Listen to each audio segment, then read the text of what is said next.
live on YouTube. There we go. Welcome, welcome, chat. Welcome, Opus. Welcome, Nox. You might be wondering why we open stream with with a spin, but not the Black Knight, and that's because this is a pervert public service announcement to be careful with your gunpla, because this guy I knocked into and he fell from a high place and his head exploded, and you might be like, his head looks fine. That's his backup head. This kit came with two heads. His leg broke. I don't know if I can repair it because it broke really bad. If I find it later in stream, because I don't have it on me right now, I had to put it in a bag, because when I say it broke, I mean it fell apart. And also yesterday, I don't know when this happened, but his skirt also broke. So, you know, that's what I have going for me. Ooh, but remember to take care of your kits, because he didn't even fall from that high of a distance. I had him on, like, the table. So he didn't even fall from his normal height, which was up on a shelf. He fell just, like, from hip height, and his head exploded. And when it happened, I don't know why, but whenever stuff like this happens, I always make the same sound, and it is Luke Skywalker in A New Hope when he sees Obi-Wan Kenobi get struck down by Darth Vader. When he goes, "No!" When he does that. I can't do it on a whim, but every time something like this happens, it just is that sound exactly. Just the no that Mark Hamill lets out. But that is just a reminder to take care of your kids. Be careful with your kids, because they're more fragile than you might think. I'm not accident prone. Accidents, you know, like, I'm not accident prone. You know, accidents are just prone to me. Have you considered that? Where's the kid? Just because, like, the exact same thing happened with my Tomoe mug. Just because the exact same thing happened with my Tomoe mug doesn't mean it's a pattern. 2 times does not make a pattern, chat. It needs to happen a 3rd time for it to be a pattern. So let's... Whoop. And put this here. Oh yeah, don't worry, yeah, you just push all those paints out of your way. They don't mean nothing. You're big and strong, but this is what we're building today. The Black Knight Cal-re from Gundam Seed Freedom. A movie I have not watched. Oh god. But many an overweight neckbeard was super excited for. By which I mean, when I went to Gunpla stores, the only guys I ever heard talking about it were like early 30s, and they looked exactly like the stereotype you're imagining. Oh god. Gundam Seed has a demographic, and it's not me. Let's get this down. Not to say if you were excited for it, that reflects on you, but oof, is this unfortunate? Let us get this kit. I've already taken all the precautions and gotten all the bags out. Now, I thought we'd have to do a lot of painting on the gold, but honestly, the gold doesn't look nearly as bad as I thought it would. Normally, the gold for these kits, they look like the inside of this. I don't know if you're going to be able to really tell a difference on camera, but normally they look like the inside of this armor piece, which is to say dull, flat, and boring. But they must have done something with this kit where for the raised parts, like this fleur-de-lis, and whatnot, that like the rim is shiny. It's like they put a gloss on it or something. I'm not really sure what they did here, but it's like they did add a sheen to it after the fact, maybe. But with that, I don't really think we'll have to, like, clean it or if it's like, paint it. But if we do, we might just have to throw a gloss on top of it. Ooh. Ooh. Not really. There's some... So, on the bright side, I'm going to save on a lot of gold paint. The downside, I'm not really sure how I'll handle the rest of this kit. Ooh, I got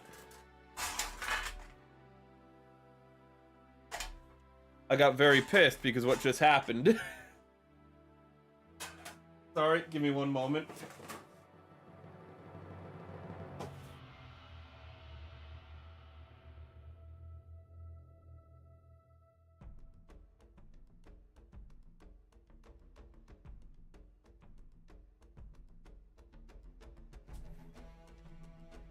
Oh, please tell me this didn't damage it. I did finally finish the paint job for the Danang Gay over the weekend. I was missing one piece of paint, and that was the brown we mentioned. And I wanted to do it so I could add a little bit of a darker brown to the gun, so I could have that nice wood furnishing on the gun. And so this is finally done. Sadly, for some reason, there's like a bit of gloss in the brown. I did not get gloss brown. Welcome Storm, welcome Ivan. But I'm really happy with how this turned out. And you can't see it unless I flip it around, but you can see I also did the wood, like the pseudo wood for the handle. I'm really happy with how it turned out. I added a little bit of reds and bronze to it to, you know, so it could connect back to the mobile suit. Right now the mobile suit is right here being held by my Psycho Gundam. Let's get him out. Ooh. But actually I need to post the final pictures. I meant to do it over the weekend and instead I posted them for Edda Showcase. But as you can see, I added the reds to go with the reds on Hit that I added to him. The brown is just, again, I wanted wood furnishing. And I'm really happy with how it looks. Ooh, he's a bit of a pouty baby, and I don't want to repose him, so. Let's see here. All I remember is Seed got weird and ain't watched it since release. Seed is just a hell of a ride. It is very 2000s. For better or for worse. Can you show me the runner? I don't think it's gold. It's not. I don't think it's gold plated. This is the runner. And like, I feel like this piece is the best one to show it off with, because you can see it in stream. You can see through the camera that like these parts are way more reflective. You know, the rim, the parts that you're actually going to see are way more reflective than these parts, which makes me think that maybe they had like something, like they had a gloss or something that went over it, but the gloss makes it look a lot better. Like you can see again how reflective these edges are over this body that's not going to be shown. It is injected gold. Yes, it's injected gold. But again, I don't know why the parts are shinier at some parts than others, and I can only imagine it's because of gloss or how it's, I don't know, maybe it could be how it's molded even. But maybe the surface on the like mold itself brings out the shine. Ew. The Psycho Gundam holding the Danang Gay is like that Coldplay concert called cheating meme. Let's see here. Let me look at this kit real quick. I don't really know what these pieces are. Because these pieces are like for the wing. But I don't see what these pieces should also be. Oh, okay, I see. So I'll have to show you real close up and it's gonna be out of focus, but here, this is better. These are like bits, you know, from other Gundam series, you know, those little drone things that can fly around with new type shenanigans. So these are bits. And these are the bit holders. These parts are the bit holders. These are the bits themselves. Okay, so the reason I can't see the bits in the wing is because they're deployed in all the pictures. So there's like there's like 2, 3 pictures that have the bits not deployed. The gloss is painted on and not the piece itself as the material. Yeah, it's not the piece itself. I don't know if it's painted on. It could have, again, just been the, like, how they molded it with the surfaces. Ooh, I don't really know, but yeah, it's definitely separate. They did something to keep it separate. So whatever they did here, whether it is paint over it or have a unique surface, it came out different at the very least. Man, I thought these were gonna be stickers, not color separated, because it's literally 2 parts out of the entire kit. So I got blue-green paint, and that seems to have been a waste of money. Well, no, actually, I did use the blue-green paint for the scope on this weapon. Ooh, you can see it in there. You can see the blue-green in there. Ooh. Let's see here. Again, we don't need the gold. Yeah, it looks like a really nice, impressive quality. Ooh, it looks nice, yeah. I've heard really good things about this kit. Here. Really, this is just the first stream, so it's always a matter of just mapping out what we do, what we don't do. Oh, okay. Okay, they didn't do the whole gold, you know, varnish, whatever the hell it is, gloss varnish on all the gold, because we have gotten to the piss gold. These are not shiny at all, and they look awful. I don't know if they come across as awful on stream, but there is no reflection to these. These are just dead. These are empty and dead. Let me see. Yeah, you can see how much shinier this is. You can see how much shinier this is on stream, and then this is just so muted and dead inside. Okay, so we are gonna have to figure out what we're gonna do with that. Because, oh, that's fucking hideous. That's so fucking hideous. Most of it's gonna be covered up anyway. Because these are like the wings, but that's not good. Zaza, you got a new, PFP.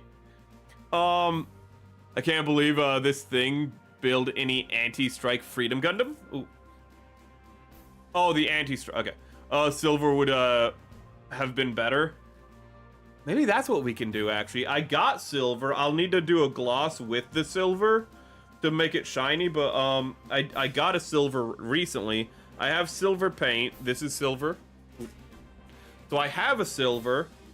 Maybe we could do some complementary with silver in some places. I want to keep the gold, but I thought silver would be a nice secondary color in some places. So maybe we could do these areas in silver. We're gonna have to apply more than one coat.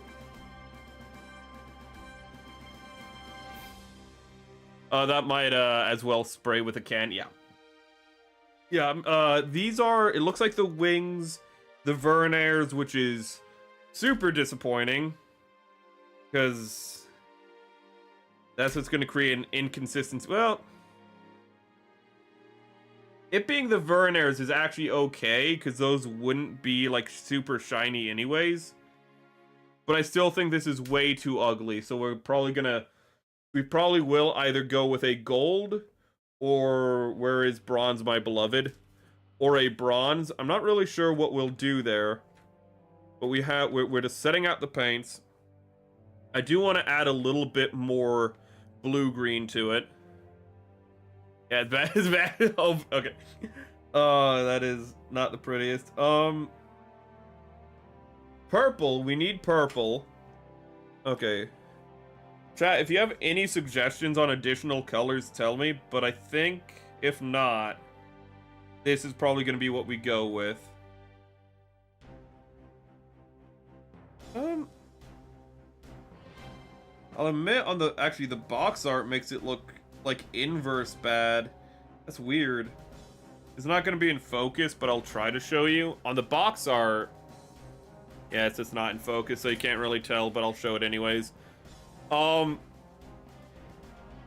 gold doesn't look too well. And I like pull you up a little. There we go. It's still not perfectly in focus, but it's better. The gold still doesn't look too well, but the ugly piss injection gold that they have, which would be this gold right here. Let me see if I can get a pair of tweezers or a knife or something. So this is like the shiny gold that looks way better. On this picture, it does not look nearly as good as it comes out of the box, which is ironic. But this is the injection gold that isn't, like, glossed. And that actually looks better on the on this promotional picture, which is weird. Maybe it won't look too bad, but we're still gonna paint it. Okay. The question is, what do we paint what? So now we have our colors. Ooh. Can I put you back into the hands of the Psycho Gundam, please? Okay, come on. There, oh. Psycho Gundam, close your grip, please. Hold the baby, do not shake the baby. There you go. Okay, I'm gonna have to adjust that later. Let's put the beam rifle right there. Okay. I feel like silver for the wings is too much. The thing is, the bronze, really, as I've been using it, I find that bronze just comes across as a darker gold in application. So we might do that. Actually, what we'll do is we're going to get out, like, a piece of paper or something. And just... Actually, wait. I don't have color suggestions for this. I can suggest some for the next build. The Moon Gundam. Yes, the Moon Gundam is our next build. We're going to be building that in the middle of this build, actually, because there's no way we're finishing this before the Moon Gundam. But we have the paints. Okay. Hold on to those if you have any suggestions for the Moon Gundam, though. Do you try hitting the bad-looking gold with a gloss finish? Yes, I can. I have gloss varnish, which I don't know. I don't know if you're supposed to mix gloss varnish with the paint you're using or mix it over top of the paint you're using.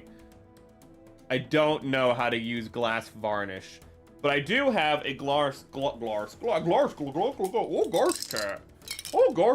I have a glass varnish.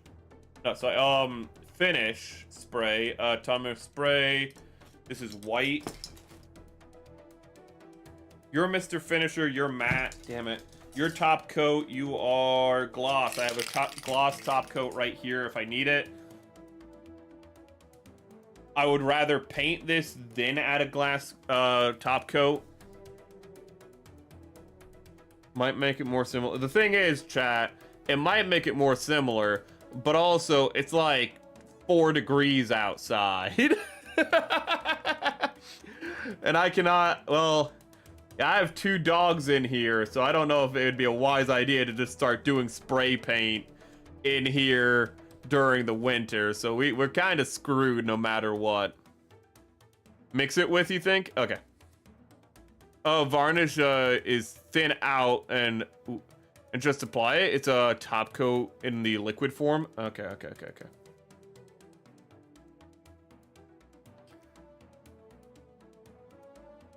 I feel like silver is going... I would like to do silver, and I feel like this kit in silver would look really cool.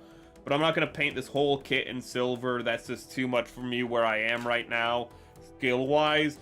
Though I do think a silver version of this would look really cool, like repainting all of the silver. It's just that that's too much work. And I think having just the wings in silver... Well,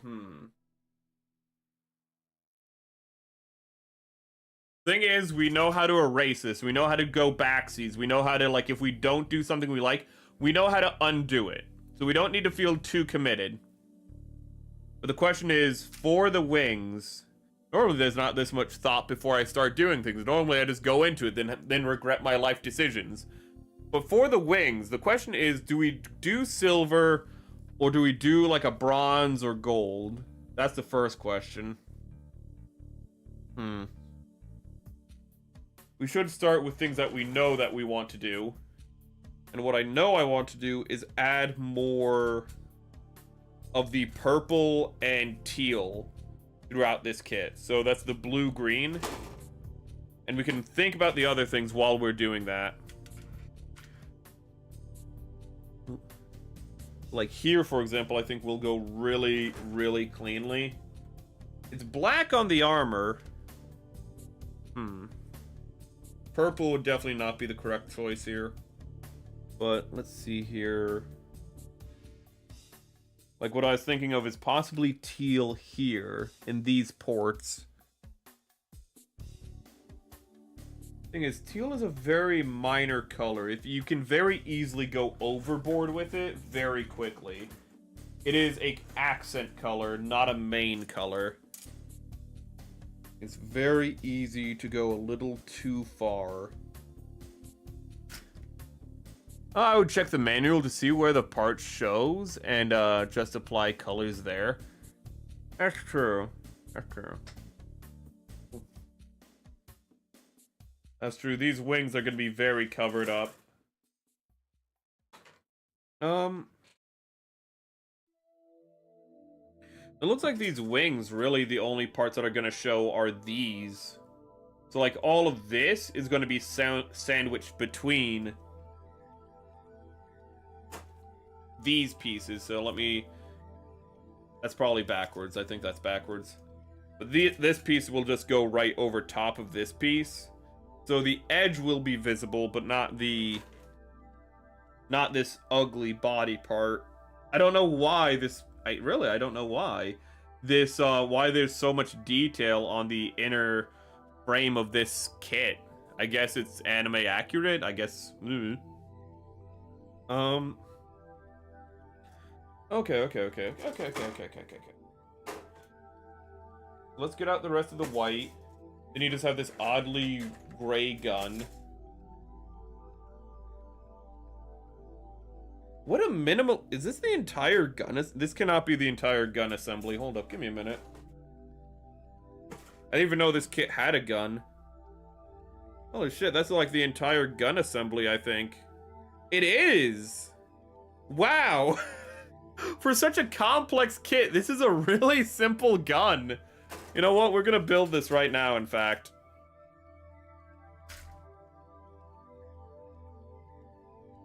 I'm gonna do a little bit of building, I know. On a Gunpla stream, unheard of. Oh, that is some nice soft plastic, though. That is, ooh. That is a modern plastic kit. If you gloss spray in water-based, it should be fine to spray indoors. Obviously keep the away from the dog's reach, but it shouldn't be too toxic. What are you? What are you? Top coat premium. Well, we have a bit of a problem. It is it's all in Japanese. We have an immediate issue. Let's see here. No. Oh, wait. Oh, Jesus Christ! I need some bifocals. I need some reading glasses for this. I have found some text. It might be in English.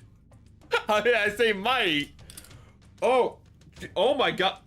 Oh my God. That is. I don't know what distance I should be holding this at. Oh my God.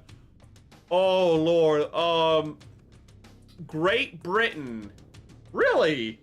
The first language is Great Britain. Then you have Dutch. Then you have French. Ooh. Oh. Normally I like to read the other languages first. Does it taste good? No. That is water-based? Okay, well, fuck, thank you, because I don't think I could read this. Oh my God, this is like the tiniest text I've seen in a long time, and it hurts my eyes. Let me see if I can read this. Okay, I cannot read it with my glasses on. So I have to take my glasses off. Oh my God, that was hurting my eyes. Danger, extremely flammable aerosol. Pressurized container. May burst in if heated. Harmful if swallowed. Inhaled in contact with skin. Whoa, wait a minute. Make sure you wear your gloves, apparently. Let's just go to the German. Gefahr extrem enthusbares Aerosol. Oh God. Behalter steht unter Druck. Kann bei Urwarmung bursten. Fuck me, that's a long word. This is all one word. Goose Oh, wait, it's like Gesun de Heinze. There's like 3 S's. Giandic. I don't know. That's like 20 letters in one word. What's going on? Bye. Oh, that's another. Why are these words so long? Germany. You can't just be like, okay, what we're gonna do is we're just gonna take an entire sentence and make it into one word. You can't do that. Okay, you gotta be like English. Okay, you can have a compound word. You take 2 words, you put them together. You can't just be like, okay, we got an you can't just be like, okay, we have like, you know, a subject, verb, and whatnot. It's all just one word now. You can't do that. I wish I could show you, but the text is too small. Danger. Wait, c'est reçu extrêmement inflammable récipient sous pression peut éclater sous l'effet de la chaleur, nocif in cas disingestion par contact cutané. Oh, cute. Okay. Par inhalation. The French is a lot easier to read. I'm gonna be honest with you. Let me get my glasses back on. Oh, Lord. Okay. So this kid's both gonna be a lot of prep and not a lot of prep, oddly. Let's cut off the pieces we are going to need out. Are you symmetrical? Are you symmetrical? You look symmetrical. Okay. Bop, bop, bop, bop. Okay. Are there any more pieces we need to cut off to get... Yeah, there's a lot. These pieces are very well molded, which means there's a lot that I'm gonna have to cut off. Ooh. But yeah, so we can do that.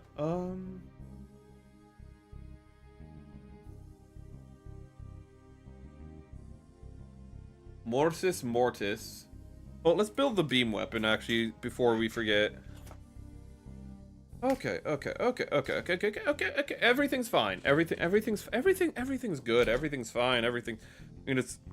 Oh God, why is that? Of course, that's the first thing on my topics page. The whole fact that Discord is rolling out age verification. Oh God. So get your Gmod models ready. Ooh. Get your customizable Gmod models ready with, you know, expressions. Oh God. Trash chat is trash.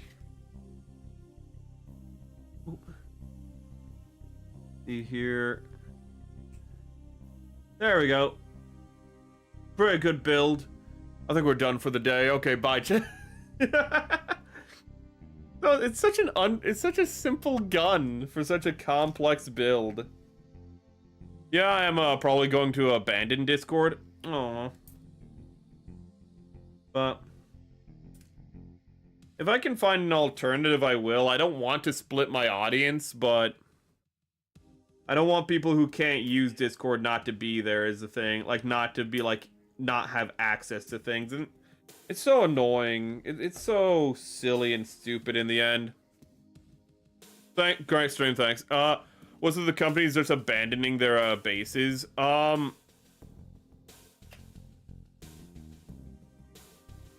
I've talked about this on stream. The whole thing is that they're always looking. It's always like these 5-year, 10-year plans where they're like, oh, how do we grow our communities? How do we grow our bases and whatnot? And what they do is they look at like how to grow and appeal to new people, but they forget to ask themselves, how do we not lose the people we already have? They keep forgetting to ask this very basic question. And that's why it keeps happening. They ask themselves, how do we get more people, and not how do we not lose the people we have in the process? How did we get the people we have? They take their current customer base for granted. That's what happens. That's pretty much all there is to it. They just take what they have for granted. and then it bites them in the ass. In reality, it is really hard to just give that what users need. Nah. No, it's not hard at all. It's absolutely not hard at all. Ooh, I mean, Brave actually demonstrates this. Brave browser literally came out today, like earlier this week, and it's like, yeah, we fixed background play on YouTube. If you have YouTube on your phone and you try to do background play, YouTube will close it if you don't have YouTube Premium sometimes, depending on what you're trying to listen to. And Brave browsers, it's like, yeah, you can just circumvent that now if you just use our browser. Ooh. Like, the reason this stuff happens is because the companies decide intentionally to do it. It's because, oh, hey, well, Britain came out with an internet ID. Well, we might as well just make it so that everyone has an internet ID. And it's like, well, why? Well, we just think everyone's gonna have one anyways. And it's like, what? I feel like the way to go with it might be using the blue-green for panel liner. You think that'd be a good idea? I think that wouldn't push it too far, and it would tie everything together a little with the complementing color, like it has on the shield. If you're wondering why I'm focusing on blue-green so much, it's just because it's blue-green in the shield right here. Never trusted Discord, so will never give them my real name or ID. That's the thing. And it's just like, oh, well, like, you can give us, like, your name and ID, or you can do a face scan, and I'm just like, this is, like, so fucking stupid on multiple levels. Like, for one thing, Discord has my fucking credit card, for one thing, because I pay for Nitro for, like, you know, Discord perks and whatnot, which I don't like doing, but it's more just to make sure that I can run everything fine. And if it fucking asks me for my fucking age, I'm gonna be really annoyed, because it's like, you literally have that information already. What do you mean?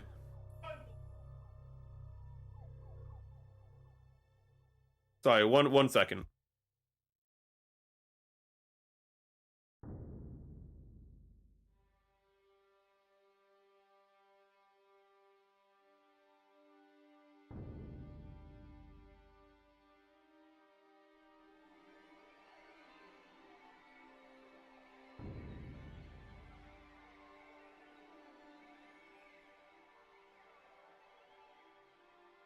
Sorry about that. One of the dogs was misbehaving. You thought stream was 6:30? I'm late. No. When I set up stream, I accidentally set it up for 6:30 because that's the time that I set it up at, and then I quickly corrected the time. So don't worry. Ooh. You are not late. Well, actually, I don't know what your time zone is. Oh, wait, you're in a 2-hour different time zone, aren't you? It was set up for 6:30 your time, but I was like, I watched Gundam Seed. It's like, I didn't watch Gundam Seed. I watched Gundam X, far better. I watched Gundam X, and I was like, let me just start stream. I could watch another episode, but I want to get into stream. So yeah, the extra time was in case I wanted to watch an extra episode of Gundam X, which I did. The episode of Gundam X that I watched is the episode where it's right after Tifa gets kidnapped, and now Judo's going to space. Ooh, which again, they are really rushing this plot line. They're very evidently rushing this plot line because they're like, we only got 10 episodes to do 20 episodes of plot. Let's just get to it. Ooh, I don't blame them. They knew what they were doing. They're like, okay, we cannot make a full series. We just have to rush through this and just get to where we need to be. Tencent is a partial owner. Oh god. Tencent being a partial owner of Discord explains a fucking lot.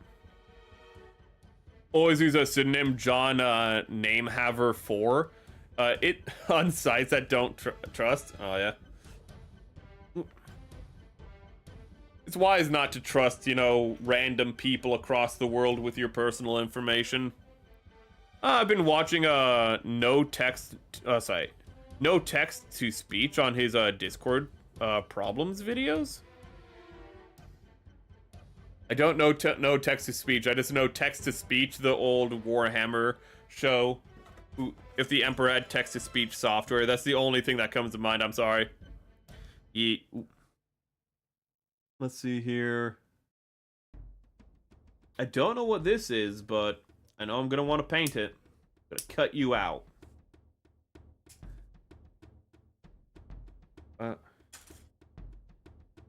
No, you are not side-specific. You are symmetrical. That's good to know. Yeah, but it's just so annoying. Hopefully, there's enough of a stink where they don't actually roll it out. Because Discord has tried to roll out age verification before, and then it got, like, literally stopped because people rolled a stink about it. Guy, it really is like we're back in, like, 2020 and whatnot, with people getting canceled for, like, stupid stuff, with companies being like, yeah, you don't deserve privacy and whatnot. Ooh, it's really fucking annoying.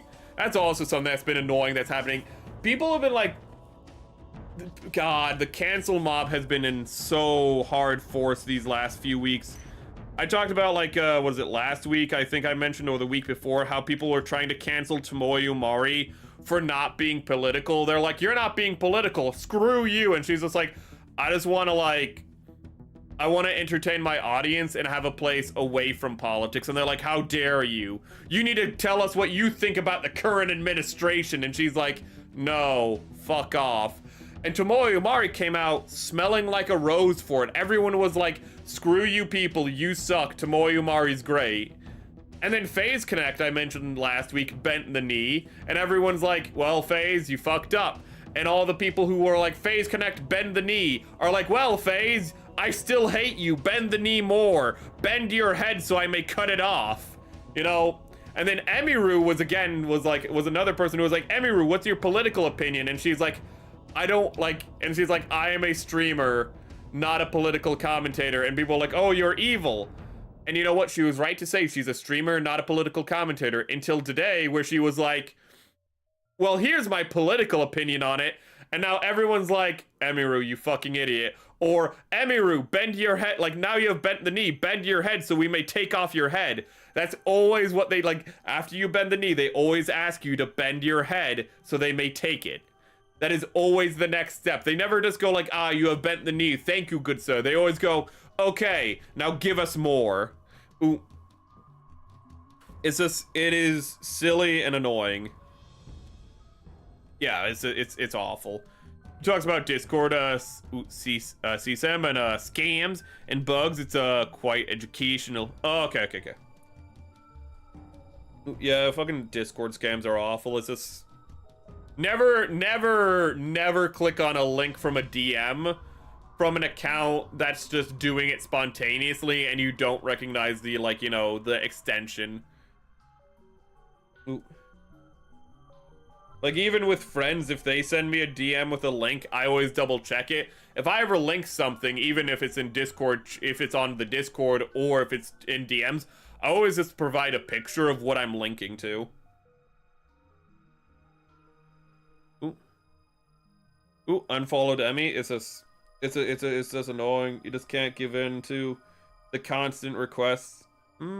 That's gonna be a really good place to add. We're gonna have to probably tape it off maybe, or be real cool hand Luke about it, but we can definitely, that's gonna be a really nice place to paint. And there's no sticker for it. Oh, this guy has like, oh, he has eye visor, and he has different settings for his eye. He has a mono eye technically. Huh. He has a mono. I did not know this kit was a mono eye kit. Reminds me of Fearin's fandom. It's so weird. Ooh. The Fearin thing is just crazy because there's also the fact that, like, people were screaming that Fearin was racist and blah blah blah, and then, like, last year I remember people going like, yeah, Fearin was always our thing, and it's people who were calling it racist, like, how when it first came out, and it's just like, you people just shut the fuck up.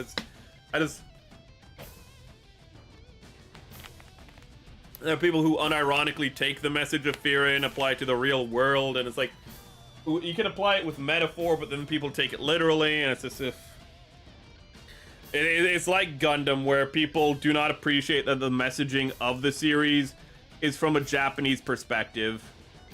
and then they try to apply current politics to it, which is also what people are. Oh god, normally I don't like talking about this kind of thing, but people are also doing it with Gundam again, where they're like, ah yes, Hathaway, which came out in like 2020 or 2021. Hathaway's Flash is actually commentary on like American politics in 2025. The fuck did you just say? I was like, yeah, I mean, of course it is. When was Hathaway's Flash written? Oh, it was like written like, it was written like, you know, in the early 90s. Yeah, okay. I am so like, it has messaging that can apply like just to things in general, but being like people going like, yes, it's specifically written about like modern politics, you know. I don't think Tomino, you know, in 1991 was like, yes, and then Donald Trump will be elected and this will be really relevant. No, Tomino literally, like, when he was asked about being adapted, when Bandai was like, hey, can we adapt, like, you know, can we adapt this? Tomino was just like, can you adapt Hathaway? Sure. I wrote it like 20 years ago, or like 15 years, like 20 or 25 years ago. Like, I forget when they asked him, but like, it's like, sure, it's not really relevant to today though, is it? Like, there are timeless messages in it, but like, people being like, it was made specifically for today. No, it wasn't. It's with Gundam again. People are interpreting it outside of a Japanese perspective. They cannot view things in a outside of a Western perspective, so all media is Western. Oh yeah, it's fucking awful. It's gonna get really annoying, and because people have blood in the water, it's just gonna feel worse. People are gonna go rabid because they feel blood in the water. But against media with no politics, people need to escape. Yeah, people need escape, and that's the reason they do it. Ooh, welcome, Kays. Who says Fearin is racist? The like people when it first came out, because it was like talking about people without empathy as demons. It pretty much has the same messaging as Blade Runner or Do Androids Dream of Electric Sheep, where it's not really about race, it's about psychopaths, but then people put race onto the concept of like the fact that there's this psychopaths in the world, and the stories about how psychopaths can't be trusted in broad strokes. And then people go like, ah, so they're talking about insert race, and it's like, no, and then they're like, that's racist, and it's like, nobody brought up that race except for you. Ooh. But yeah, people need places to escape politically, but that's why they do it. They want there to be no escape. They want there to be no escape. They want it so that there's always somewhere to drag you down. That you have to be like, I know his political opinions, and therefore I disagree with him or agree with him on these certain things. It's fine. You can agree with me or disagree on things. Like, half of it, like, you guys don't even really know my political opinions. You know, like, where I'm leaning, like, say, Pipkin Pippa. People know where she leans. But you don't know my, like, opinion on, like, immigration, like, war, taxes, or anything like that. Because it's not fucking important. I'm building Gunpla. Yeah. And technically talking about it is giving in to the fact that there's no escapism thing. But I'm kind of more talking about it in the fact that it's kind of a shared frustration. So I hope it's acceptable. Sorry if you don't like the topic, but I'm trying to approach it in more of a shared frustration perspective. Yeah, I personally don't like the whole evil species trope, but I don't really mind it much. But half the fandom is like demons aren't evil, and the other half is like use it as an excuse for racism. Well, the people who say like demons like aren't evil, like those ones are just very silly, and they're trying to be like appropriate it because those were the people who originally were like the demons were racist. It's like people who are like, oh, I'm a massive Lord of the Rings fan, and they're like, yes, the orcs were representative of black people and Tolkien's racist and things. But now those same people who are like, Lord of the Rings is super racist are now going like, I love Galadriel in the Rings of Power. It's all just tiresome. But that's the point. They want to tire you out. They want you to go, ooh, I just can't deal with it anymore. What you need to do is accept that Fearin has a social message, not a political message. And that's how you counter them. There is no political message in Fearin. It's social. It is a question of psychopaths and how there are always people in the world trying to manipulate and tear others down. And that can happen, you know, interpersonally, politically, or in any stretch. but it's not inherently one thing or the other. They just want to make it so that there's no escape, that everything is there. It has to go back to that, so they tire you out. And when people apply... Ooh. I believe in escapism is an important part of human life. It is very important in human life. Wish more games, shows would... Yeah. You need more escapism, which is why I'm happy I'm rebranding as Seth, because... Seth is going to be... more along the lines of Tomoe, or because like I'm willing to talk about this stuff, but I don't really like it. I just realized my camera is not in front of me. I was like, why is my tracking so terrible today? It's because I did not move my camera. But Seth will talk about more, will be far more in line with like Tomoe or Pippa than I am. Like I'm fine with talking about these shared frustrations now. And I'm not saying, but it's gonna be far more focused on the fun things with more focus on escapism. I guess I'm just kind of getting it out of my system now. Ooh. So this is 16 and 17. So 16 and 17 right here, and we only need to number these two, because we'll know the other ones because they won't be numbered.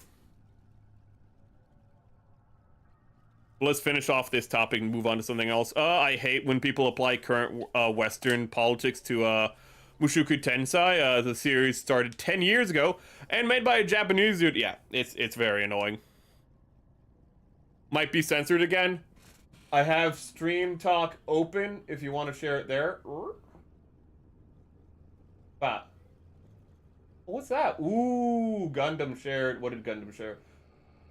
It looks like MS Carrier work in progress. What have you shared? Oh, he shared like a custom, like independent game. Well, can't wait for Bandai to find out about that and cancel it. Yeah, it's fine. I get that you are also frustrated by the lack of nice places. Yeah, it's just... But I want to provide one of those places for escapism.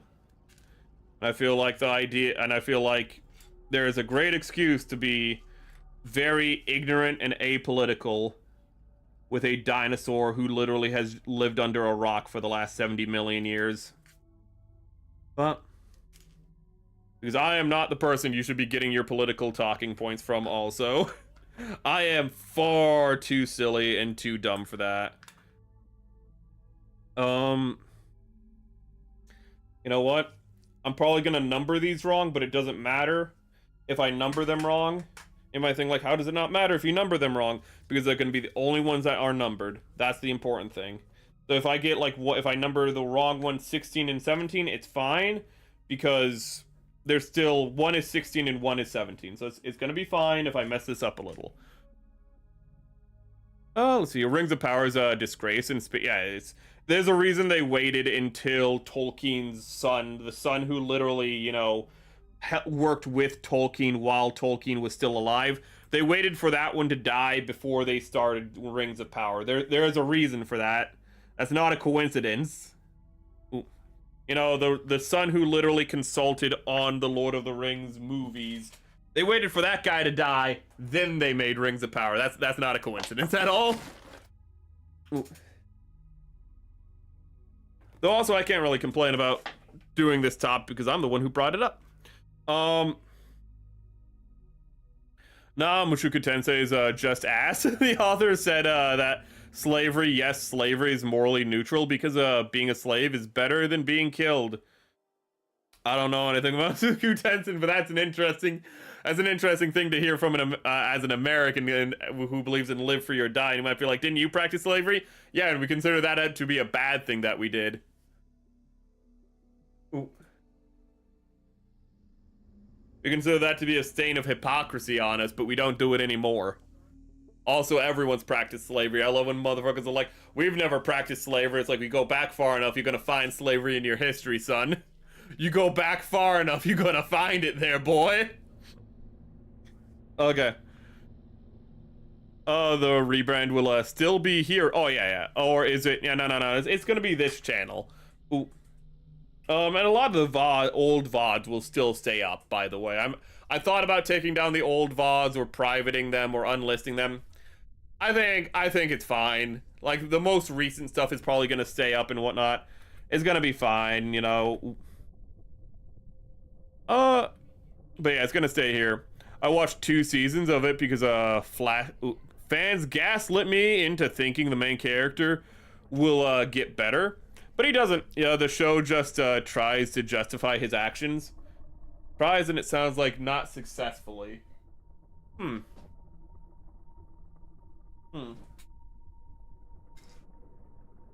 Where's my palette?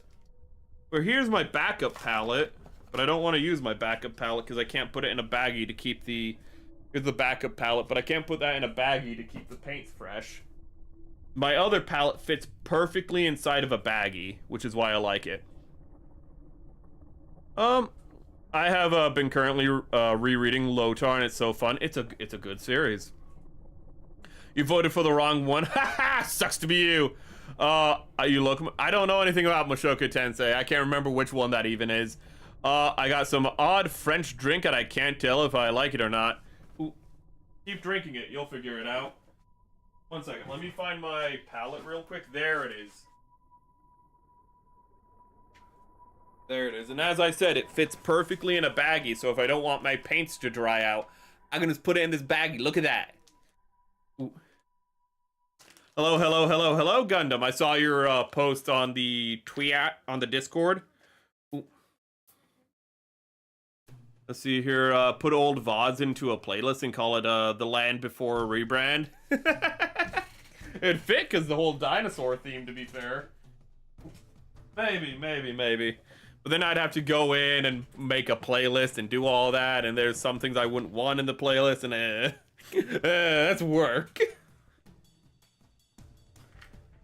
Let's see here. Let's see here.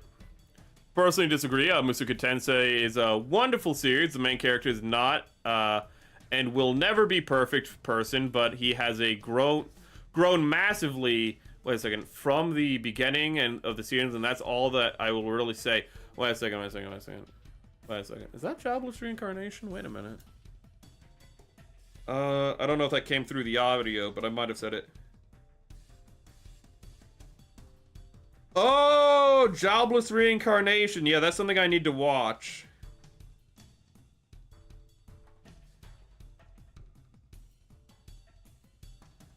Yeah, it's about gradual character growth, and I don't know all that much about it. I still need to catch up to ReZero, so it is not the highest on my list. There's a lot of other things before it, sadly. You're 3. You're 2. You're 5. Okay, I need this one, and I need... Chat, what did I do with the... I wonder what I should paint these Werners. Probably gold to keep it in line with everything else. Or maybe bronze. Bronze might be better. Hold up. I moved all my paints to do things, and now the one paint I want, which is the blue-green, right here. Okay. Yeah, Jobless Reincarnation. Yeah, I figured it out. Also, I looked it up. Oh, the one in stream. Oh, that was yesterday? Oh, you just posted it in Stream Talk randomly? Okay, it just said A. I saw A, and I thought it was literally, like, right when stream started. So I thought you posted that because you couldn't make it to the start of stream, but you wanted to post that. Ooh, it looked neat. The, like, little game, it looks like a little, like, custom game or something that where you're, like, launching mobile suits or from, like, a carrier. I'm not quite sure what's going on in it. There's some redemption for the main character, you mean, is in the manga. Even after he had 3 kids, he still suffers from the god, and his kids also got his curse. That sounds like a good god. You fucked up, you gotta live with it. Also, your kids have to live with it. Fuck you. That sounds like a god I can get behind. Oh god, not the greatest thing out there, but I do like the show. Still having to listen to it. Really, Musuku Tensei does really seem like a you like it or you don't. Honestly, like your opinion of being like, yeah, I'm kind of like you appreciate it, but you also don't really like it. It sounds like, or you're not a fan of it, rather, or not fanatical about it. Really sounds like the outlier. It really feels like it has kind of extreme emotions. But that's more because I just see people talk about it on Twitter. Darn it. And Twitter, people always have extreme emotions. You very rarely see the person go like, oh, this was okay. It's either like, this is the best thing ever, or like, Rudius is like the most evil, worst character ever written. And I'm like, I can't imagine he's that bad. I'm open to the idea of maybe it's overpraised or something, but I can't imagine that like Rudius is the worst thing ever. Apparently he's a polygamist, which I'm not really into, but like, I'm not gonna be like, a guy has 2 wives, therefore he's literally the spawn of Satan. I'm gonna just be like, I don't really agree with that, bro. Maybe that makes me a fence-sitting bastard, but whatever. The game is called Space Engineer. It's a Kerbal space program, but more... Oh! So they made in Space Engineer, they've made a functional mobile suits and, like, a carrier for the mobile suits. That's really cool, actually.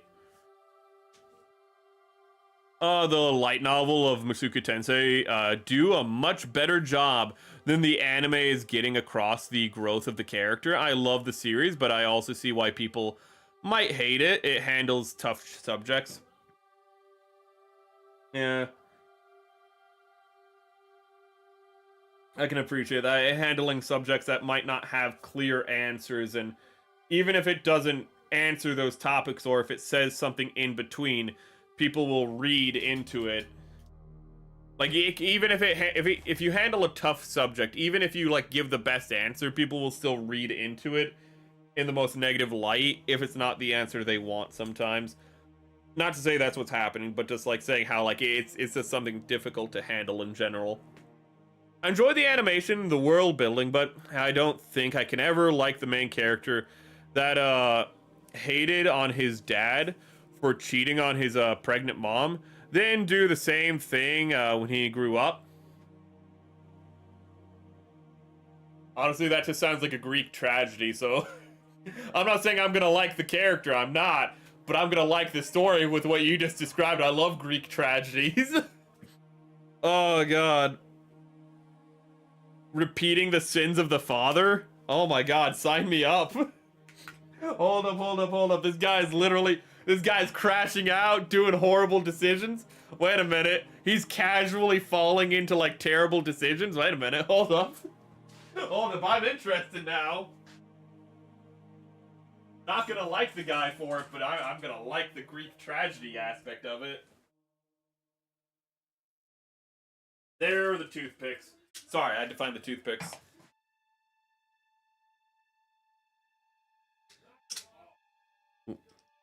Not enough stories have Greek tragedy aspects where you have characters being like, I hate you, and then they're just as bad as and then they do the thing that they say they hate from other people.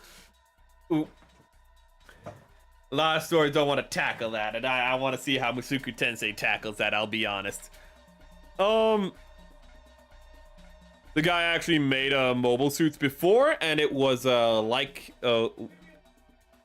stale before, like the parts aren't movable, like legs. Okay. It is both overpraised and overhated. Sounds like a lot of things for, and that's for Musuku Tensei.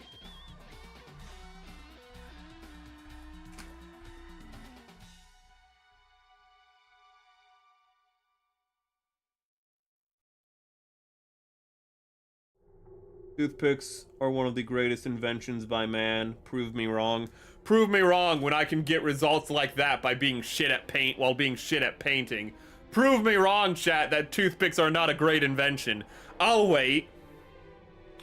Oh yeah, he actually made it an accurate. The guy actually perfectly made it so that the Ambach maneuver, the first ever perfect mimic of the Ambach maneuver.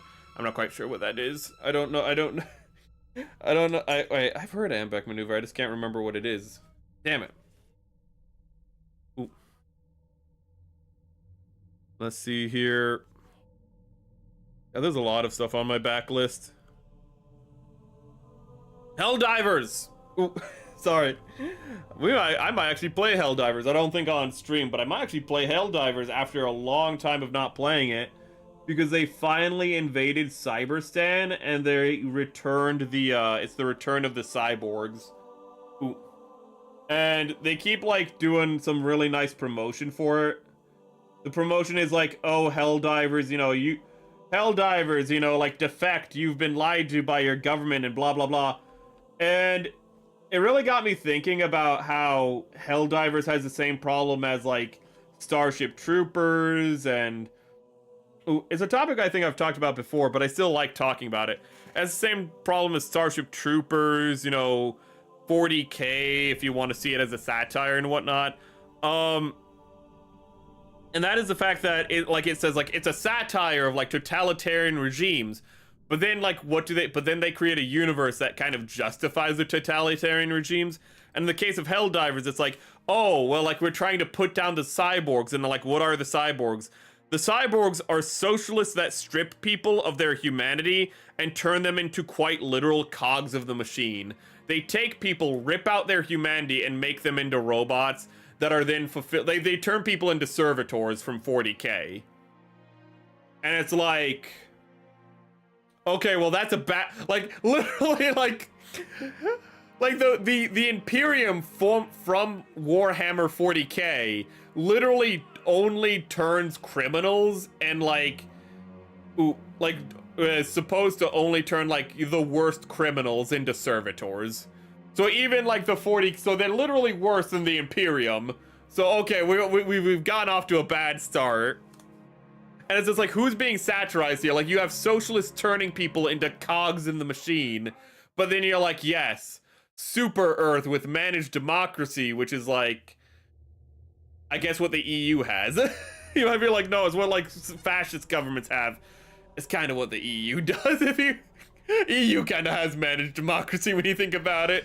Not literally managed democracy, but what I mean is it's like, they have democracy, but then they manage it, and it doesn't really matter what you vote for. Ooh. They effectively have the Platonian, they have the Plato's Republic, where they have a democratic council, but then they have a council of elders who effectively make the real decisions. They have a hierarchy. They have a group that makes the people feel like they are making choices, and then you have the real group that decides what the hell's going on. Ooh. You have the bureaucrats, effectively. Instead of a council of elders, they have bureaucrats for the EU. What a fun time. Ooh. I like the new books better, but it's gotten goofy, fun, need to catch up, and I think I'm ready for the 5th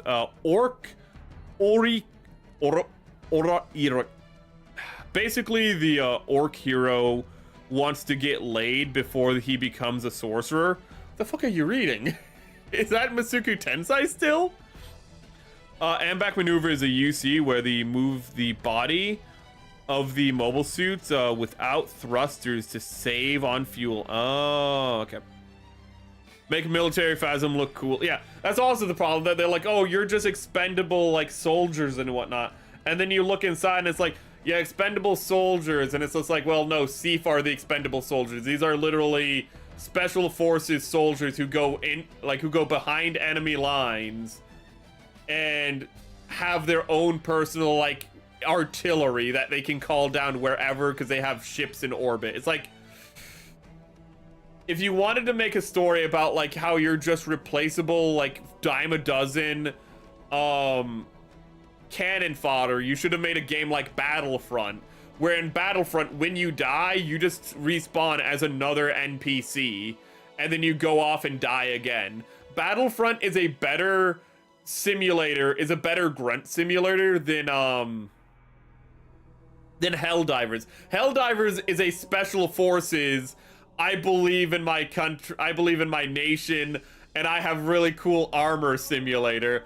And it's just like, well, but you're the bad guy. And it's like, yeah, but you literally tell us so little about our universe that we only have like the propaganda to go by, and if all the lore is the propaganda, then the propaganda becomes real, which you might be like, that's part of the satire. Well, yeah, but in real life we have alternatives to the propaganda is the problem.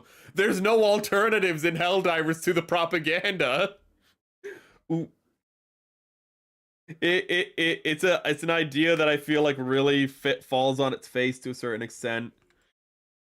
Oh, I can't decide if I want dumplings or dinner for dinner or cereal.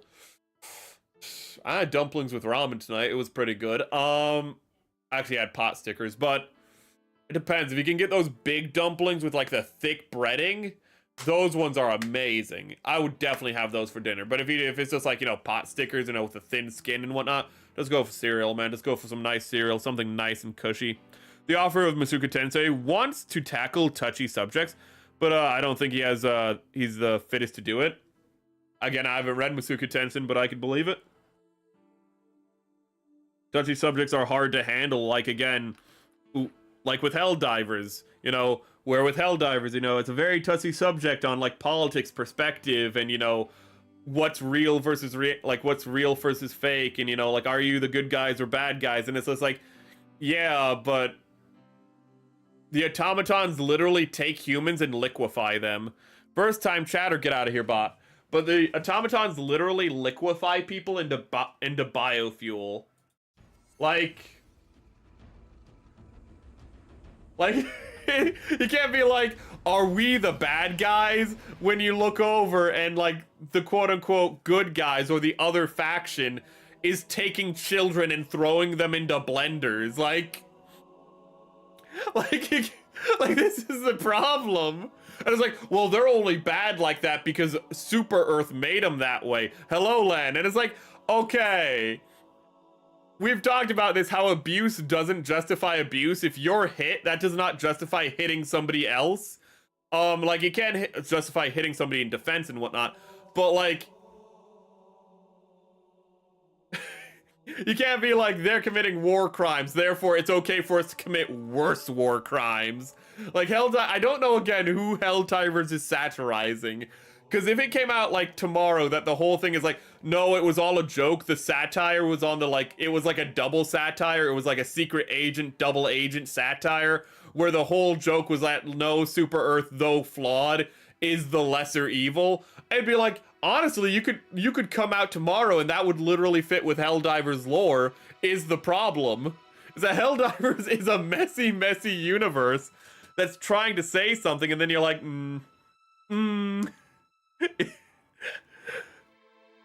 But then what it's what you show is always going to be more important than what you say. And what Helldivers shows is everyone is worse. You know, the Illuminate take humans and like put them into flesh mobs that are still semi-conscious and then throw them at other humans to be assimilated or die. The Tyranids, not Tyranids, the Terminids just eat people. The Terminids are literally probably the only faction where you can be like, they just want to live and not be farmed and harvested. And it's like, okay, that's understandable. You know, like that was a little bit more, so like, we just don't want to be harvested. All the other factions though are like, yeah, we go out of our way to like make humans suffer in extremely horrible ways. And it's like, you can't be like, you can't be like, you can't be, it's kind of funny, the bugs are probably the most redeemable race in Helldivers, because they are just being like, we just want to live our own space, we just want to keep to ourselves. I don't know if they're expanding, but I think they're not technically expanding. It's just that more Terminid farms break containment, and that's how the Terminids are spreading. So the Terminids aren't even spreading themselves, humans are spreading the Terminids. So the Terminids, like, I can understand how, like, there's more nuance with that one, but all the other factions are just like, we harvest babies and, you know, make them into, like, eldritch monsters or liquefy them. We're the good guys. That's a pretty reductive description. When Rudy cheats for the first time, he was going to marry his second wife. He was egged on by a grandmother of his first wife to do and go ahead and marry his second. Again, there's nuance here that I don't know about. Ooh. But also, I think that the buck stops with the person who makes the decision. So even if he was egged on, it was still his choice at the end of the day, which might be his character flaw, the fact that he is easily pushed into things. But yeah, polygamy wasn't handled the best. Hello, do fried rice. Welcome, Pan. Let me catch up to chat real quick. Rip bot. Do not rip the bot. Suffer not the bot, chat. Suffer not the bot. Oh yeah, Mary, I have, let's see here. I wish to become the, biofuel. Oof. You do not wish to become the biofuel. Let's add some panel lining. Oh. Would this look really ugly if I painted it, like... Okay, let me tell you what I'm thinking. So I could panel line this, and I can either panel line it, then panel line across here. Like panel line here. Or... I can just paint all of this right here. You see all this lower leg? I'm showing you the full body. I could just paint that teal. Do you think it'd be too much if I painted this teal? I'm not sure if I should panel line it or paint it teal, and I'm really unsure.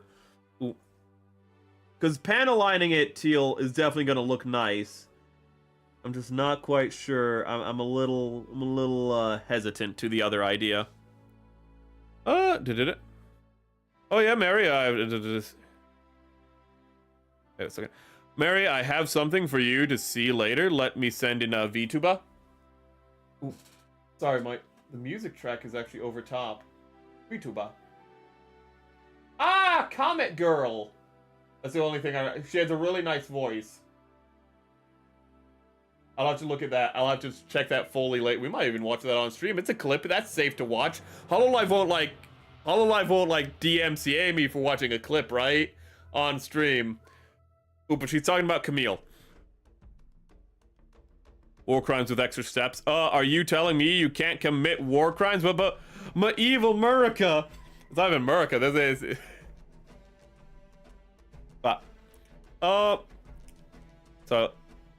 I decided this odd French drink, it's a solid 5.5 out of 10. Normally people don't give like half stars to food, but you do you, man.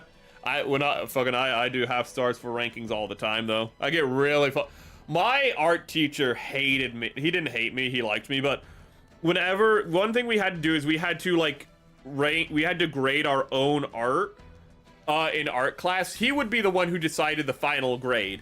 But what he wanted us to do is look at our art and actually grade it on a scale of 1 to 10. And like analyze what we were doing for like 4 or 5 different things, right? And then what he'd do is he'd take his own like, you know, his own grade for it. And he'd kind of like compare our grade with his own grade, and he'd weight it and then figure out the final grade from that.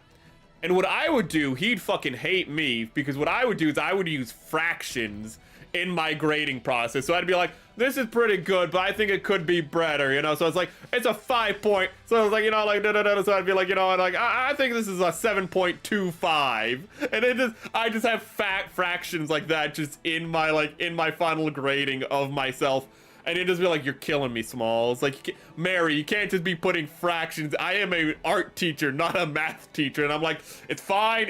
I'm giving you my honest opinion of my work. And I was doing math and shit, dude, for art class. I was killing it. Cheats on the first time is crazy sentence. Oh, wait, so that means he cheats again? Rudy has 3 wives. Fucking those. So he converted to Mormonism in his second life is what you're telling me.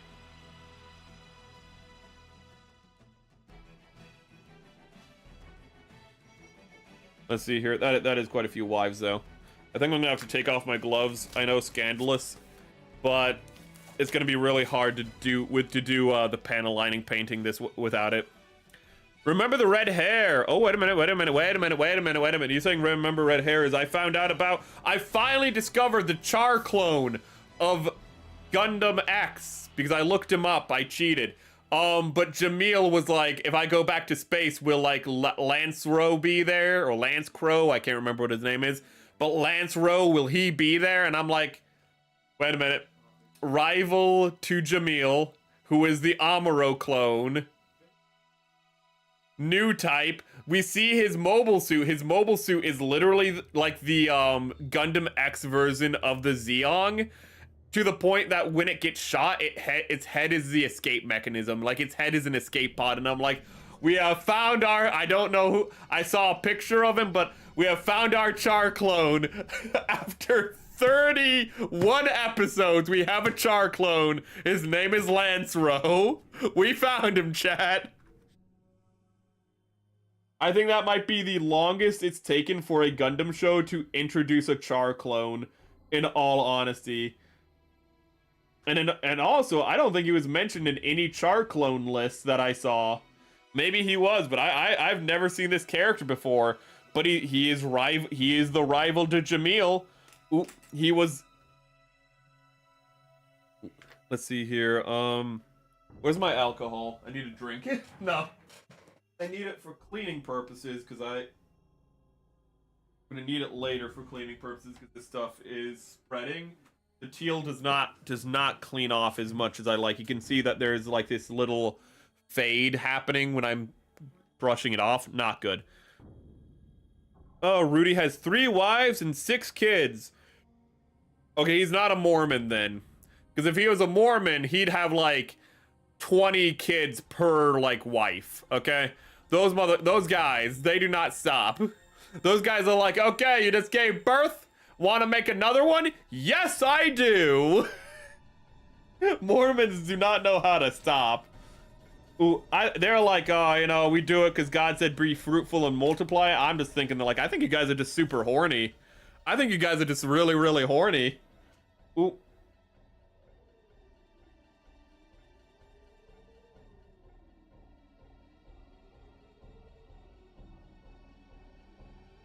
Oh god, this works so much better when you have metallic paints. Metallic paints clean off so easily. And they're not on white surfaces. I'm gonna have to do a lot of buffing out later. I would just, panel line, having too much color. Yeah, I think a panel line is gonna be the right way to go. It's just I'm gonna have to do a lot of cleaning afterwards. But this is what we do. We decide what we're doing on the first stream, so I can do it. In this case, actually, the first 2 streams are gonna be prep. Also, I'm learning just in general that teal does not clean nearly as well as other paints. It sticks, and yeah, this is annoying. It'll clean off really easily now that I know that all I need is a little bit of alcohol and I can just wipe it off, but it's like Char for Red. Char for Red does the same thing.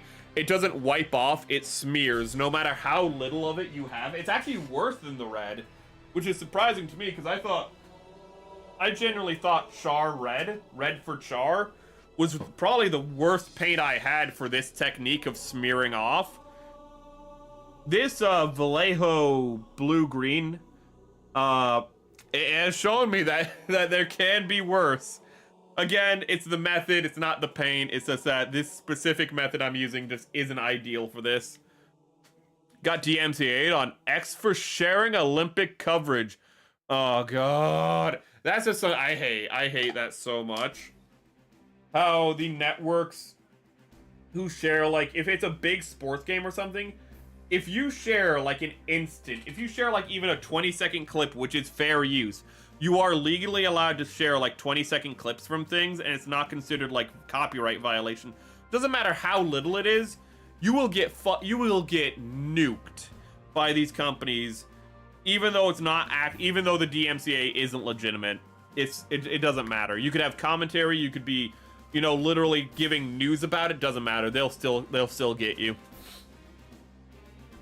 She finished watching Zeta. Okay, I'll watch that clip at the end of stream if you remind me.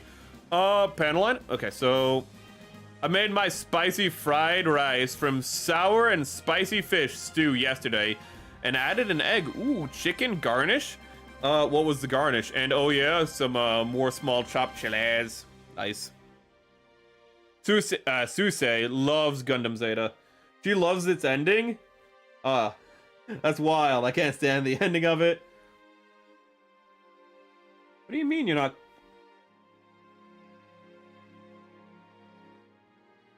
It's coming up, but it's not coming up near... Oh, wow, this is... I do not like... Oh, wow. Oh, wow.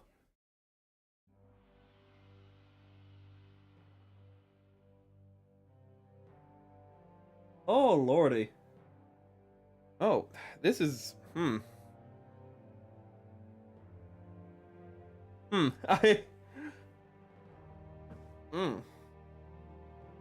I do not like teal paint is what I'm learning right now. I thought I would really like this paint. What I am learning right now is I don't. I really, really don't. Because this is just discolored now, I think. Hold up, let me...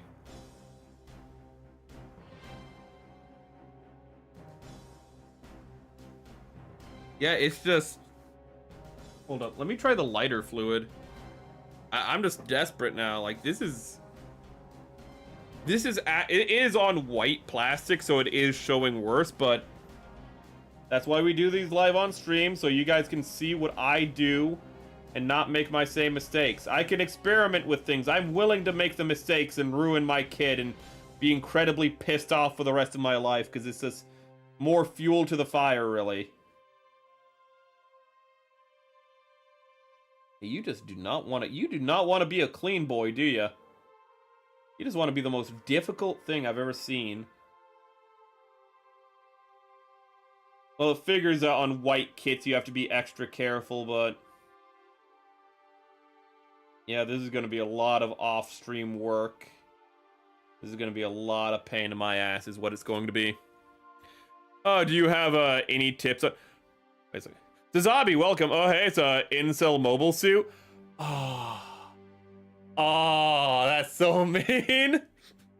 But I did see how the only thing I know about the pilot is that he was like he had a crush on Lacris or Lacus or whatever her name is. That's the only thing I know about him. Also, why in Gundam Freedom do all the female characters have massive like lip jobs, like lip injections? Why? It looks awful on some of the female characters, but they all have these big duck lips. They all have these big beautiful lips, and I cannot freaking stand it. All the male characters look like twinks because they are. And all the female characters have big... What's the really inappropriate term? Is it BSLs? Wait. No, wait. No. DSLs, that's the term. That's the inappropriate term. They all have big DSLs. If you don't know what DSLs don't worry about it. But all the girls have DSLs and all the guys are twinks, and then I'm just remembering this is just normal for Gundam Seed. Oh god, do you have any time for building my first master grade? Oh. Any tips for building your first master grade? Take it slow and don't rush it like you would any other kit. Some mechanics might be more unique. If you have like a Gundam or something, check if it has 3.0 hands. Like the Gundam 3.0 has 3.0 hands. Check the hands. If the hands come like pre-assembled, quote unquote, but the fingers are all splayed out, like, so the fingers are in the hand already, but they're all like weird and like splayed out, and you have to like twist them into place. Read the instructions super clearly, because if you don't, you will break the fingers. Let me, no, literally the pilot is a mega incel. Does he start the revolution because she wouldn't date him? Is that his motivation? Is his motivation that Lacus wouldn't date him? And so he's like, I'm gonna cause war to happen. I'm the Char clone of this story. But I'm like Char from like Char's counterattack. But just that moment at the end when he's talking about La La Soon, that's my entire character, nothing else. My whole character is just Char being is that, but at least Char got some. He's like Char after La La Soon, but also Char after La La Soon got some, but that guy never got some. Is that his character? Is his entire character that? Oh lord. Next, he's either watching the Origins or Double Zeta. You got to go straight to Double Zeta. When you finish Zeta, you have to immediately go to Zeta. You need that whiplash. You need to go from like, oh my god, everyone is dead, to goofy anime, do. It's a cartoon now. How about you? You know, you have to do that. You have to go from that to the Double Zeta Gundam opening up and going, not an anime, and then being the goofiest Gundam show up until like G Fighter, and even then there's moments that are even sillier than G Fighter. You could put slapstick music over so much of the first half of like Double Zeta and it'd be like, yeah, this fits, this works. Try ice. The first thing I tried was isopropyl alcohol, and it kind of just spread it even more, so I'm just not sure what to do about cleaning this up. I tried isopropyl alcohol to wipe it off fresh. I'm just not quite sure.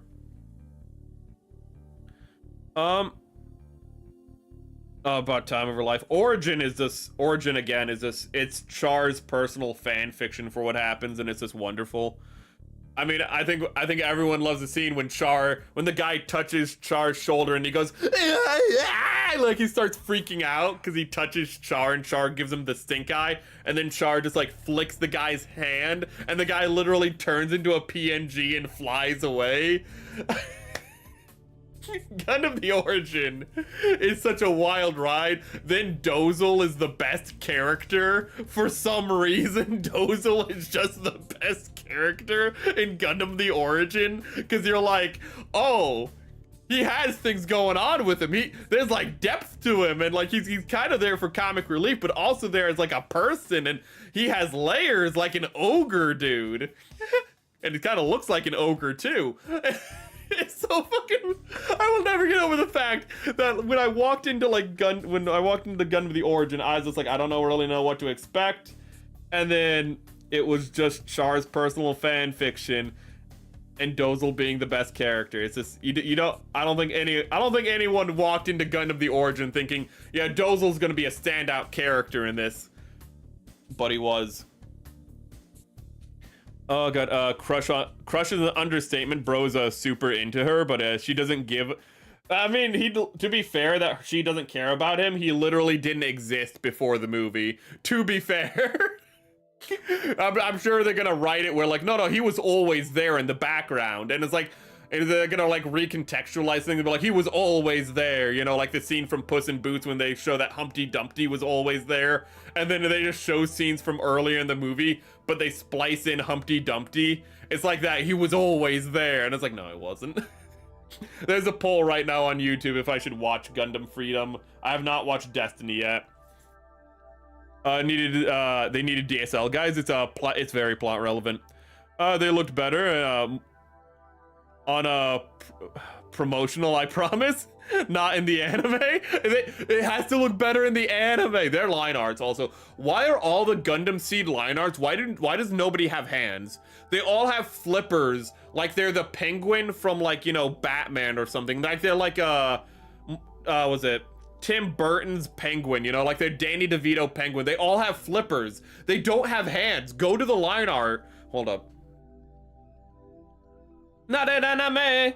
Ooh. His motivation is war because she denies him. Yeah. Just, you know, he does something. But if you go to the line art, and I'm gonna see if I can like bring up some line art right now. I'm gonna use my phone to make it quicker. But Black Knight Cal-re is gonna be the quickest way to get to it. But Black Knight Cal-re, I really need to get like an extension where chat's just one thing, so that way I can just see YouTube and Twitch on one thing, because right now they're side by side and I have to like go back and forth. Oh, 100 Master Grade Verk. The one you have, okay, you're maybe starting with a Verka. You are a brave man. Having your first Master Grade be a Verka. Well, you're probably gonna have very complex hands for that regard. Take it extra fucking slow is my advice, because most people don't start with Verkas. That's like starting with a real. That's like going like, no, I'm just gonna start with a real grade. I don't need to do high grades. Well, let me look up this twink. Orphee. Look at his hands. Look at his hands, chat. Look at those hands. Those are not human hands. AI does better hands than that. AI does better hands than this thing. I can see why artists are getting replaced. He had layers in OG. Oh. Dozle is Dozle did it. In Gundam the Origin, Dozle was real good. But he does have layers. He's just so briefly in the original series. He does have layers in the original series. He's just there so briefly. But to see him flushed out in Origin, I would say like Origin is this headcanon of Char except for Dozle. I accept Dozle as this canon.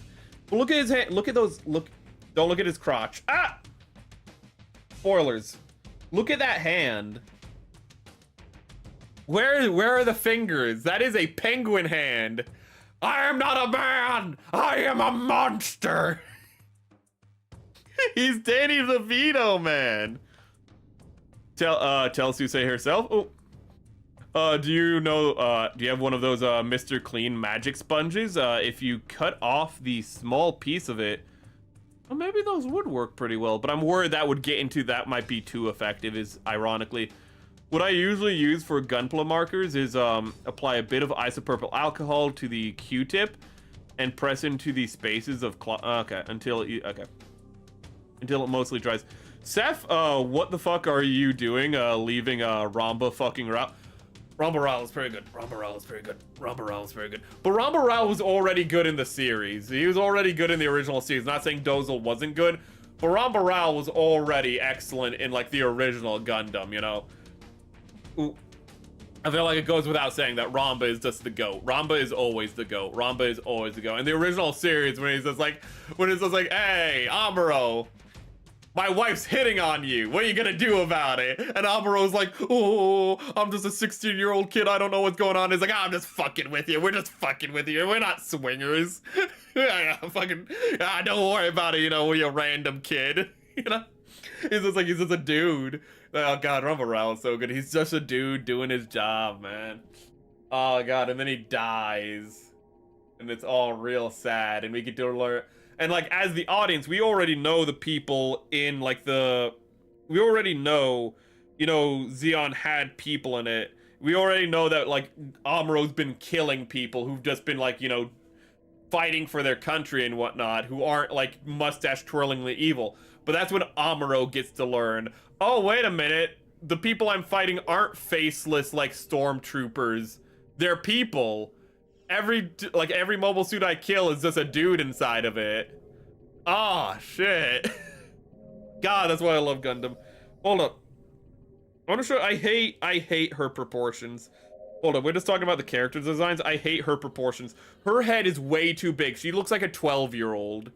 You know, like a lot of people complain about lolis. She's not a loli. She just looks like she's 12, but then she has these massive... Well, actually, her lips aren't as big as some of the other ones, but her face looks weird. I hate the character design of this anime. It looks good in the promotional, as he said, but oh my god. What are those? Oh, Uncle Ramba went to find Artesius' cat. That was pretty cool. And he got the cat, too. It's like, hey, everything's on fire. Hold up, I need to go save a cat. I need to go save a cat, or else a little girl is gonna, like, cry. Ramba, you are too good for us. You were too good for us. That's why you had to be taken away. Okay, so the most optimal strategy to stop this paint smearing as much as possible is going to be just going down like this and then cleaning it up later. And therefore, any kind of like, any drag, any remaining paint will just discolor this part, and it should look fine. It should just look like a gradient. So hopefully we'll create a gradient and we can clean it up. That's my idea. Oh yeah, he is also in Build Fighters, and he's just like a guy, he's just a calm dude living with his wife. Is Star Wars sequel trilogy OP? Let's glaze Kira Yamato again and make freedom even more OP. Of course, dude. It's the titular mobile suit. Of course it's OP. Come on, you gotta make it powerful. It's honestly bad. I mean, I haven't heard many good things about Gundam Seed in general that are high praises from my chats, but I mean, again, the worse Gundam Seed gets, the more I like it for the wrong reasons. In all honesty, when Gundam Seed is at its worst is when I can just sit back and be like, yes, this is all I've ever wanted.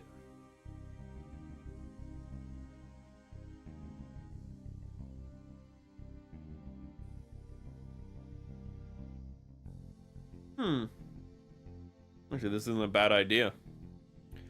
Let me see. I probably missed some YouTube chats. I'm sorry. It is my favorite Gundam. It is my third total Gunpla. It's your third. Goddamn. I went entry grade, high grade, and then master grade, just skipping right over those real grades. Definitely seemingly beyond my ability. It might be. It's okay to wait. It's okay to wait, my dude.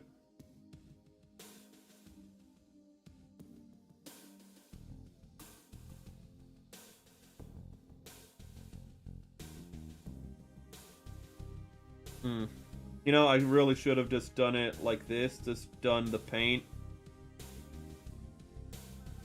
I think that's what I'm going to do off stream, because I cannot do that level of control on stream.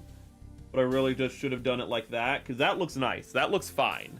That looks fine. The rest of this looks terrible. I'm going to have to throw this all in isopropyl alcohol and clean it all off. So that's what we're doing. We're going to take that all out in a minute and just... Where's my toothbrush? Where's my everything?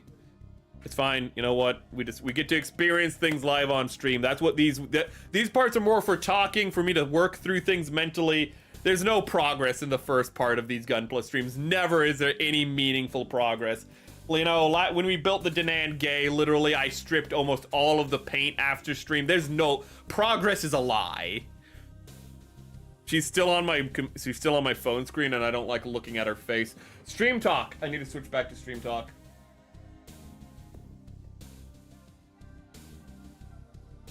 They don't have massive lips on the promotional art. You can't say that lips look better when they don't got the big DSLs on the promotional art. They have normal lips on the promotional art. Fucking Atherin's lips are literally bigger than Lacus's, whatever her name is, than Pink-Hair's lips. God damn, you get... Why is Atherin's lips looking so supple? What's going on with that, actually? Hold up. Why is lips looking like that? I forget what the blonde girl's name is. But yes, the promotional art, their character designs look better. Honestly, I've been considering getting some other kits and eventually coming back to this one when I am more experienced. If it's a Verka, maybe you should. Maybe if it's a Verka, that might be a good idea. Okay, let me just put my eczema-riddled hands into alcohol. You know, burning is just an optional feeling. The Verka we were talking about was the... This is not coming clean. Oh, shit. The other paint, the other Vallejos came off pretty easily when I soaked them. Not this one. Oh, it's coming off, but it's not coming off nearly as well as I want. But it's the Zeta Gundam, it's the Zeta Verka. Let's see here. I believe in an alternate universe where Romber lives, survives the 1 year war. That'd be nice. Hold up, I'm gonna actually share that Atherin picture in the, so let's see here. Save image. Thank God it's a PNG. Oh my lord. Sorry, sometimes if it's a web file or something else, it's just unshareable. Let me go to... let's go to here. Oh, I forgot to put what we're building up. Oh, that's annoying. I forgot to put the model up in the corner. Well, fine. Let's go to here. Let's go to here. Okay, so this is just gonna be here, I guess. Well, like, this is what I was talking about earlier, just for perspective. Like, these look a lot better than, like, what the actual line art and animation shows. These character designs actually look kind of nice, in all honesty. It looks like they've aged up, you know, which they would have, you know, because it is later in the timeline. The women have, like, normal lips, you know? For some reason, Atherin, the guy with the blue hair, has, like, really big, supple lips. I don't know what's going on with that. But these look like human beings, actually. They have fingers, chat. Look at that. You can see they have fingers, unlike the line art. I know Gundam line art is like, the joke is Gundam line art is bad, but I've never seen like line art for people that has been that bad in Gundam. It's supposed to be the mechas that have bad line art. I don't know what's going on. I don't know what's going on. I'm just soaking it for a little bit more and just buying time for that. Like I said, females are upgrade. Oh. I'm supposed to be upgrade MILFs. Eczema is the worst. I get it all over my body and it sucks. Oof, eczema is bad. Let's keep it soaking a little bit longer. Web format is evil and I don't know what's used by anyone. Should I share Ben 7 again? Ben 7 again was awful. Blonda Kagili, Kira's younger sister. Yeah, they're like setting up like a love triangle with Kagili, and then they're like, hold up, Kagili's his sister. And it's like, why were you setting that up? Like, this isn't like, you know, in Star Wars where like Leia kisses Luke to make Han Solo jealous. It's not like that. And like, it's, you know, that like is like you are actually building romantic tension with Kira and Kagili. Why were you doing that as the authors? Why? Like, you were doing what people wrongly accused George Lucas of. Why? Why would you do that?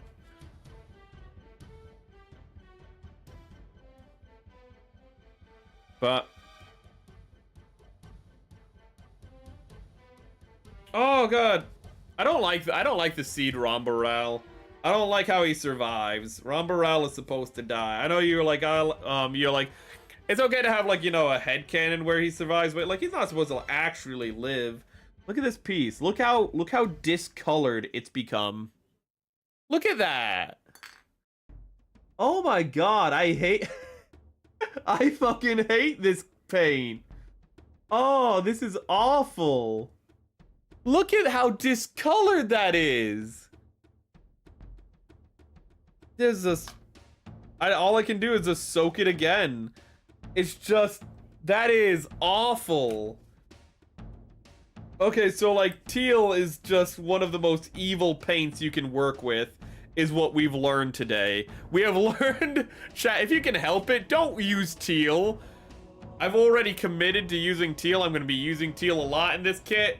Don't do that. Just, it's not like a, just don't. Fuck teal. It's an ugly color anyways. I say that teal is like a, actually no, aquamarine is a very prominent color in my redesign. I said it was the Zeta Gundam Verka that they got. Verka first master grade of yeah. So Zabi says don't let the Zeta be your first one. You're not ready. Ooh, I beg your finest fucking pardon. You need like 6 master grades under your belt before that. You need half a dozen master grades under your belt before doing any Verka. But yeah, that's a transformable one. Ooh. Get master grade Dom renewal. Yeah, that's like the Dom 1.5. Master grade GM ground, dual assault shroud. Those are pretty good trio to get under your belt. I have the Dom 1.5 actually. It's right here. I'm just waiting for it to soak a little bit longer, but I have that. And I can't show it because it has the place where I bought it from on it, son of a bitch. Please, for the love of God. This is awesome. Is it YouTube or your Wi-Fi? Any order will do. Yeah, so people always go like dog on the Dom, and I don't know why, because normal Gunpla builders are always like, it's fine. It always, from what I hear, is like it has hands that are a little loose or something, and it's like, those are things that are very manageable. Ooh. Like, there are bad Gunpla kits, but like, usually they're bad in a modern context. People always, though, like, if a kit doesn't come out, like, perfectly, or it might have some problems that you're gonna have to do a little bit of extra work with, you know, i.e. model build or customize your model. There are so many people who are like, oh, well, it's a horrible model then. I cannot be asked to apply joint thickener because one joint in my model was a little bit loose. Everyone other's print, you know, their joints are completely fine, but I got the one bad print. Therefore, the kit is a 0 out of 10 now, and I have to say nobody should buy it. Ooh, I fucking hate that. Which is why in my review for the GM, where I did have a bad print of the model, I went out of my way to be like, don't use this to like, don't use this on whether or not you should buy the kit, ironically. Either version of the Dom or Rick Dom will do. I got the Dom. I could have gotten the Rick Dom, but I liked the Rick Dom's back thrusters more. Its back verniers, its back verniers. I liked those more, but I liked literally everything else about the Dom more. And if you aren't like deep into Gundam and you don't know the difference between a Rick Dom and a Dom, you're not into Gundam enough. You need to learn the difference. They're completely different mobile suits. They're not. A Rick Dom is just a space version of a Dom. I realized I was wiping this off camera. It's just a space version of a Dom. It has different verniers, a different shade of purple. I believe the Rick Dom has like a slightly darker purple, and it has like different verniers, and its skirt is a little bit like different in length. On the models, though, I don't know if the skirts are different, but in canon, those are like the differences. Those are the meaningful differences. One is made for space, the other one isn't. The verniers are different. Oh, the models, though, the difference is there's a lot of customizable, like, weapons with the Dom, and there's, like, a big beam bazooka cannon for the Rick Dom. It's getting cleaner. You can see it's getting closer. We're gonna soak it one more time, then move on to something else. AKs. Let's see here. Rick Dom has more thrust. Yeah. Oh, and it also has more beam capacity. It has I think also its engine is upgraded, so it has better. It has the beam cannon, but I think no. The beam bazooka is actually powered by has an internal power cell, which is why it's so big. So it's not powered by the Dom. So yeah, it's still. I think the Dom itself, it can power beam weapons, but only to a limited degree. It has a beam scatter weapon on its chest. So it has limited beam capacity. Leaps. I'm pretty new to gunplay, hence my lack of knowledge, don't worry. Oh, real grade Zeta, that's the, no, fucking don't tell him real grade Zeta is the best. After we talked him out of, you know, building the Zeta Verka, don't be like, oh yeah, you know, real grade Zeta. That's what you should build. If you want to feel empty inside and question why are you doing this, maybe then. I think everyone should build the real grade Zeta, but only like just to know like if you really want to be into Gunpla. You know, because you'll just build it and feel empty inside. If you can build another kit after feeling empty inside, you can do Gunpla.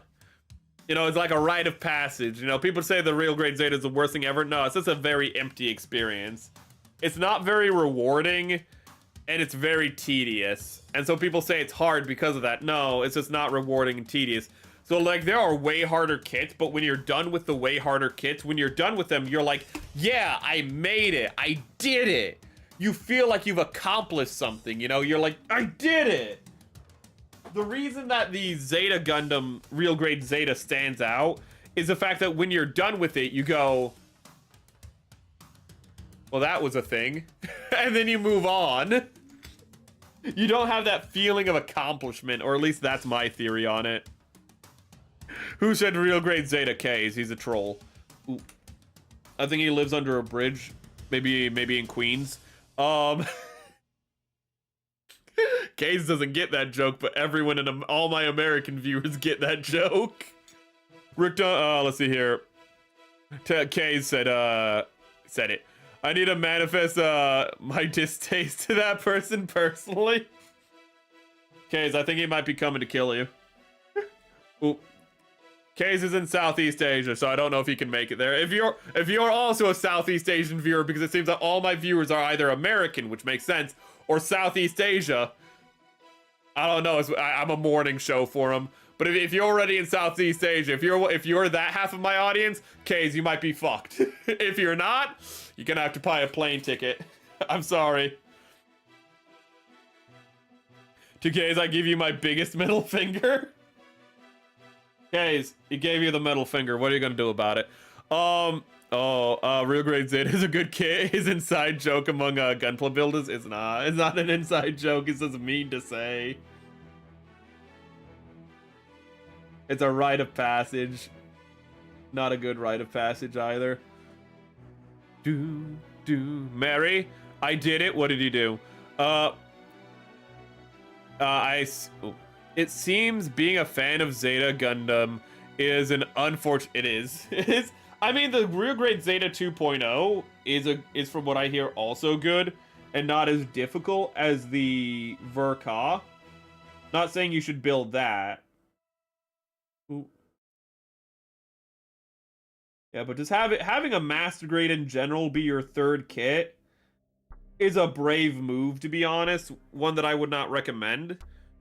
He's gonna look like a toothpaste man when I'm done with. If I put too much, I realize if I put too much of this on him, he's gonna look like he's a toothpaste mascot. So I have to be really careful with how much I do this. Okay. There we go. Also, I'm going to steal your Gunpla and tools. Oh my god. Okay, he's gonna see. Oh god. This is how I find out Sazami's Romanian. He's gonna steal your shit. Look in Stream Talk. I'll look in a minute. Who? In Twitch. Yeah, on Twitch, Zazabi. So there's a Zeta Gundam kit that won't make me want to die. Slope it. Oh, I mean, like, if you want the high grade Zeta, that's a completely fine kit. It's a parts former, which means that you'll literally have to take it apart to transform it. But I have the real grades. The high grade Zeta right here. The high grade Zeta is a fine kit. It's on my stand. I like it. It's a great. Like, if you're gonna want to put it in whatever. You're not going to be able to transform it freely, because again, it's a parts former. You're going to have separate parts for its transformation. Let me see if I can find those real quick. Actually, where are the parts former parts for this kit? Here they are. So you can see here, like, that's the torso and the waist. You know, so what you do is you just disassemble it after you build it, and you just put it on a different build, effectively. So it's more of a display piece, if anything, and it's kind of big, so it's hard to fit on screen. But it's more of a display piece, if anything. But the high grade, I do like. Ooh, I really do like the high grade. It's a nice kit. It looks nice on your shelf. You're just never going to want to touch it after you build it. Because it's either going to be transformed and therefore a brick, and very, well, particular in how it's weighed, and you're just not going to want to move it because it might fall, because it might be a little... Sorry, I almost knocked it over. It's one of those kits. It's a display kit. It's not a play kit. It's the Catch-22 with the high-grade... Revive Zeta. The high grade Revive. Not the original Zeta. Do not touch the original Zeta. Get the high grade Revive if you want to get a high grade Zeta Gundam. Welcome, Case. The UC80 version is better. Regular Zeta Revive was much better. It does have a bunch of stickers. Zazabi is right about that. It does have plenty of stickers. So you could also use that as an excuse to practice your painting, but, like, I think literally all of the red you see here is sticker. I'm like 90% certain. Yeah, that's all sticker. This isn't sticker, but on the Wave Rider, like the big black parts, those are black unless you sticker them. So you could either learn to paint, or you're going to do a lot of stickering. So it's a good opportunity to learn to paint, in all honesty. Because it's not very difficult. It's not a difficult paint job. You can easily, like, tape off the area. So it's also kind of a good place to learn to paint, in all honesty. Was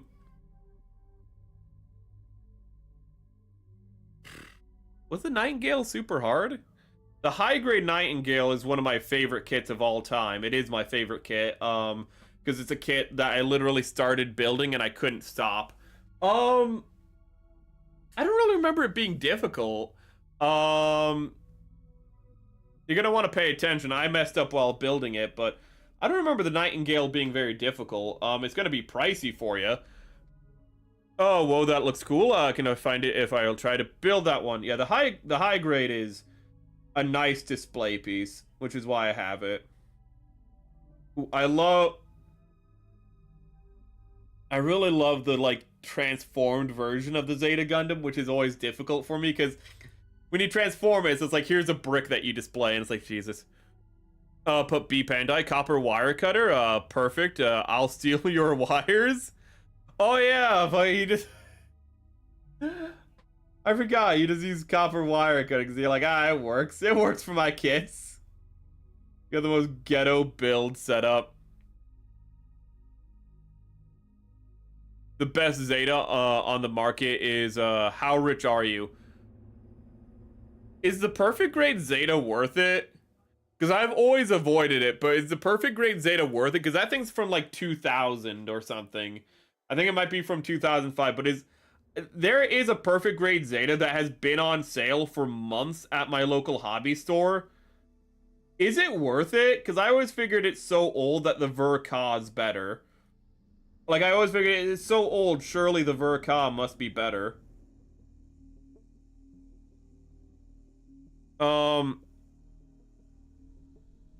It is the best, so I should. God. I don't want to have four. I don't want to have four Zetas though. I already have 2 master grades that I need to build. Is it really the best? After all these years, it's still the best. Oh my god, I might have to pick it up then if it's still in stock. Now that I want to get it, it's not going to be in stock anymore. Just so you wait, which means I get to save like $200. Oh no, I get to not spend $200. Oh, a Gunpla nightmare. Mary, listen up how good this prank is. So let's say one of your friends is a pizza lover, and every stream together, we must have a pizza beside him so you can prank him and order one before stream. So when you ask him if he wants to get pizza before stream, he says yes, and the pizza already arrived and the door sounds good, right? What? Why wouldn't I just get DiGiorno's? Better than delivery. My brother one time, because you know how you can get like Uber Eats and whatnot, so you can like have people go shopping for you. What he did was he was just with friends and was like, how about we get them to deliver DiGiorno's? And they just looked at him just like, is that allowed? So lightning mechanics are awesome. The wingtips light up. Really? As you fold them and transform, they light up in jet engine. Oh my goodness. The kit holds up. Again, it's just so old I didn't know if it held up. Stable transformation. I mean, it's like 160 scale, so I bet it would be a pretty clean transformation. Tabs and wings in place. Also, why do I have so many notifications? Oh, that is other people. Okay. So I had a lot of notifications on the Twitch. I definitely missed the YouTube chat, and I'm sorry about that. Oh, the high grade Revive Zeta is only like $25 from where I can see it. Oh yeah, it's high grades are, especially high grades of that age are far more affordable. Yeah, I probably said that a little too loud. I think I said it right into the mic, but yeah, it was not an expensive kit.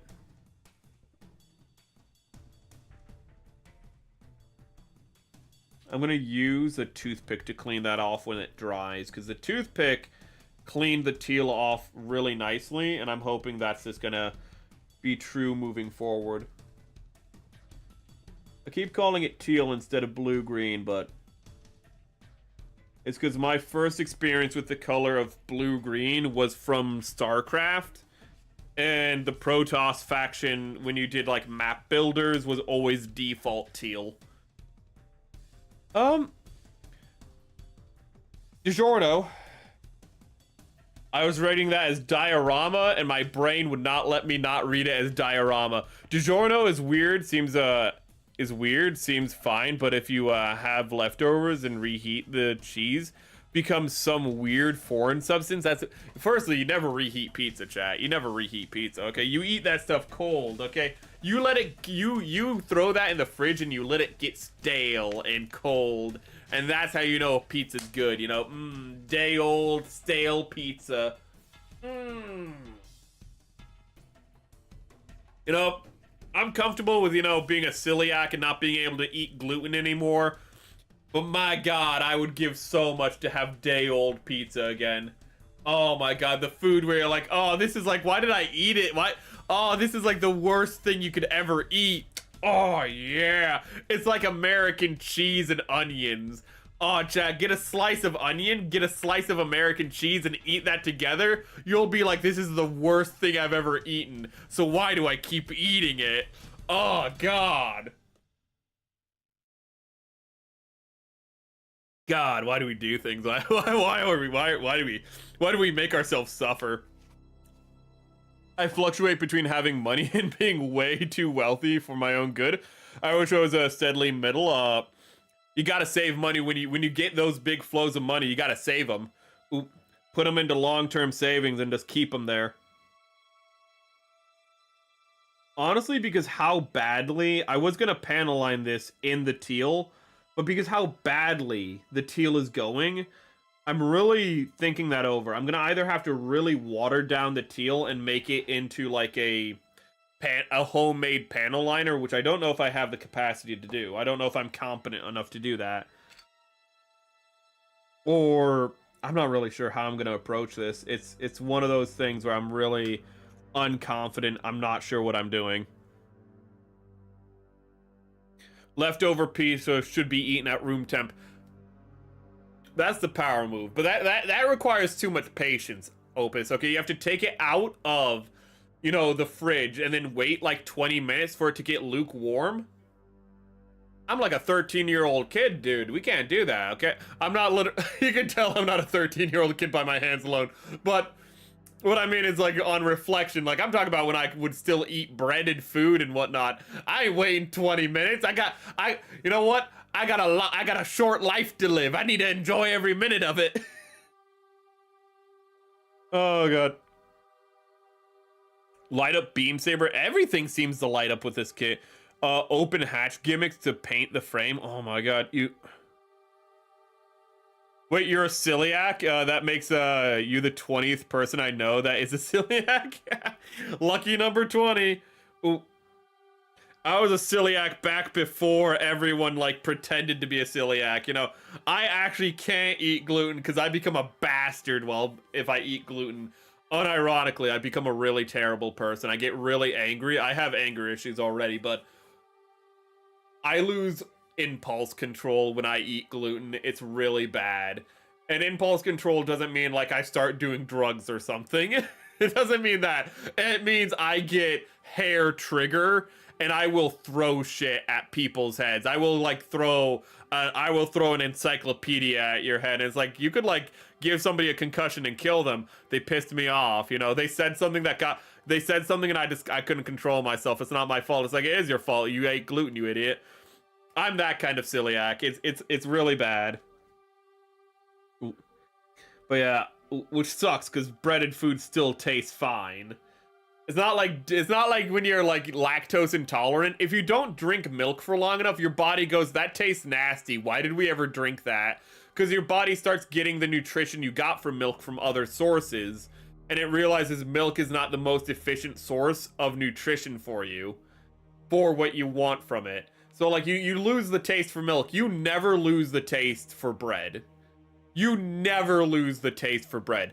Bread will always smell and taste amazing to you. And that's what I hate about being a celiac. I thought, oh, you know, it's like my lactose intolerance. I'll just get over it. You know, I'll be like, ew, milk. Never have I ever been like, oh, a hamburger with, you know, with a nice puffy, you know, soft, springy bun. Ew, gross. You know, I've never been like, oh, a classic peanut butter and jelly sandwich where you don't have to heat up the bread so it's not like, you know, rock hard. Like, you have to toast the bread to get it soft. You know, like, oh, that sounds terrible. Fucking, you will never stop missing gluten when you get diagnosed as a celiac. It sucks. It is the worst. It's awful. Oh god, I hate cold pizza. Reheat it in the oven. My case, an air fryer. Oh my god, I'd reheat it in a toaster oven. I would not go. I would not reheat it in an oven. I'd be like, no way. You should reheat. I reheat almost everything in a toaster oven because toaster ovens are amazing and really cool.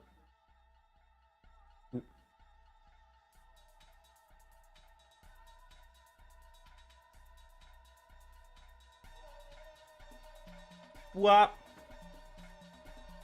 So, or leave pizza in the microwave, or some, ooh, I missed your first chat. I skipped to your second one by accident. The reason I bought the Verka was, because it only cost me like $32. Holy shit, that's a steal. Oh my god, you were right to pick it up even if you're not building it yet. Not sure if that was a good price, but that's a fucking, a $32 Verka? I don't think it matters which master grade we're talking about. Okay, well, maybe a ball would like be like $32 or like $40 or something, but like a, a Zeta Verka for $32. That's a good price, man. Oh, you're not sure if it's a good price. It is a good price. But it was on sale compared to the listed price. Yeah, that is a good price for like any master grade that's come out in the last like 15 years. To be honest, that is a good price for any master grade that has come out in the last 15 years. $32. Hell, even in the last 30 years, that's a pretty decent price for like older master kits even. That's a good, I don't know why they were selling it for that cheap, but that's a steal. Wow. Or leave the pizza in the microwave, or oven, but turn it, on to eat the room temp and rock hard. Oh my god, dude. When I say stale pizza, I wasn't like saying like rock hard stale pizza. I can't do that. I mean like the pizza that's like getting floppy stale. Brioche bun hamburgers with melty cheese and some veggies would be heaven right now. Oh my god, don't tempt me. Don't tempt me. It's been years. It's been years. I'm like an alcoholic, you know. This is my I don't know, like 40 whatever. This is my 40 whatever year. Not year. I'm Chad, I have a confession to make. I'm actually 60 years old. Nah. No. This is my 42nd month without gluten.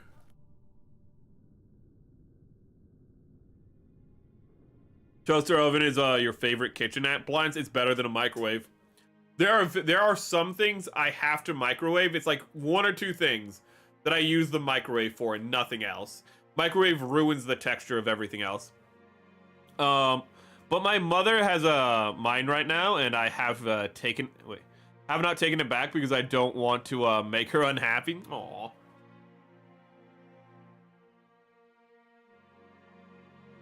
I mean, toaster ovens aren't the most expensive thing, but I don't know. But if it's a good toaster oven, I mean, yeah, you should get it back and instead of buying a new one. Does this do? I got a cheap Walmart toaster oven. Does you know? It does its job. I'm thinking gold for this part. Let me look on the kit. This is the leg. So do we have anything for the legs? No, it's just plain. Maybe we should do silver then. That's really the question at hand. I am glad I got a good price. I never buy anything that isn't on sale. That's a good philosophy. Let's see here.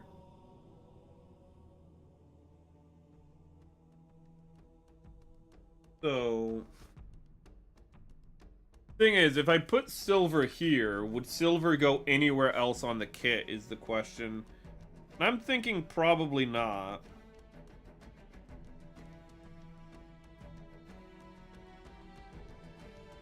More parts for purple, but I don't think we need to add more purple.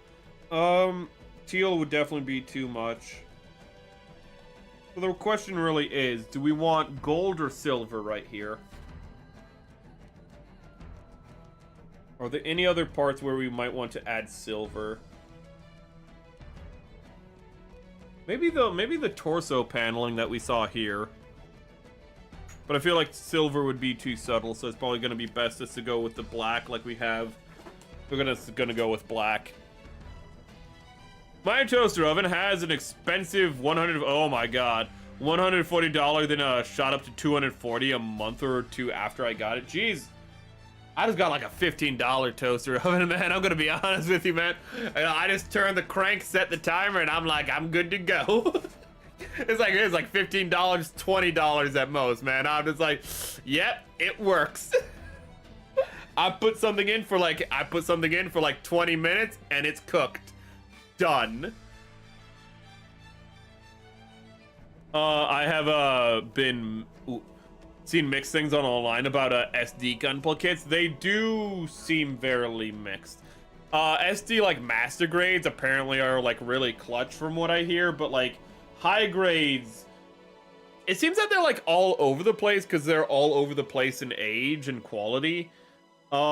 Yeah, it really does seem to vary kit by kit though. In all honesty, you should probably check reviews per kit. I do that in general with Gunpla. I check reviews per kit if I'm not sold on a kit in general. But for SDs, it's probably just safe to do that all the time.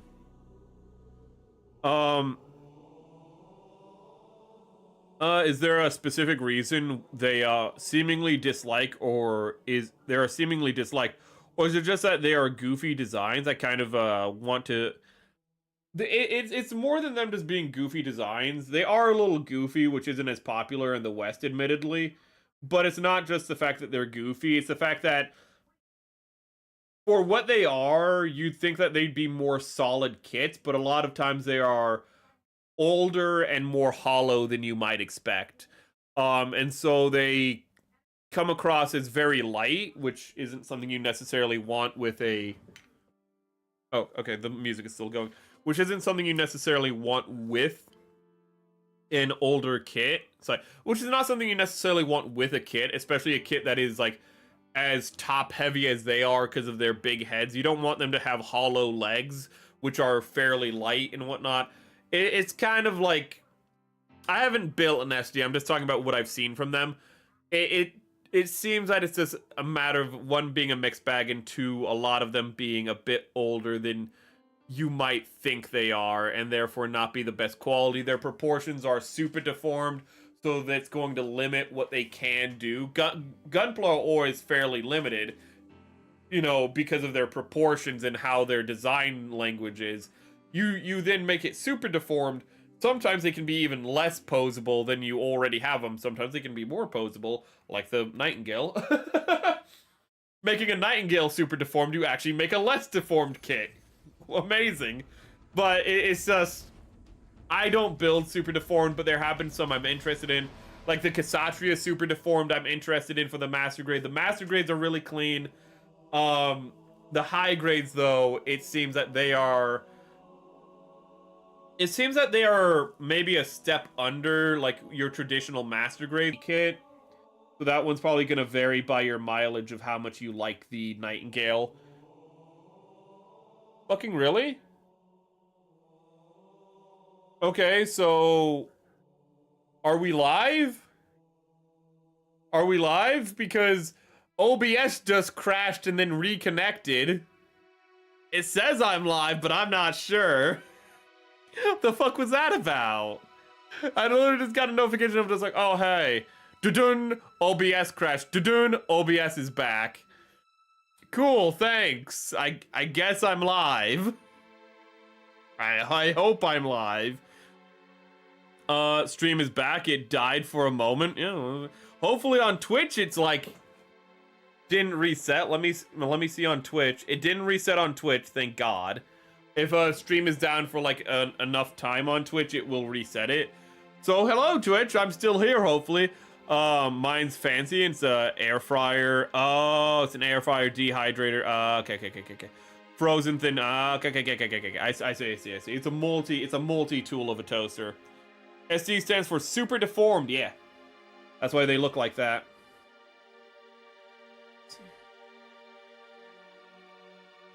A lot of the decision making for this kit I'm gonna have to do off stream. But the panel lining, I will not have to. That is not a hard decision for the panel lining. You little bastard. Let's prop it up against this. Damn it. Hold up. I need this piece to be somewhat erect.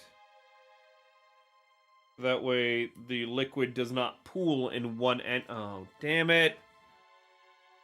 Why are you difficult? No, that's actually the worst way to hold it. How do I put... I need the piece to stand up like this, but because of its anatomy, it doesn't want to. So if I have it like this, all the panel liner is going to pool in the bottom. Like this is going to pool at the top. How do I hold this? How do I... Firstly, I can add panel liner into these little ports here and then paint those later. These would go really nice as copper. Oh, that's what I should do. I should make these ports as bronze because that's what I'm doing in other places. I wouldn't be a live stream without tech difficulties. Every time I stream, I spend the last half hour screwing with stuff and fixing things. Ooh, sounds about right. Little kit.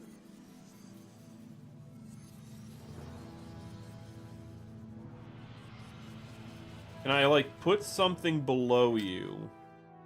Make it so you don't fall over. That's the best we're gonna do. Okay. So, if I can do bronze though, bronze is a forgiving paint, so we can do bronze. What? I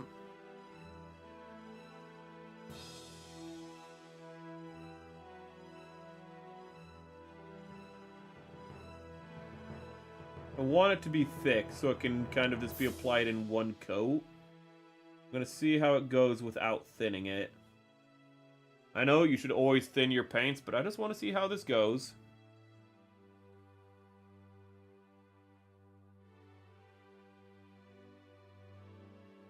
It's going well, actually. It's going very well. Let us go and open... Nope.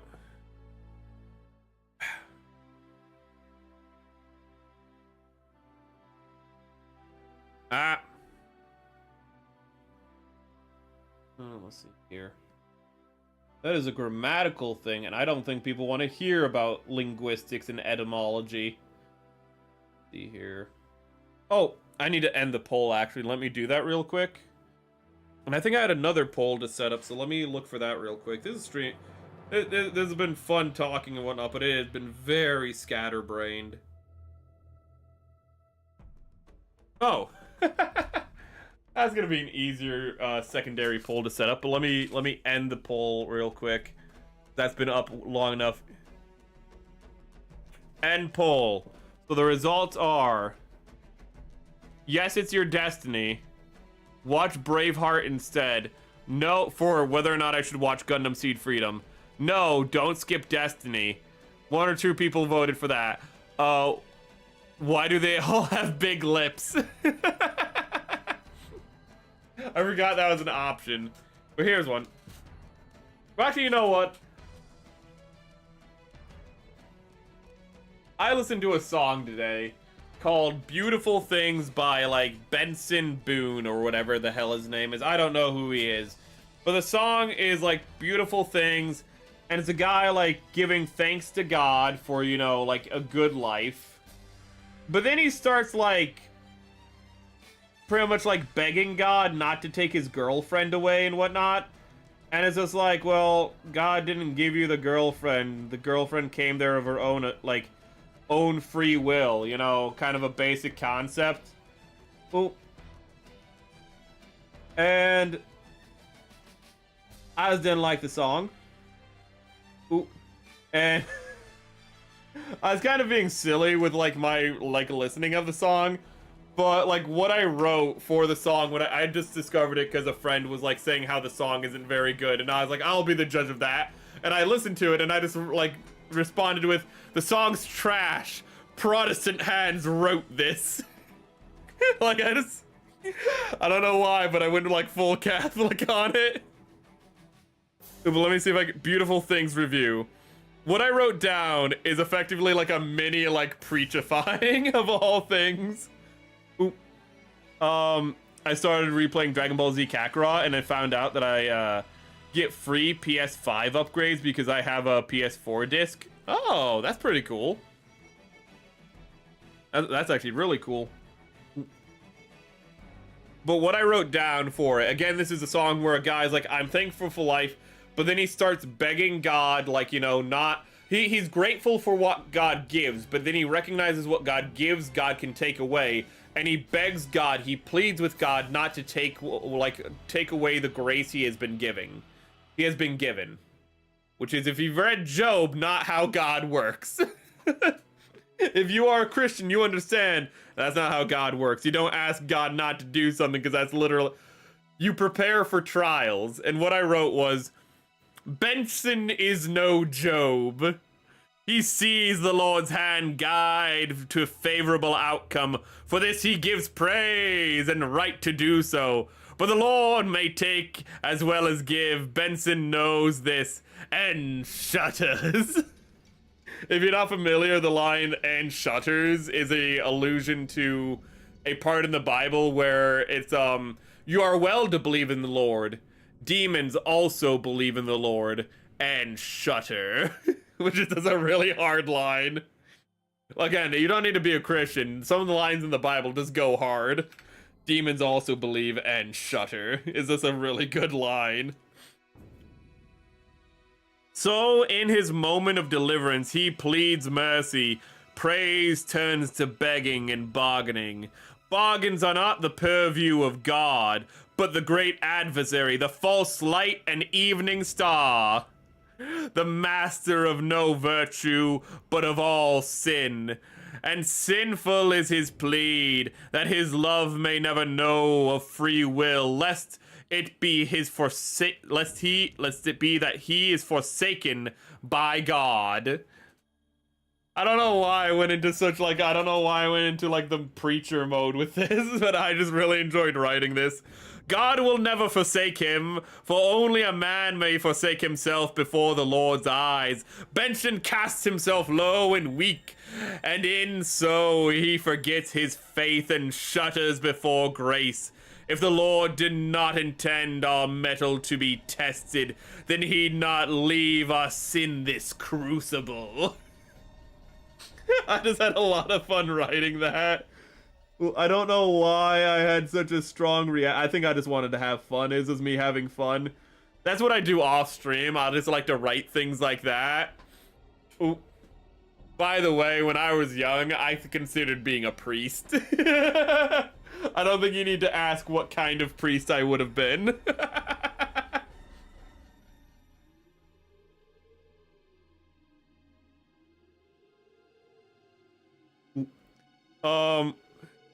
So the Bible is such a badass book, which now saying that, I realize I said is a very unchristian of me to say. It's a badass book, man. It's a badass book. I can say that as a Christian. It's badass, dude. Dude, the part when Jesus pulls a flaming sword out of his throat during, like, you know, Armageddon, that's pretty badass. I don't know what John, you know, if what John was seeing is what's to come or what has been, but you know what? That's a badass part of the Bible. Armageddon's fucking metal as hell, dude. What would I be if I'm not a Christian? But I don't deny there might be a creator of the universe. Well, that sounds like you're agnostic. The term would be agnostic if you mean, non-denominationally agnostic is a thing. Well, agnostic means that like you don't you don't believe in God, but you also don't believe there's not a God if you're just talking about like terminology. For simple to put it simply. What? Let's see here. You know, silver would go good in this metal stripe though. Let's see here. Oh yeah, I forgot I ended it with ask not for mercy in life, but trials, lest you be cursed with toil and death. Fucking. And all that means is, when you're having a good time, don't expect it to last forever. Ooh, expect there to be hard times as well as good, and be ready for the hard times, lest you suffer all the more for it. It's just that it goes harder if you say, lest you be cursed with death, lest you be cursed with toil and death. Just goes harder. It goes really hard.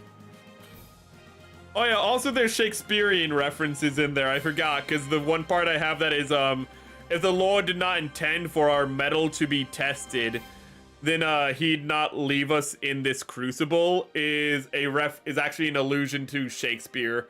Because there is a part in Shakespeare, I forget which, I think it's in Julius Caesar. I can't quite remember. It's either in Julius Caesar or Hamlet. There's a part where he makes a pun out of metal and metal. Because metal as in M-E-T-T-L-E and M-E-T-A-L. Which are two different words, but he makes a pun out of them. He makes a play on words with it, like test your metal. You know, he does that, you know, in Shakespeare. And so that's an allusion to that. I had fun writing that. I needed to write something like that, in all honesty. I've been in somewhat of a poetic mood, and I just haven't had any outlet for it. But that's what I do for one. Yeah, is this not? If you neither believe or but also do not close yourself off, it's just agnosticism. Not to be confused with Gnosticism. Agnosticism is different. Gnosticism is we don't talk about agnosticism. Sorry. Being agnostic is, again, you believe in like neither there being a god or there not being a god. You're open to the idea, but you're not closed off, but you don't believe and whatnot. Gnosticism, I know I've accused Mormons of like, you know, Christian fan fiction. But that's in all good fun, you know, that's like, ha ha ha, you believe, you know, Jesus came over to the Indians and tried to save the Indians. But the Indians rejected him, so he cursed them with red skin. Haha. Wait, what? Wait, what? Wait, can you actually... Wait. You believe that? Fucking wait. What? Firstly, like... okay. But Gnosticism is like... God is actually the devil, and... God is like this ancient god, is like this ancient like god of Typhon or something. No, that's what like that. No, that's what like Neo-Greeks believe. Neo-Zeusians or whatever the hell they're called are very silly, and I don't know if they're real people or they're just LARPing. But there's people who are like, yeah, we believe in the Greek pantheon, and it's like, do you really? Do you really? But Gnostics are weird. I don't remember all the things Gnostics believe in, but whenever you see some really weird, like, harebrained, like... Gnostics are like the conspiracy theorists and not like, you know, are like the moon landing conspiracy theorists of, like, Christianity. That's how I put them. They're not like the fun conspiracy theorists where you're like, oh, they were right all along. It's like, no, we can see... We literally have evidence of the moon landing, like... India took pictures like last week of the moon landing sites. That actually happened. India took pictures of the moon landing, you know.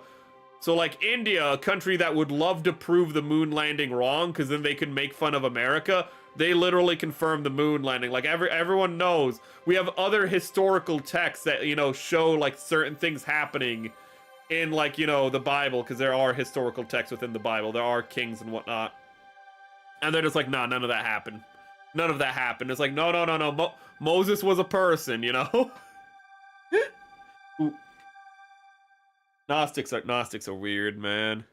I am firmly Christian, but I don't fit into any given denomination. That's not uncommon.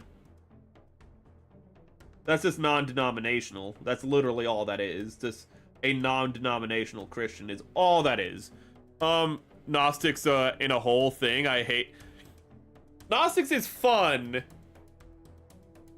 if it was just like a silly little thing, like the moon landing. But Gnostics are weird because... Ooh. Gnostics are just weird, man. I wish I could remember all the crazy things. The thing is, the things that you believe in aren't as fun as, say, like, the... What's that Islam group I mentioned about that's not actually Muslims? Nation of Islam. No relation to Islam, by the way. But the Nation of Islam, no relation to Islam. Those guys are fun. You know, when you bring up, almost said Enkidu. When you bring up Yaqub and how Yaqub invented white people and stuff, and you're just like... You know, he invented white people, and then the white people made he made trickology. And trickology, you know, and like, it's the art of lying, and lying kills your soul, but white people are able to lie, you know, without, you know, like, hurting themselves. Because, you know, like, white people have no soul, because they don't have enough melanin, because melanin is the source of soul and magic. And you're just like, what the fuck am I listening to? That's funny. That's funny. That's funny. Gnostics aren't funny. Gnostics are just annoying. You know, Nation of Islam is hilarious. Nation of Islam is amazing. Fucking Nation of Islam, where Moses was born after Muhammad.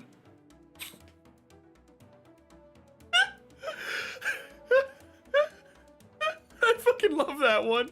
How Moses was born after Muhammad. How the fuck does that one even make sense, Nation of Islam? Like, Muslims don't believe that. Muslims are like, yeah, Moses, you know, he was, you know, he lived like 1,000 or whatever years before, you know, Muhammad. You know, then Muhammad came and, you know, yeah. But...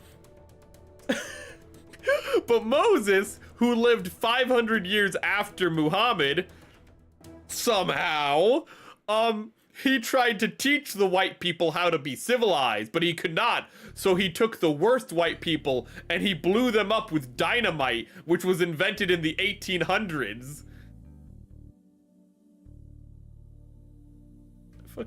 I love the Nation of Islam so much. The Nation of Islam is so fucking stupid.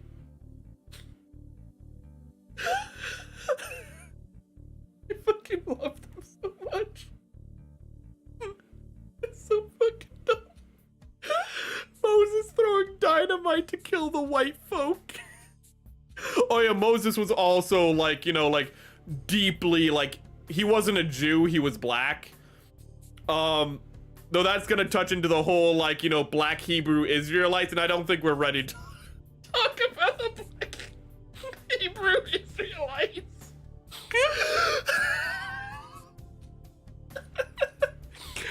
Oh my god.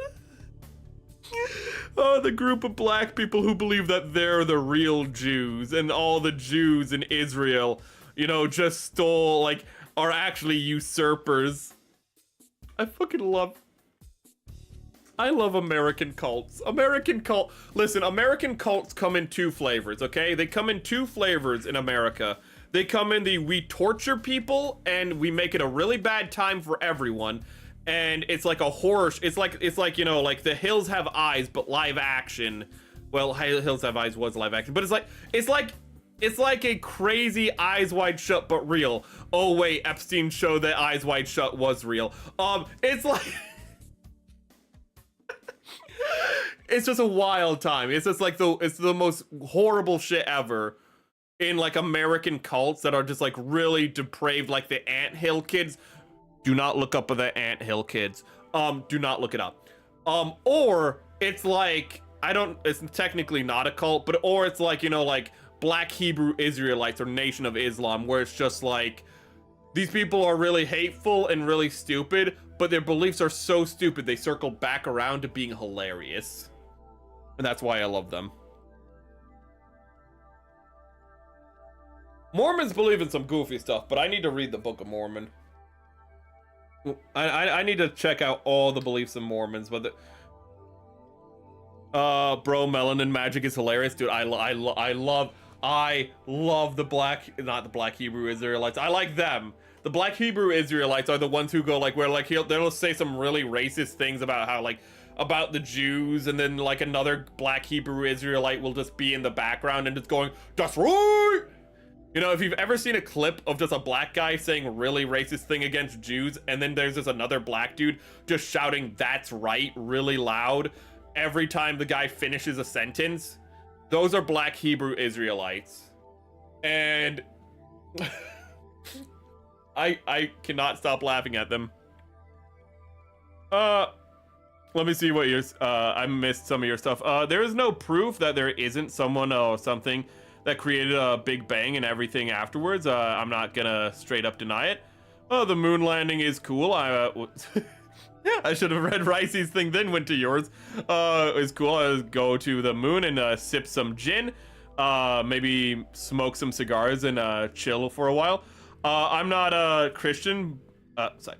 It may not be a Christian god because Christianity and other religions in something man-made, but there is something saying the universe that create. Yeah. Ooh. We could always interpret the Christian God as our interpretation of that grand creator. Who a big part baked into Christianity is that everything written down is written by man and therefore subject to fallibility. For man is inherently fallible. Is what I'm saying a conspiracy theory? No, what you're saying is just like a religious concept of. What you're saying just sounds like agnosticism, because it is. That's wild. Crazy and wild. Nation of Islam is so good. I would listen, chat. When I rebrand as Seth King, one thing I have planned is like streams where people teach me things, and I'm just gonna be a boneheaded dinosaur asking questions. Just going like, why does this happen? You know, like if somebody teaches me about Transformers and they show me Unicron, I'm literally just gonna make a unicorn joke. I'm gonna be like, why is he called unicorn if he has two horns? You know. But there will be times where I'm going to just teach people about cursed knowledge, because cursed knowledge is best knowledge. I want to sit people down. I want to sit the most innocent people down and just teach them about the Nation of Islam. I want to teach them about Yaqub. I want to teach them about the most messed up. You know, most of the time it's going to be people teaching me things, and it's just like, okay, so I learned about something and I want to share it with you. I'm either going to teach you, chat, or other people. I don't know. There is so much cursed. There's so many cool, but also cursed things in this world that I would love to share with you. Don't forget the story of Al-Zoot. I think I do forget the, they are a very interesting thing to study. Al-Zoot, wait. Is he related to, Al-Zoot Hadith?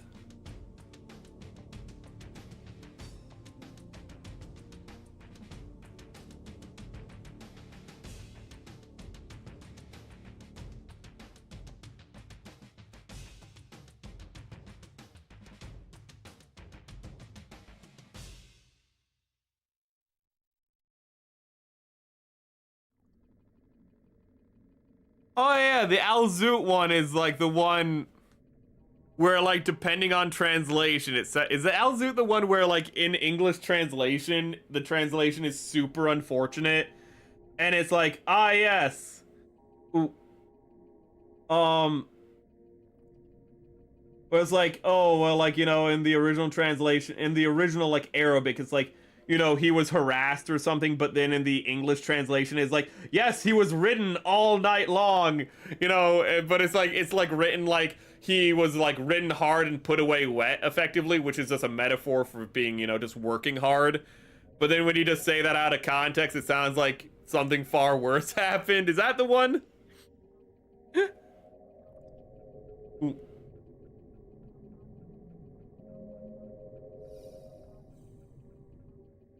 But I know there are a lot of unfortunate translations in the Quran is the thing. Which is why Muslims believe that the only true Quran is the original text and everything else is but interpretation, which is pretty fair, to be honest. To a desert near Mecca and night and told him to sit within a drawn circle, not to move, promising that it would not be harmed. Men resembling the zoo appeared to the prophet. Okay. Riding and crowding. Yeah, so it seems like a translation issue. So it's like either riding is translated, which is implies a lot, or crowding, which just means they were around him. The text states that they rode or came upon / crowded the prophet. So it's literally that is fucking unfortunate translation. That is really unfortunate translation. Oh, the Bible has some unfortunate translations, but that is an unfortunate translation. Outcome: the prophet was left exhausted, and angels later appeared to praise him. Good for you. Good for you. But he was put upon. Put upon is too long. Just have it so that they rode him all night long.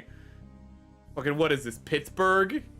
If you're not familiar, in Pittsburgh, if you need a ride home, what people in Pittsburgh say isn't, hey, do you need a ride home? What they'll say is they'll look you straight in the eye and say, I'll ride you home. And it's like, the fuck did you just say to me? I said I'll ride you home. Fucking English. Fucking savages. Oh god. A fellow enjoyer of wild and cursed subjects, a truly peak VTubing. Oh my god. God, I wanted to like the narrative Gundam's design. The Massacre is supposedly peak in Bandai's engineering, but I don't like the design enough to enjoy the engineering to buy it. Honestly, same. There's something about it feels like an incomplete kit, which I understand it is a prototype, so that's kind of like intentional. I understand, but something about the narrative just feels incomplete to me, and I can never get behind it for that reason. Ooh. This is a pretty typical part 1 where it's been like 3 hours, Jesus Christ, and we have like nothing done. Again, these streams aren't for like getting anything done. They're for me to like experiment and fail horribly.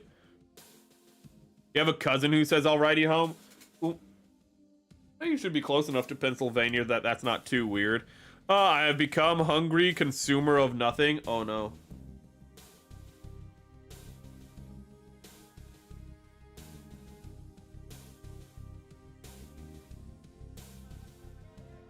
Yakarbon. Yeah.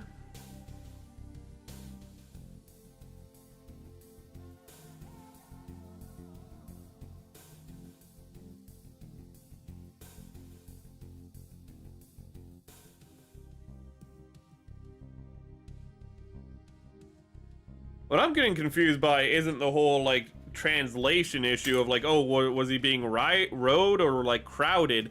It's the fact that they keep mentioning a djinn, which is a genie. They're like, oh, there's these people from Zoo. Also, the genie. And it's like, well, hold up, but you can't just, like, brush over the fact that there's a genie in this story. No, don't worry about it. Anyways, these guys from Zoo, they crowded the prophet. Hold up, but what about the genie? Don't worry about it. Okay, and then... and then they go on with the story, then they mention the genie again, is what I'm reading, and then it's just like, hold up, okay, wait, we got the genie. Are we gonna talk about the genie? No, I just wanted to remind you that there's a genie there. Anyways, the guys of Zoo, and it's like, there's just a genie in this story, and they're just like, yeah, fucking whatever about it. It's just, what do you mean, whatever? There's a fucking demon just right there in the story, and you're just like, yeah, the demon, who cares? It's a demon, who cares? It's like, what do you mean, who cares there's a demon in your... It's a fucking demon! Like, everyone is looking at the story and is like, oh, the translation, you know, like, oh, is it ride or crowded? I'm looking at the story going like, why the fuck is nobody talking about the fact that there's just a genie? Why are you all focusing on the wrong thing? There's a fucking genie in this story and nobody's paying attention to it. It's just sitting there in the background just like, hey, you know? Is this looking at you, breaking the fourth wall, just like, yeah, I don't know why I'm here either. What the fuck's going on? You hungry too? It is very late. I have been busy watching a stream and I haven't, oh, get some food, man. Put the stream up on your phone or something, or take a break. I heard it's super solid. Every transformation bit snaps together and somehow in backward compatible with the 1 decade-old Masquerade Unicorn Psycho frame parts. Nice. I do like when Bandai kits do that, when they are backwards compatible. I know that the Lupus Rex parts are backwards compatible or something, or like they're upgradable but also backwards compatible with the Barbatos kits, the Lupus. They have not released a Lupus Rex. They've released a Barbatos Lupus, but not a Lupus Rex yet. We'll get the Lupus Rex. We'll get the fucking hell. We'll get the Lupus Rex in 2030. Don't worry, chat.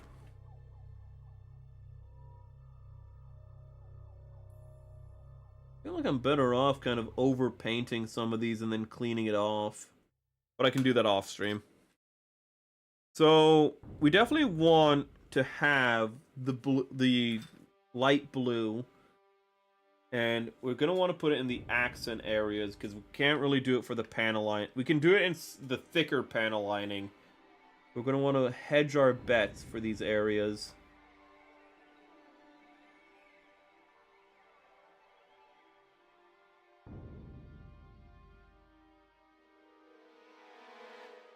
You know, I understand that I'm working with the blue-green paint again and it's really tense.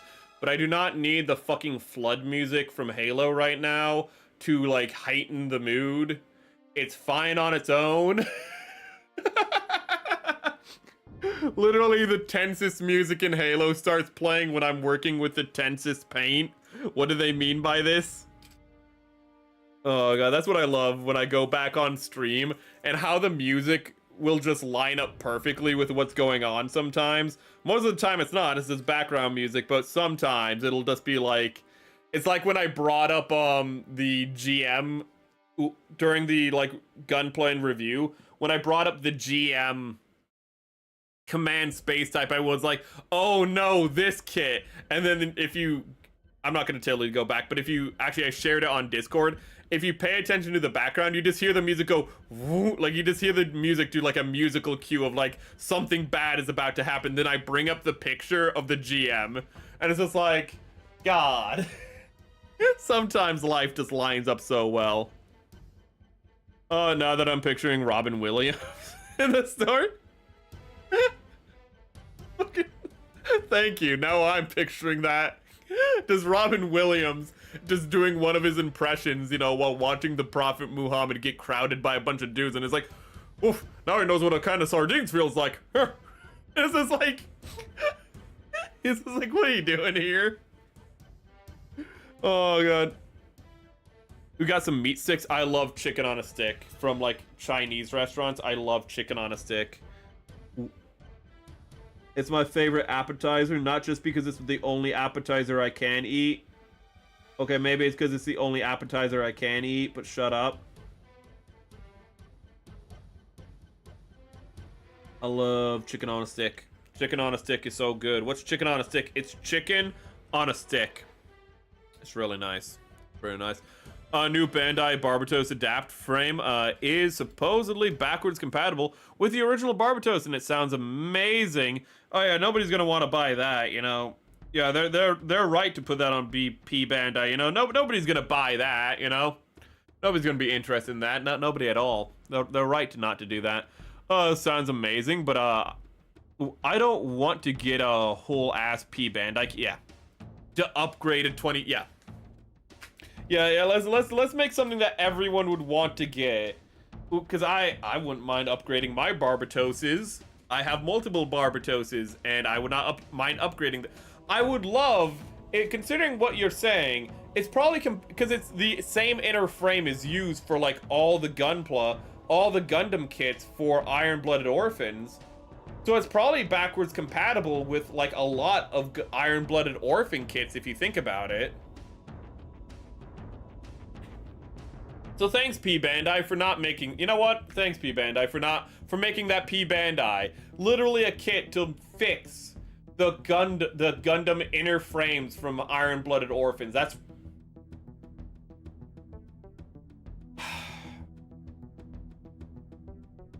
what I would give for a fixed fucking for a fixed Vidar what I would give for a fixed inner frame of my Vidar. But I guess I just can't have that because it's P Bandai. I'd buy it in an instant if it wasn't P Bandai, but no, I'm not. No. I have my limits. Oh my god. Meat sticks and garlic parmesan pita. Oh my god, I can't have pita, but oh my god. I know that's good stuff. I've make a...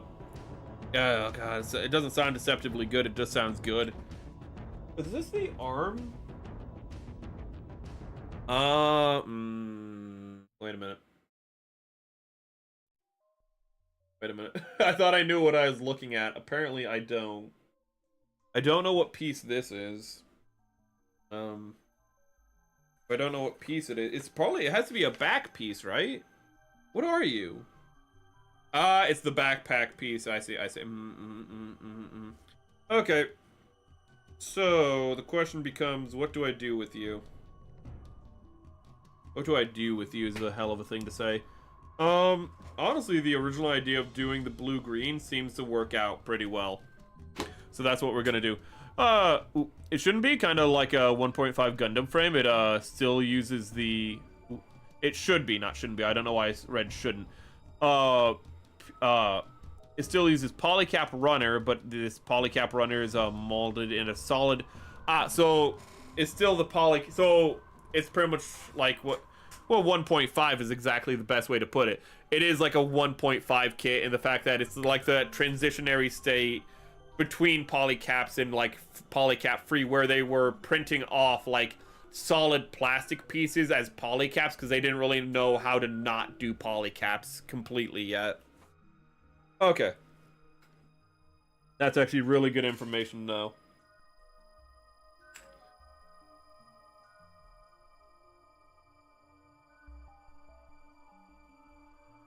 Normally, I do not promote, you know, getting third-party stuff because I don't demote it either. But in this case, honestly, like, I kind of want somebody to like pirate this kit to, you know, take the design and sell it third-party, because Bandai making this kit premium is just...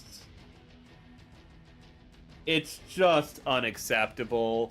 Having an upgrade kit that works for like half of a line. For, again, like half the kits in Iron-Blooded Orphans were Gundams. And being like, mind you, this holds true only if it stays P Bandai.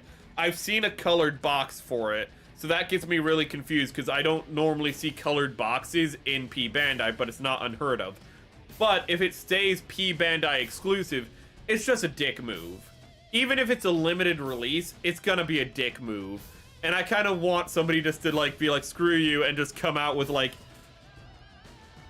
Come out with the copy of it, so that way people can get access to it. Because this is like GW screwing over your like fan base. You know how GW would be like, oh hey, here's a hero model that everybody wants, cool. It costs $30 for one like model.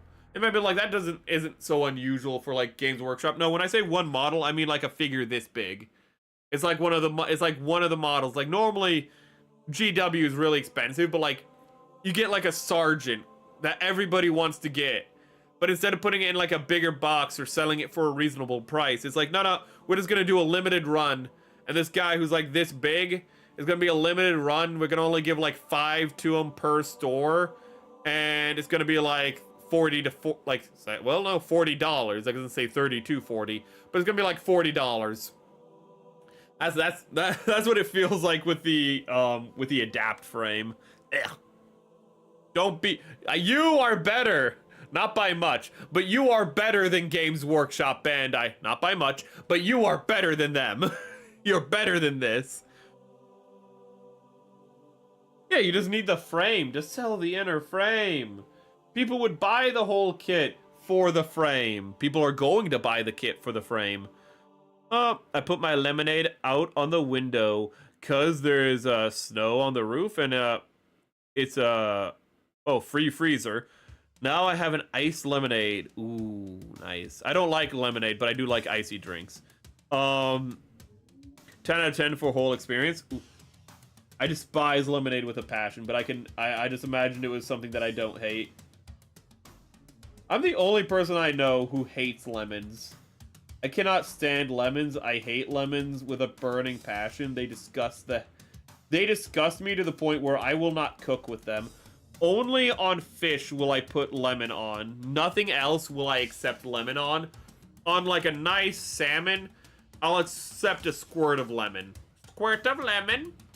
But on anything else, I don't care what it is. I don't care if it's like a pastry. You put lemon in a pastry, get the fuck out of my sight. You give me lemon cookies, I fucking hate you. Lemon on anything else. Lemonade, can't stand it. I despise it. To the point where, like, when a recipe calls for lemon, I don't have any lemon, like, juice. I just use lime juice for, like, the acidity. I cannot stand lemons, and I don't know why. I am one of the biggest haters of lemons to ever live, chat. I was about to paint this, but I think it's going to be filled in.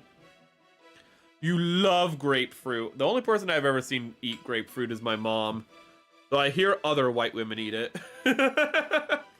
I've seen people in movies eating grapefruit. But the only person I've ever seen is my mom. You throw some sugar on grapefruit, it looks great. Oh, look like I would be getting the Barbatos Adapt when it comes out. Same month as me and my cousin's birthday month. Ooh. May I can either gift it to him or if he's interested, treat myself. Ooh. One time I tried to make homemade lemonade, but then I learned just because, you know, my urine and lemonade are the same color doesn't mean they're the same thing. Sorry, that's not what he wrote. But accidentally made alcohol. Fucking what? I have also somehow set boiling water on fire. Do not put oil in the water, firstly.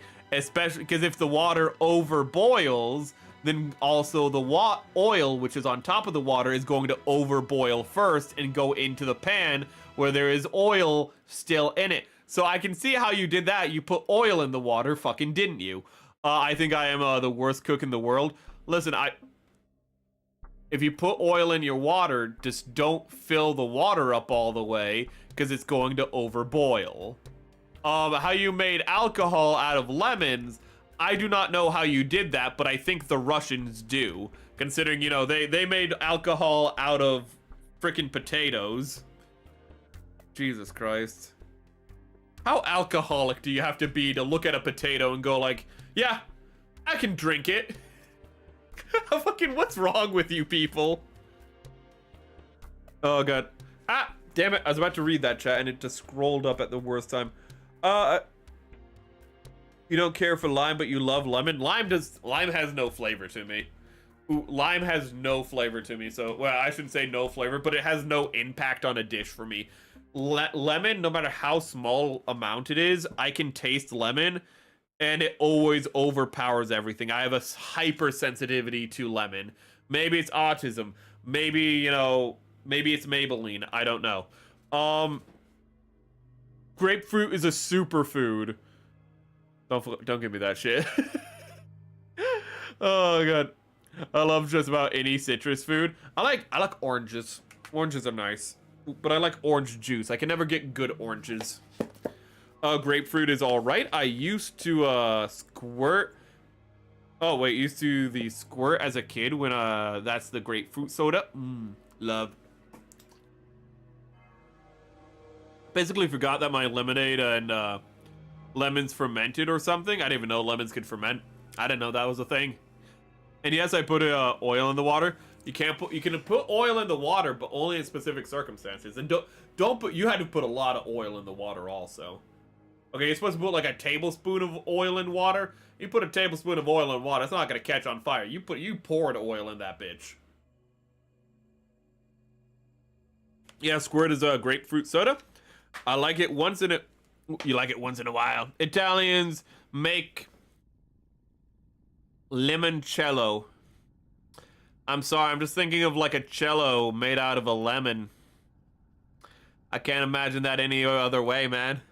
I see. That doesn't make any sense, but that just sounds like an Adventure Time thing, you know? Like you go to like the Lemon Kingdom, and then there's like a guy's playing on a cello made of lemons, you know? That's all I'm imagining. Water, lemon, sugar. Forget. Oh yeah, sugar helps fermenting things are real good. I forgot that. What else? But I put somehow it became alcohol. Ooh. Ooh. Sugar is a good way to get things to ferment. So, because it pretty much the enzymes can be triggered and you know, fed and can feed upon it. Ooh. So, I can kind of see how it happened. Okay. So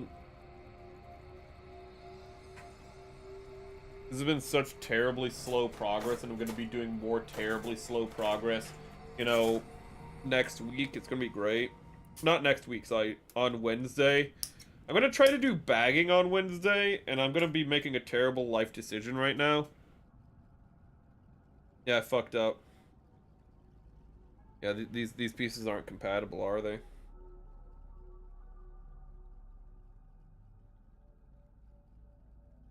Are you compatible? Do you go together? Okay, so I guess how this works. Read the instructions. No, that's for pussies. We're men here. We make mistakes live on stream because it's more entertaining that way. Okay. It's half my appeal, chat. I can't get rid of it, then I have nothing. Okay, so we cut this off. We cut this off. Cut this off. There's parts that go in between this. Son of a gun. We can't build this right now. Oh, God. Oh, there was a version of a Squirt called Ruby Red Squirt, and it was a good soda. I've never had Squirt. I'm realizing I don't even know what Squirt looks like. Is it just not in the Midwest? Is it just not a thing in the Midwest? Is it somehow on the east and west side of the Midwest, but the Midwest is just a barren land, no Squirt? I've never heard of this drink before. Like I said, I am a horrible cook. Okay, grapefruit is nice. Everyone's had grapefruit except for me, apparently. Everyone in my chat is like, oh yeah, I've also had grapefruit. Hello, I don't know, pleb. Hello, pleb. I like your name. Hello, pleb. How's it going? We're talking about grapefruit for some reason. Well, apparently everyone's had it but me. Probably introduced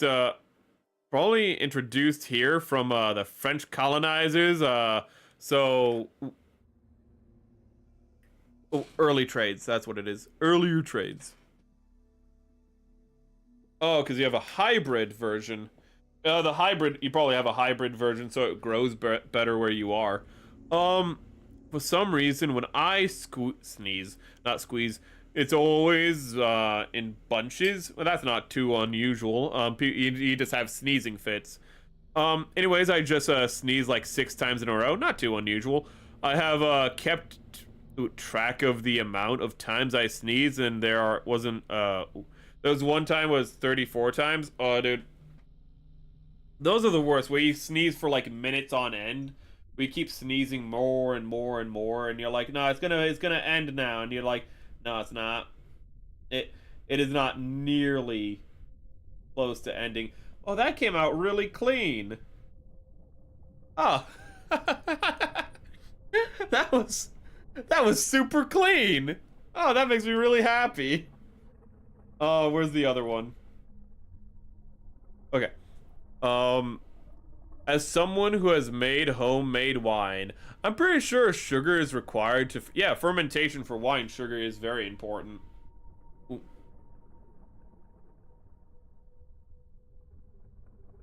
Not all fermentation uses sugar, but sugar is a very good get up and go for fermentation. Like the natural sugars in, like, you know, cider are what allow, you know, apple cider to become hard apple cider and whatnot. For some... Squirt is owned by Pepsi. No wonder I've never drank it. No wonder I've never drank it. This is a Coke house. We only like Coke here. Ah, yeah. I don't think, it exists anymore. I've never seen it. Jazz, this when it's revealed that, like, I'm somehow younger than all of you, even though I'm 250 years old. Squirt soda. I think I've seen this before. Okay, wait a minute. It's grapefruit? Why grapefruit? It's grapefruit? Why is it green? Soft drink created in fucking 1939. Okay. Squirt is a caffeine-free grapefruit-flavored carbonated soft drink created in 1939, known for its crisp citrus taste and balances sweetness with that tart, quote-unquote, zip from grapefruit juice concentrate. Okay, this is literally what, like, you can't just copy and paste what they, like, write on their website for their... This is just free advertisement. Or paid for. Manufactured by Keurig Dr. Pepper. It's popular as a standalone thirst quencher. Oh, that might be why it's harder to find, because it sounds like it's a Dr. Pepper subsidiary. Quencher is a mixture of cocktails like Paloma, often competing with Fresca. What? Fresca is also one of those things where I've heard of, but I've never had. It comes in original zero sugar and ruby red varieties, with US versions typically using high fructose corn syrup, with Mexican versions usually using real sugar. Fuck! I blame FDR for promoting the growing of corn and shit. I don't know, I fucking hate FDR. I just want to have an excuse to hate him more. I blame high fructose corn syrup on FDR. Fuck him. Fuck him. One of my favorite lines in all of King of the Hill is, you know, when I think it's one of the first episodes Cotton Hill shows up in, and is like, sorry we're late. I had to swing by the wax museum to give FDR the middle finger. To flip off. I can't remember the exact line, but that's the gist of it. And I'm like, you know what? That's how you know Cotton Hill isn't all bad. Speaking of citrus fruits, I lost my place. Holy shit. We don't have lemons here, only limes. God, maybe Vietnam isn't. Maybe Vietnam's a really nice place to live. You know, what's the weather like this time of year?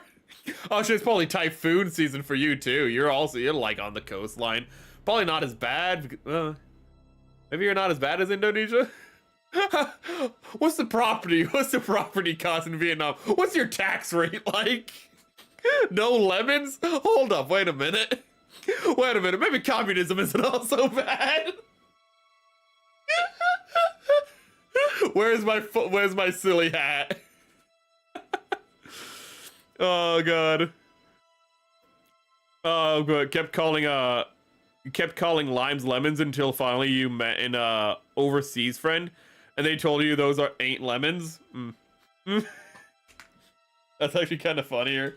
We don't have any we don't have any lemons, we just have limes, but we call them lemons anyway, so like we have lemons.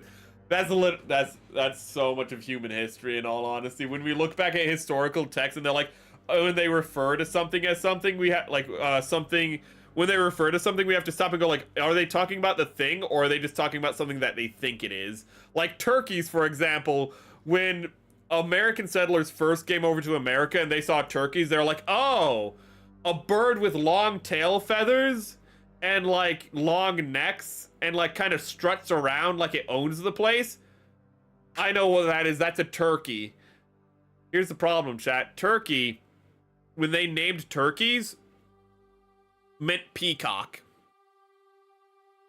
So if you go back in historical texts and they're like, oh yeah, we came over to America and we discovered turkeys, what they're saying I mean, like, this is kind of the reverse in a modern sense, but there are things like this where, like, when they say one thing, they mean another, but in a modern context, we know what a turkey is. I'm just using it as an example because it's the first thing that comes to mind. It's not the best example, but it's just, it's like that. They see something and they just go like, ah, yes, that's a peacock. And you look at a turkey and you're like, that's not a peacock. And they're like, it has long feathers on its butt and it struts around like it owns the place. That's a peacock. And it's like, these people had never seen a peacock in their life. They just knew what a peacock was described as. So you see a turkey and that's the only two things you know about a peacock. You're like, ah, we have discovered a peacock. Ooh. That's why the peacocks. That's why I think peacock's scientific name is, I think like turkey or something like that. It's one of those animals which has a silly name, or it's like turkey. It's like its scientific name is like true turkey or something like that. Which again sounds weird that the peacock's what's this? Hold up. You forgot about Fresca? Hold up. Peacock species. Peacock. No, fucking businesses. No, I don't care. No, species, not peacock. Green peafowl. Okay, what is it? What is your scientific name? This might. No. Darn it!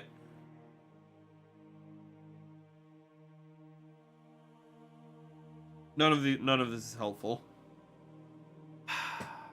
But effectively the turkeys were mistaken for peacocks is the whole thing.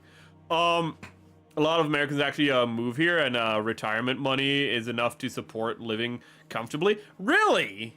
I did not know Americans moved to Vietnam. That is, I've never heard that. Americans, you move to Florida. I guess it's like moving to Florida, but you really don't want to be by your family. You want to make it a real pain in the ass for them to see you.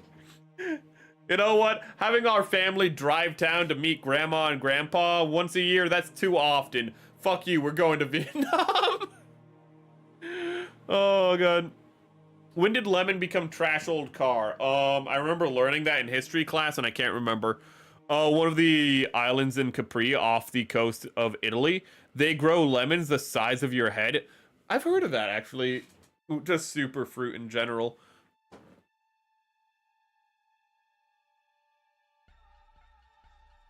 I've heard that allegedly Apple used to be generic. Oh yeah, Apple. Yeah, so in the Bible is a good example of this. When they say Adam and Eve ate an apple, apples did not exist. Sorry, a red apple, like a big juicy red apple, those are from America. So you might be like, how could Adam and Eve eat an apple in the Garden of Eden? That's because it's not an apple, it's a fruit. That's why it's called like a crab apple. It's not called a crab apple because it's an apple. It's pretty much a crab fruit is what that means.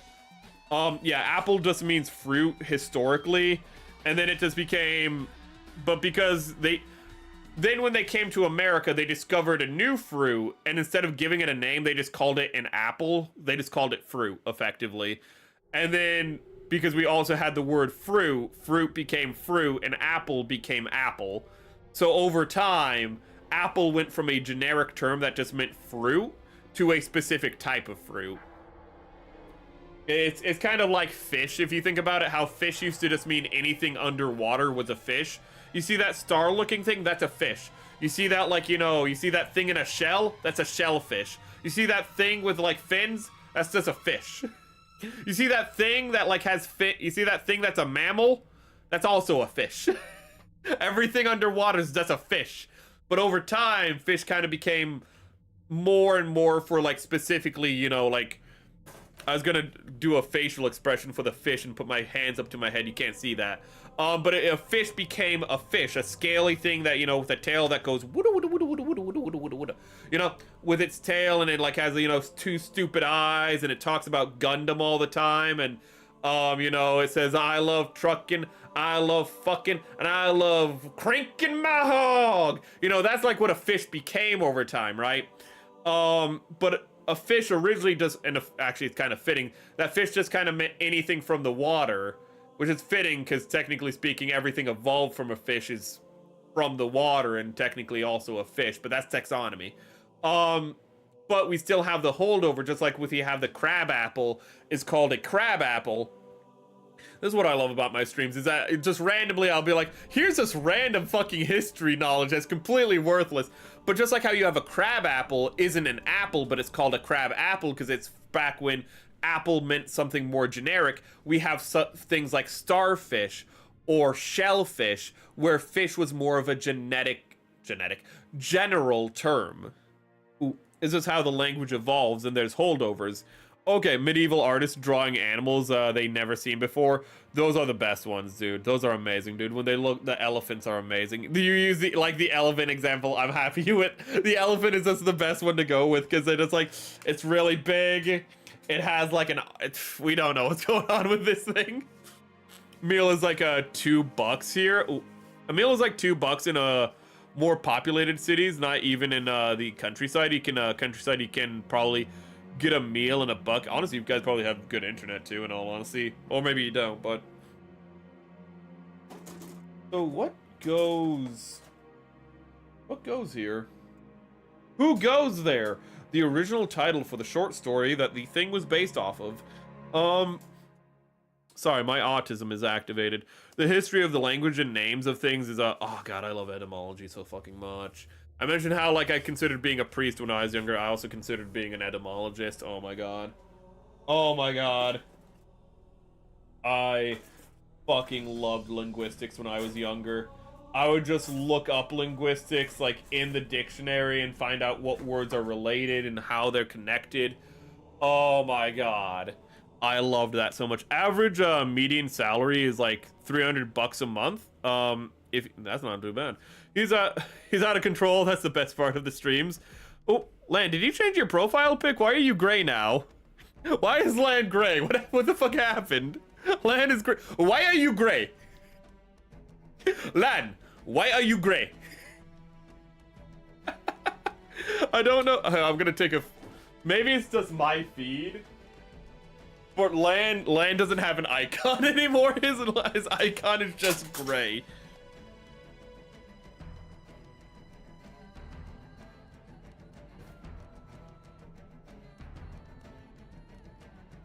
My Zeta Gundam fell on the floor. That's why I went silent and I got upset. I was sad. You are not gray Okay, what the fuck? Nobody say anything for like half a second. Okay, so I have a picture of it. Just, you're not gray anymore. You were just gray for one chat. God, I love how they're rambling about history and crap. Yeah, it is. It's just, I'm a bit of a bonehead. I can't say that yet. I'm not Seth yet. Let's see here. You can Starlink anywhere. No, that's true. Starlink. Okay. Small brain. Whales are fish. Medium brain. No, whales are mammals. No, not fish. Big brain. Whales are fish. It really is that. I saw. Yeah. So like when the Bible says Jonah got eaten by a whale or a fish, it's right either way, bro. How Jonah survived inside of a whale's belly? Don't ask questions. Wouldn't he suffocate? Shut the fuck up. By the grace of God. I saw one medieval drawing of an elephant where the whole castle is on its back. And okay, hold on. For people who've never seen a medieval elephant, these are really just Zatsudans. What I do is I mess up the kit. And then we just turn, and then I just give up, and this becomes Zatsudans. That's all the first Gunpla streams are at this point. They just evolve into Zatsudans. I'm not even doing anything right now. Oh, I did paint, like all this paint work could have been done like in 15 minutes off stream, not gonna lie to you. Maybe half an hour. Elephant. Medieval elephant. Oh, there's one of the castle. Yeah, you got Mumakil. Yeah, so what's funny about this one is that's actually them trying to recreate this might actually be, it wouldn't be surprising. If you can see there's the elephant, there's people on its back. But these might be trying to recreate the war elephants from like who's the guy who invaded Rome and people think Cannibal. This might actually be, I don't know if it is, but this might actually be trying to recreate Hannibal's invasion of Rome. And you might be like, why do the Romans look like knights? Because medieval historians did not know what Romans looked like, so they just were like, well, I know what a knight looks like. So there's a lot of historical like paintings from the tapestries from the medieval era where like Romans are just depicted in like full knight armor and whatnot of like, you know, the 1200s or 1300s or something, and it is like, well, that's not historically accurate. It's like they didn't know what the Romans looked like. They didn't have a picture of them, you know. They didn't have like Roman armor. They're just like, oh yeah, Roman. Like they just had the history books, And the history books didn't go into detail. Like, the history was just like who won the battles, how many losses there were. So when they recreated the battles, they were just like, fuck it, just give them modern armor. The Romans were advanced, so surely they'd have whatever we have now. Why are you? You didn't do anything. His picture looks the same to me. Unchanged from the past. Yeah, I have a I did take a picture of it, but look at that. Look at that elephant. The tusks are going the wrong way. Oh goodness, still has a picture for me. Everyone, don't worry. I took a screen capture of it. I screen captured it 2 times. I love medieval art. You can look up Blemmies. You might like them. Are those the ones where it's like the people who have no heads? Hold up, there's like a really famous elephant art that I just don't see, ironically. What's the people with no heads? Blemish. Is known? Okay, images. They are the people without heads! Oh, I'm so happy you brought those up, because we're on the same wavelength right now. I'm like, hey, remember those weird art that this is nightmare fuel? Look at this dude. Look at this dude. This is a human torso with a face. That's like a modern Japanese character. That's like a yokai. That's like a low-level yokai. That's the craziest thing. Like, this is crazy looking. And then you remember in Japan, it's like, that's a dime a dozen yokai. That's like 5 different yokai, and none of them are interesting. You know, you want to get to the crazy things. You want the ones where it's like crabs with, you know, people's faces on them. Those yokai are cool, which are real crabs, by the way. There are real crabs that look like samurai masks. And when the Japanese discovered them, this is a so fucking stupid tangents, but I don't care. But the Japanese discovered these crabs, and they coincidentally look like samurai masks, and they're like, those are like the dead souls of a bunch of ancient samurai.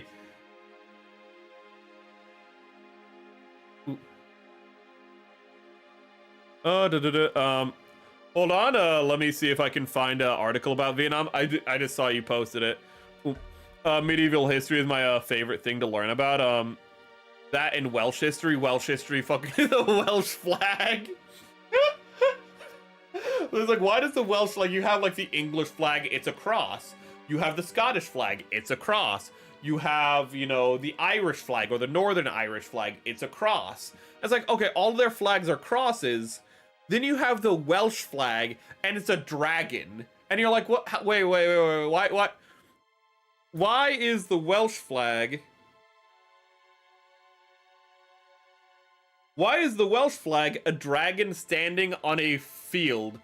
Ooh, and I like how, if you notice, the sky, which is the white part, is white. Even in their flag, the best weather they can imagine is overcast with clouds. Fucking Britain. But it's like, why is your flag a dragon? Well, you know, like, you know, we have St. Andrew, you have the whole story for Scotland, you know, you have, like, you know, St. George's flag, and da-da-da. You have all those stories. And then the Welsh are just like, well, you see, a Welshman, and I can't do a Welsh accent, but it's like a Welshman and an Englishman came across a box. They opened the box, and inside was a red and white dragon.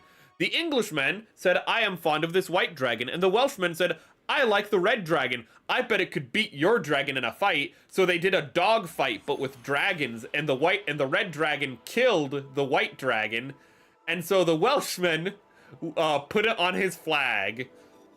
The Englishman said, good game, and the fucking Welshman said, like, this is the one victory I'm ever going to have over you. I'm gonna put this dragon on my flag. That's the origin story. That's the mythology behind the fucking flag. How the hell that got started, how the hell that story got started, I have no idea. Okay, because that's obviously bullshit. Yeah, Blemmies have no head. Yeah. Have you seen the medieval dog-headed man? Yes, the lycanthropes, I've seen those. Oh, how lycanthropes just appear in, like, all stories. How it's just like, yeah, so, like, we go over to, like, Native Americans, and they just have, like, you know, coyote and whatnot, just, like, dog-headed people. We go everywhere in the world, and there's stories of people with dog heads. And so, like, well, to be fair, I mean, you probably get stories of people with cat heads. No!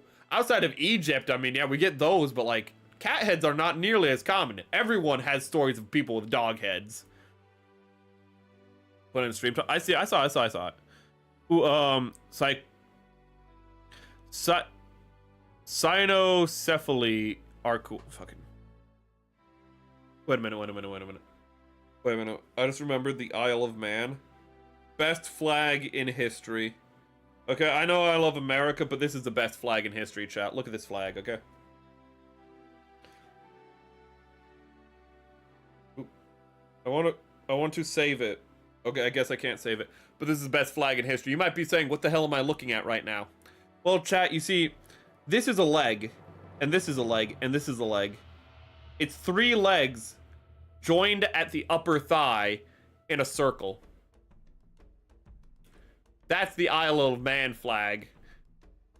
Best flag in the world. It's like a bloodborne enemy. Can you imagine just a weird, like, 3 legs just, like, stomping towards you in Bloodborne or something? What are we doing? Oh, God. Cynocephaly. Oh, okay, those are just the lycanthropes. Yeah. Yeah, the lycanthrope priest, you know, that one is weird. So you know that the lycanthropes were, you know, like, no matter how bad they were, they knew that Christ was Lord. You know, so they can't be all bad. You know, they knew Christ is Lord. Imagine going to church and your priest looks like this. You know, he opens up his page and says, you know, like, you know, open to Matthew 7:1. But, you know, because he's a dog, he goes...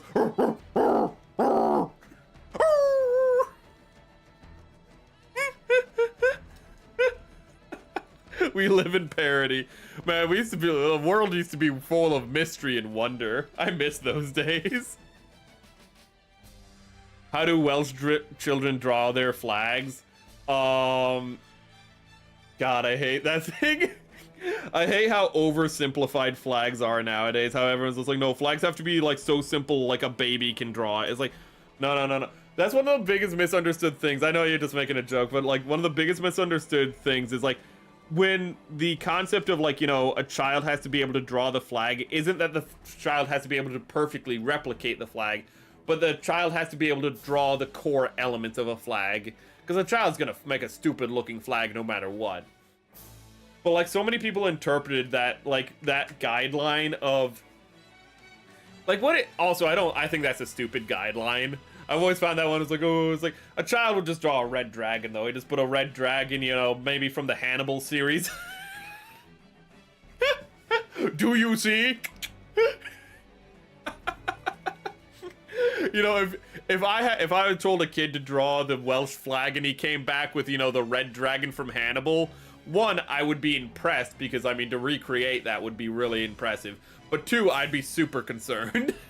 Do you see? And then I just look at him, you know, your child hands it over, and it says a flag with like the red dragon on it, and you just like look at it, and then you look at him, and he just has like pantyhose on his head like the red dragon, and he just goes, do you see?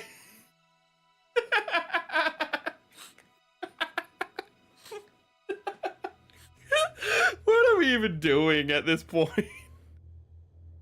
They are legs. Ooh. I love how vampires went from being essentially zombies to rich nobility to Edward from Twilight. Ooh. God. Fucking vampires just reflect whatever the concerns of the day were, you know? Concerns about death, zombies.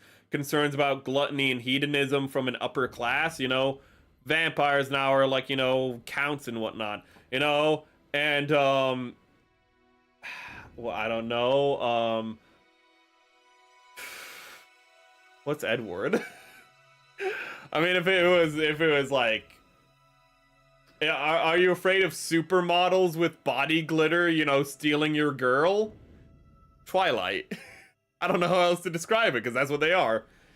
Literally, the writer of Twilight was just like, what if a supermodel with body glitter wanted to be my boyfriend? You mean the main character's boyfriend? Yeah, the main character's boyfriend. Yeah, that's what I meant. Yeah.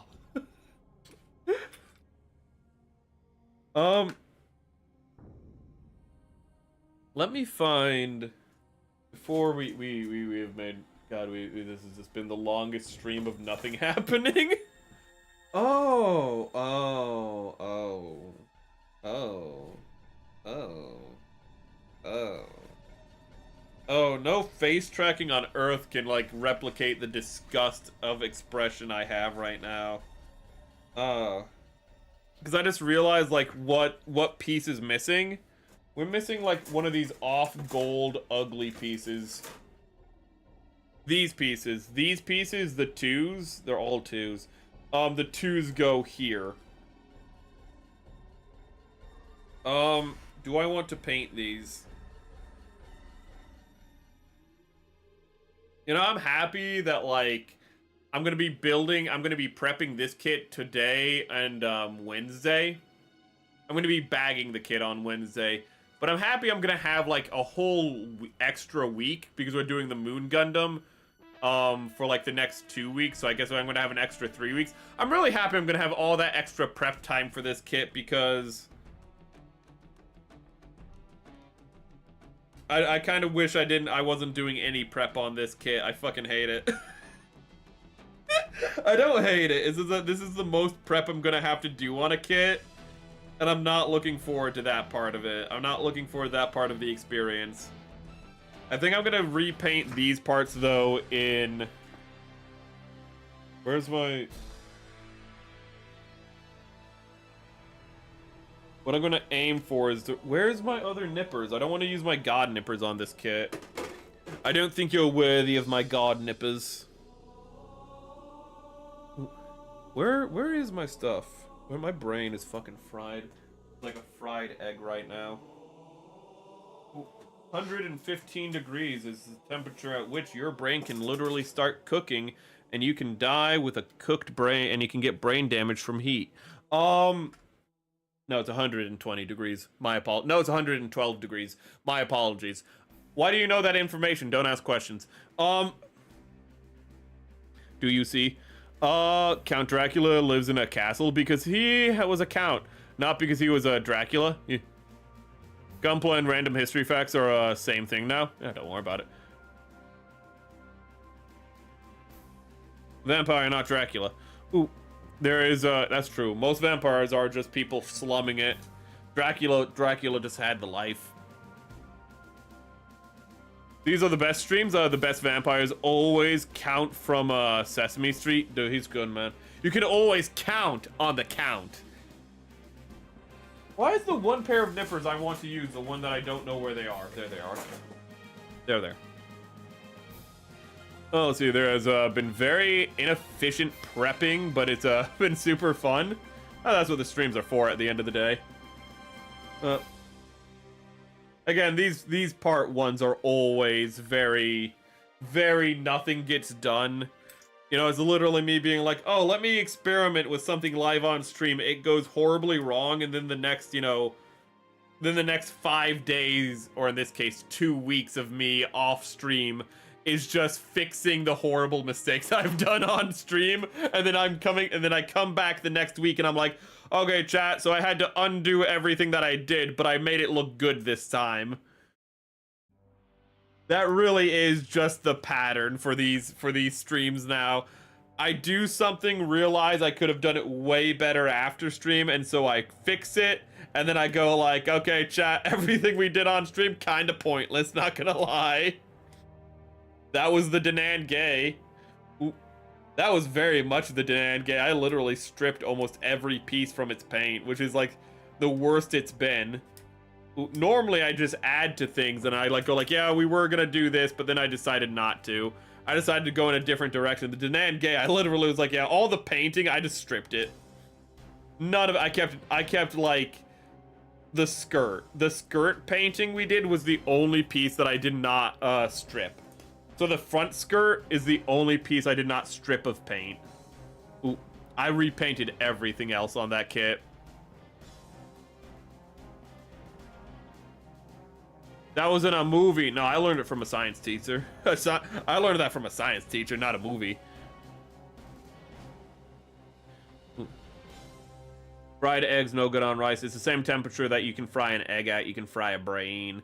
Because the proteins in the brain are actually... Because there's similar proteins in the human brain as an egg.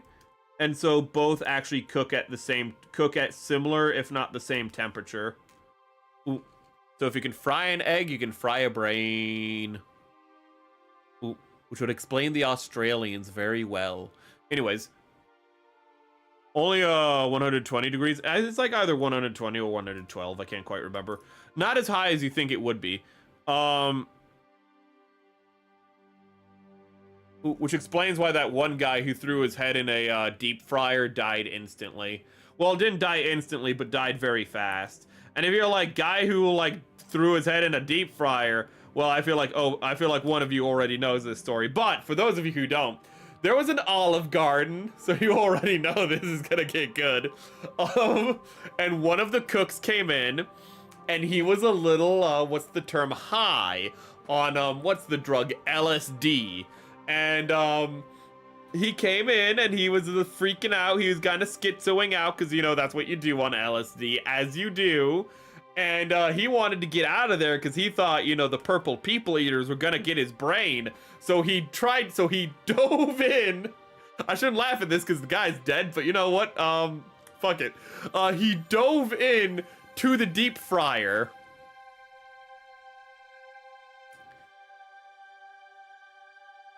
Chat, if you don't know how bad a deep fryer is, that's oil at like several hundred degrees, you know?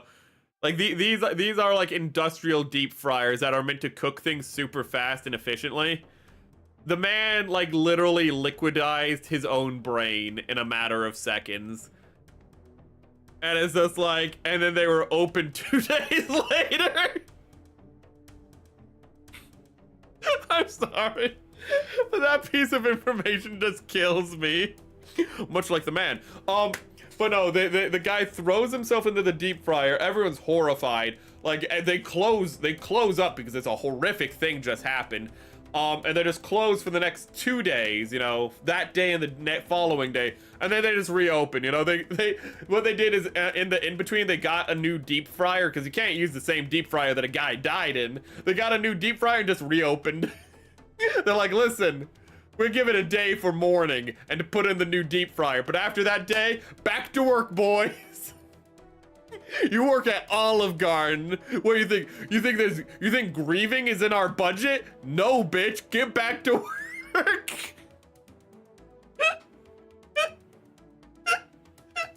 It's so fucked up. And I shouldn't be laughing at it because it is fucked up, but it's just like, imagine you work somewhere and just like some horrific death happens and then they give you a day off, but not to mourn, but so they can clean up the guy's body. And then the next day they're like, okay, the body's out of here, back to work. I'd just be like, yeah, boss. I just pick up the phone and be like, yeah, boss, I don't think I'm ever coming into work again. Thanks for having me. Like, yeah, no, I don't have any other jobs lined up, but I don't think I can work there anymore. And like every time I look at the deep fry, I'm just gonna think of Paul. I shouldn't have given him a name. It's just, what do you think was the last thing going through his mind? Besides, you know, the scalding oil. I'm a terrible person. I'm a horrible human being. Don't do drugs. Yes, that's the moral of the story. Gotta wonder what he was on. And then I say LSD and you go, okay, and there's no mystery. We now know. Oh, God, yeah, 375 degrees. Yeah, even if that wasn't oil, you would be dead very fast. Which, fun fact, chat, if ever caught in a nuclear apocalypse, do not jump in the water unless you want to die very fast.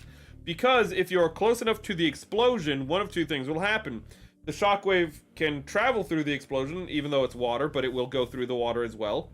Because it goes through the ground, and you will be torn apart by the shockwave. Or, if you are in the heat plume of the radiation, if you're in the heat plume of the nuclear blast, you will be boiled alive and, well, yeah, you'll be boiled alive if you're in water.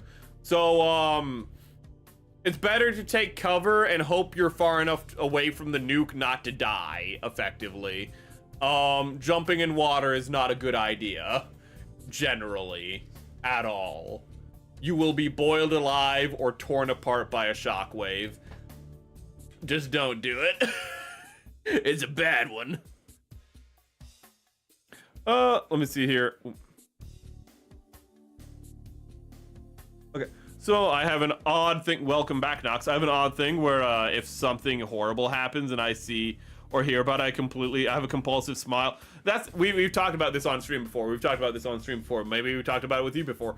What that is not unusual at all. What that is your brain literally not being able to figure out like what the is literally so shocked by something that it starts pumping in like counter chemicals to your brain, so that way you don't have a panic attack or something. Or there's a lot of reasons why that might happen, but one reason is that your brain is just like, it literally goes so far in one direction that your brain compensates, and so you start laughing. It's a coping mechanism to, like, there's a lot of reasons why it might happen, but in general, it's just a coping mechanism. The reason you laugh at dark things is a coping mechanism, because your brain doesn't know how to facultate them properly. So it just goes, well, I can either get super depressed and, like, have my whole day ruined, or I can just laugh it off. And laughing it off is just the healthier thing to do. So it's not unusual at all. Ooh, vegetable oil. But I feel like I just painted this part, but I feel like I have no paint on it at all. Is this just effectively... whether or not this is painted, is this just bronze?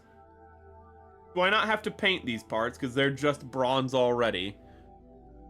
Let me read your chat before it disappears, and then I'll get to Nox. I think when my brain can't comprehend or deal with emotions or something that defaults to smile, again, it's just a coping mechanism. Ooh. It's not much to overthink. A lot of people overthink things like that and go like, oh no, is something wrong with me? It's just a coping mechanism. It's just your brain, you know. And sometimes it can be a sign of something, but like, you know, it's like if you've ever been so depressed you just start laughing. You know, like you've ever just been so, I don't know, this is actually, you have to be very depressed for this to happen, but you can get so depressed where you just start doing maniacal laughter. Don't ask how I know that. But you can be so depressed that you just start doing maniacal laughter because your brain is like, oh hey, this is a lot of depression. Let me just like pump him full of like happy juice real quick. Like, let's see if that works. Let's see if that, like your brain would just like, oh shit, this is like a lot of sadness. Let's just get that happiness off of it. So you just start laughing while crying. And you're like, why am I laughing while crying? Because your brain is literally like, yeah, I don't like being this sad. So I'm just gonna like, see if I can just like force us out of this. And it's like, that's not how this works, brain. And your brain's like, I don't understand this. I'm your subconscious, idiot. So I'm just gonna make you laugh while you're crying. A relative found a dude decapitated at the factory he worked at, and they only shut down the section. That sounds about right. Listen, we can go without that section for like a few hours. It's fine.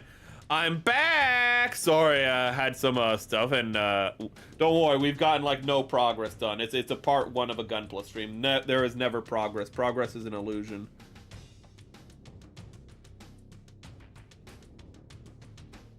Chat, can you even tell the difference between like the paint? Also, I realized why the paint wasn't coming up. It's because the paint dried.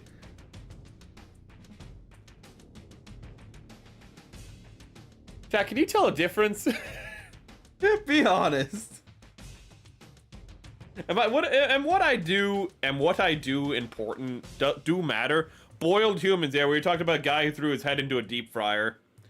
I wish I could say it was a painless death, but it was not. It took a few seconds. That takes at least like 2 to 3 seconds for you to die. But he was on LSD, so like it was a wild time. Dude, man, yeah, panic attacks suck. I hate them. Oof.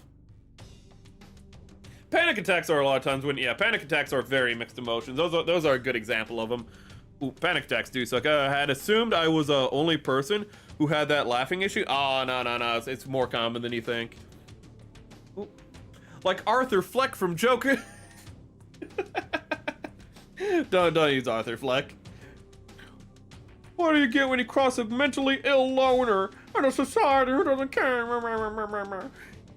Joker's actually a pretty good movie. Joker 2, not so much. Unless you're Pipkin Pippa. If you have the same taste as Pipkin Pippa, you'll love Joker 2. Fucking hell. If you're wondering, it was safety and failed, or was bypasses? Dude took off his high speed overhead tools head of some kind and. Gee, what the fuck? Wait, what happened? His head was vaporized. Wait a minute. Wait. I need to scroll back up for a minute. Also, I need to add some thinner to this so it doesn't dry out as much. But a man's head was vaporized, chat. I need to focus. I need to reread that.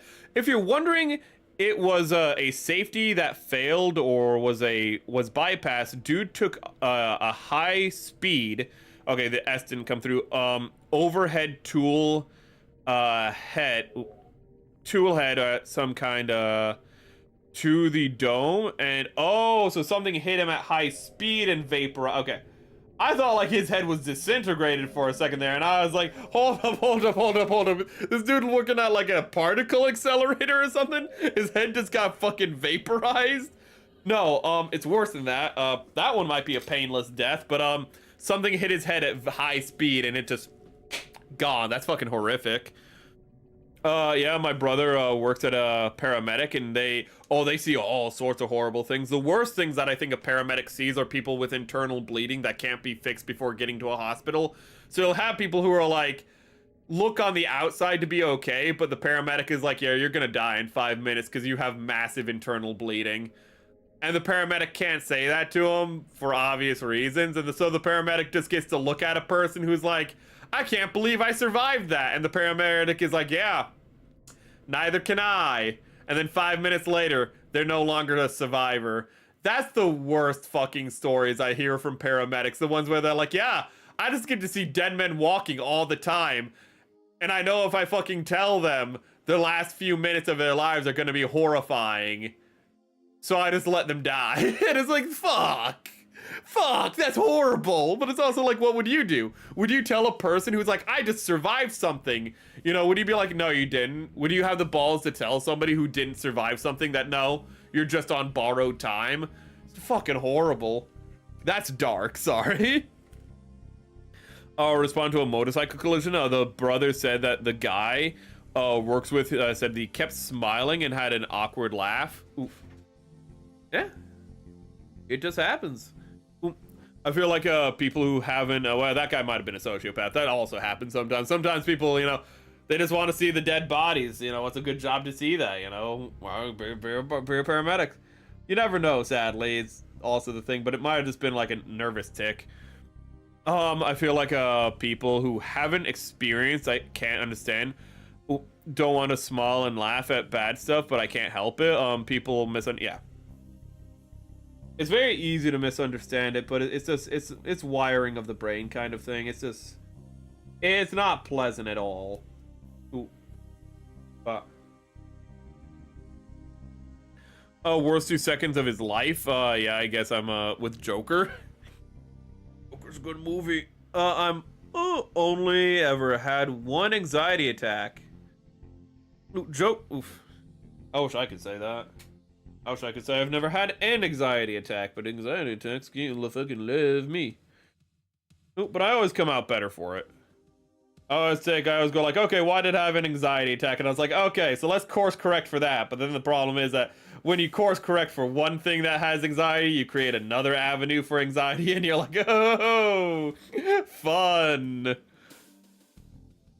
Vaporize, it sounds intense as hell, but it would have been intense, but I thought literally when he said vaporize, he's talking about like the guy got like a fucking lightsaber to the head or something. I was like, holy shit, like what happened there? But it's the other type of vaporize where something just hit his head so hard, he stopped having a head, which is considering like the head is made up of like bone and stuff is like horrifying. You know, when something hits somebody's head so hard that it like effectively, well, vaporizes the head, it's like, one, immediate death, so that's nice. But two, holy shit, that's like literally the most secure part of our body. What do you mean it got vaporized? This Crow Baba runs on anxiety, don't we all? Anxiety itself is just a is just excess survival instinct. It's just the fact that in the wild, you know, we ran around and we needed to, you know, we needed to focus on things that almost got us killed. We needed to focus on things so we know not to get killed in the future and how to, you know, do all this stuff. But now we don't have those things that are trying to kill us. We don't have those lions that are going to pounce out at us. You know, we don't watch our friends get eaten by a lion and then get mentally scarred by it. Now we have little things, but we still have the same reaction. Like, we have little things. We have little things that build up and create anxiety.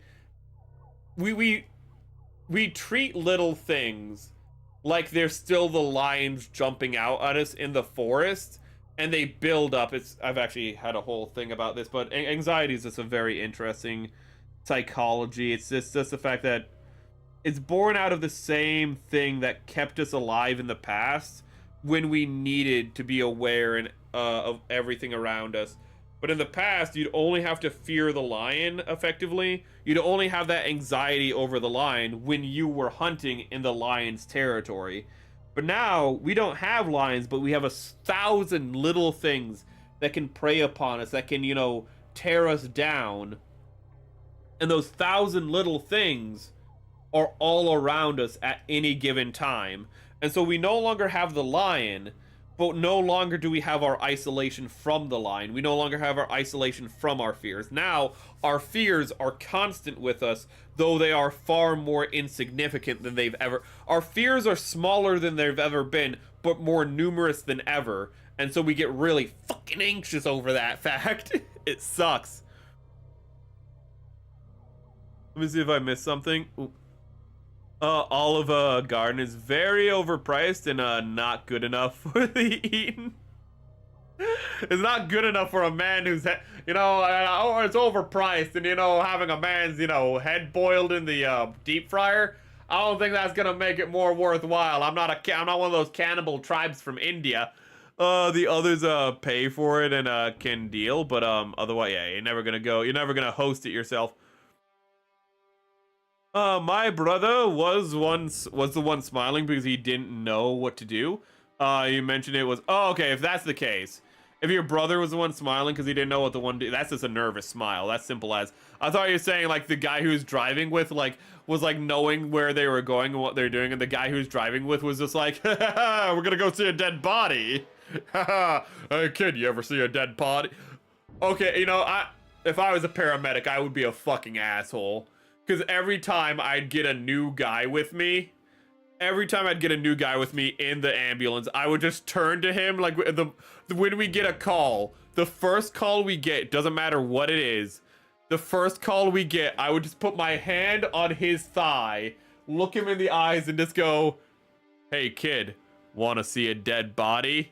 And then just turn on the fucking sirens and start driving. Every time I would get a new person and they would call me in and be like, Mary, you did it again. And I was like, what did I do? And it's like, you can't, firstly, you cannot touch the other you can't touch the other paramedic's leg. Like, that is technically like a workplace no-no. And secondly, you cannot look into their eyes and say, do you want to see a dead body? And then hit the gas. Like, they are threatening a class action lawsuit at this point, and I'm just like, nobody has a sense of humor anymore. I would be an absolute fucking menace. This is why I don't do certain jobs. This is why. Hey, chat, want to see a dead body? We live in a society.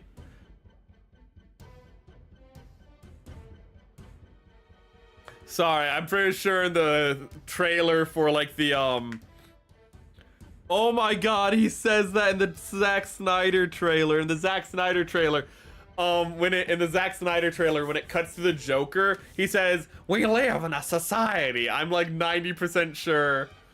Oh.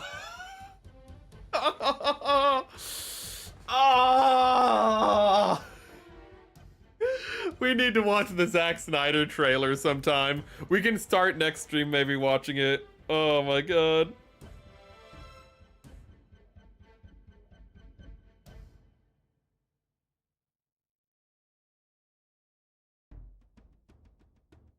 God, I'd love to do a watch along with Zack Snyder, but I don't think I can find people who are like, hey, do you want to sit down for like 4 hours to watch a movie that's not worth 4 hours of your life? No. Son of a bitch. Son of a bitch. Do you want to see a scene where a woman smells like the shirt of, the Aquaman actor? But no, I forget the Aquaman actor's name, but there's a scene in, the Zack Snyder cut of the movie of, Justice League where like he throws his shirt and then dives into the water, and this like Scandinavian woman just like walks over, picks up his shirt, and then just goes, she just takes a big huff of his like of him, and then like all the people of the village start singing because he's gone, and they're just like singing a mournful song because they already miss him, as this just one white as fuck Scandinavian woman is just sniffing his shirt. And it's just like, that was Zack Snyder's vision, chat. Are you upset you didn't watch the Snyder cut? You know, with great scenes like that, like Scandinavian woman smelling, you know, Pacific Islander sweat. I know you're upset that you never watched it. My way to deal with anxiety is to spend all my currently available money. Don't do that. Yell at people and break everything near me. Not a great, no. That is not a great thing. But the problem is often sometimes if you're letting your anxiety build, you have to, it's a very complex issue that I cannot help you with because it's a very personal issue, sadly. But it's very much recognizing anxiety and trying to course correct for it. When I get depressed, my spending goes down, like it gets really bad too, though. Ooh. Like what it is, and I don't spend all my money, but I just don't keep track of my spending when I get depressed. You know, cats do that jumping thing that cats do when they realize there's a cucumber next to them. That's it's an instinct against snakes. Oh, that's adorable. Ooh.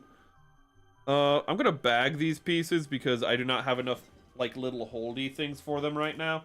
I'm just gonna bag all these little pieces. There we go. Okay. I feel like I'm just gonna try my best to catch up. I feel like letting the emotions every now and then is important, but finding a way to do it isn't destructive to myself and others. Seems pretty tough and frustrating. It can be. It can certainly be very tough and frustrating. Ooh. Finding a way to like not only not crash out, not burn out, and not do all the other little things, it can be very difficult. And sometimes it can feel like every time you fall, how do you get back up? And you will fall repeatedly while trying to get better is one of the biggest things. Like a lot of people just think, oh, one day it'll snap and I'll do better. To get to where you were took years to get to where you are now. And it's going to, but it won't take as long to get out of it. It may take months, it may take years to get out of where you are, but it will not take as long as how it took for you to get into it, because you got into your position passively. You got into your like position of anxiety and building up emotions passively. But if you actively focus on it, you will do better over time. Now, you can't force yourself to get better, but you can be more aware of what you're doing and how you're falling every time. As you know, you can be like Icarus, you know, you will fall into that Icarian Sea over and over again. But if you repair your wings, you can know how your wings were broken each time. You can know how, you know, what wind currents you rode that drove you to the depths of the ocean. But it's important while you're flying over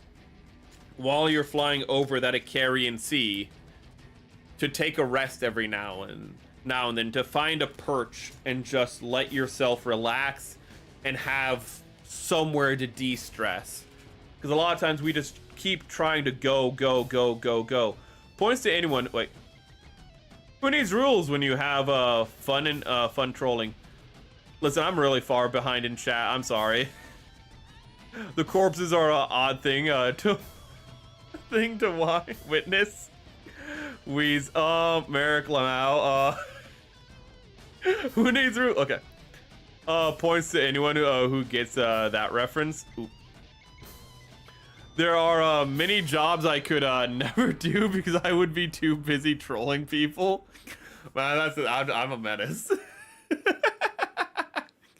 Yes, we must watch that. Jason Momoa. Okay, we're gonna watch the trailer and end stream. We didn't do anything worthwhile. I shouldn't say we didn't do anything worthwhile, but we have accomplished very little. But Momoa, thank you. Oh my god. I remember every time I've seen anyone watch, which has been more than once, surprisingly. But anytime I've ever seen anyone watch the Snyder Cut, every time the white woman grabs Jason Momoa's shirt and starts lifting it up closer to her face, every time that happens, there is somebody who is watching it with you who goes, sniff it, sniff it, sniff it, or smell, smell, smell, smell. Every time, and when she does smell it, they always go, yes! It's like a sports game. Okay. Let's just watch the Snyder Cut trailer. I'm just moving my setup so I can better see you guys. So let's move everything over here. We accomplished very little, but we learned a lot. What did we learn? Don't ask that question. Don't ask questions. We learned. That's the important thing, chat. Okay, so boom. Okay, deep fryer oil garden was insane. Gotta wonder what he was on. Wait, what? Oh my god, it scrolled really high up. Okay, so I don't even know where we left off. Sorry, my chat scrolled to an hour ago. Okay. Anxiety is not something I cope with well. Nobody copes with anxiety well. That's why it's anxiety. So don't worry too much about it. Well, that's kind of the problem with anxiety. All you do is worry, saying, hey, if you have anxiety, don't worry about it. Fucking worst advice. Worst. Oh, I have a voice. See, there's one problem with that, Mary. I can't help but worry. I'm sorry, that was terrible advice. Even if it was just a joking statement. My mindset is very pessimistic. Like, when it rains, it pours, so why not ruin everything I've built up in my life? Ooh. When it rains, why not just enjoy the fucking rain? You know, it's cooler weather. You know, it's just, I know it's all a matter of mindset, but it starts small with little things, you know? Whatever is something that, you know, like is small, it's finding the inspirations. It's really hard. I wish I could give you more advice. It's just really hard. I have zero tolerance for failure, and it makes everything even worse. Oh, no. You need to see, okay, you see, you're seeing it as a zero-sum game then, and I can help with that one, actually. You're seeing it as a zero-sum game then. Ooh, and you can't be seeing things as, like, success or failure, but as trials to overcome, and not, like, if you don't overcome it immediately, you know what you've done and how you can overcome it in the future. It's all about how you approach things. That's not snack. I put snack Snyder, but ooh. God, I actually have a lot of written down about, like, these kind of things, and I wish I could, like, source them right now. Justice League. Oh god, that was 2021? Okay, so... No, where's trailer? Trailer. Justice League. Oh yeah, originally it was gonna be in black and white, but, like, it wasn't. Oh, it has copywritten music. Hold up. Wait, that trailer didn't have the Joker scene in it. Oh, that's boring. Hold up, I'll find it. Snyder Cut. I feel though I caused a lack of progress. I apologize for causing many distractions. Oh no,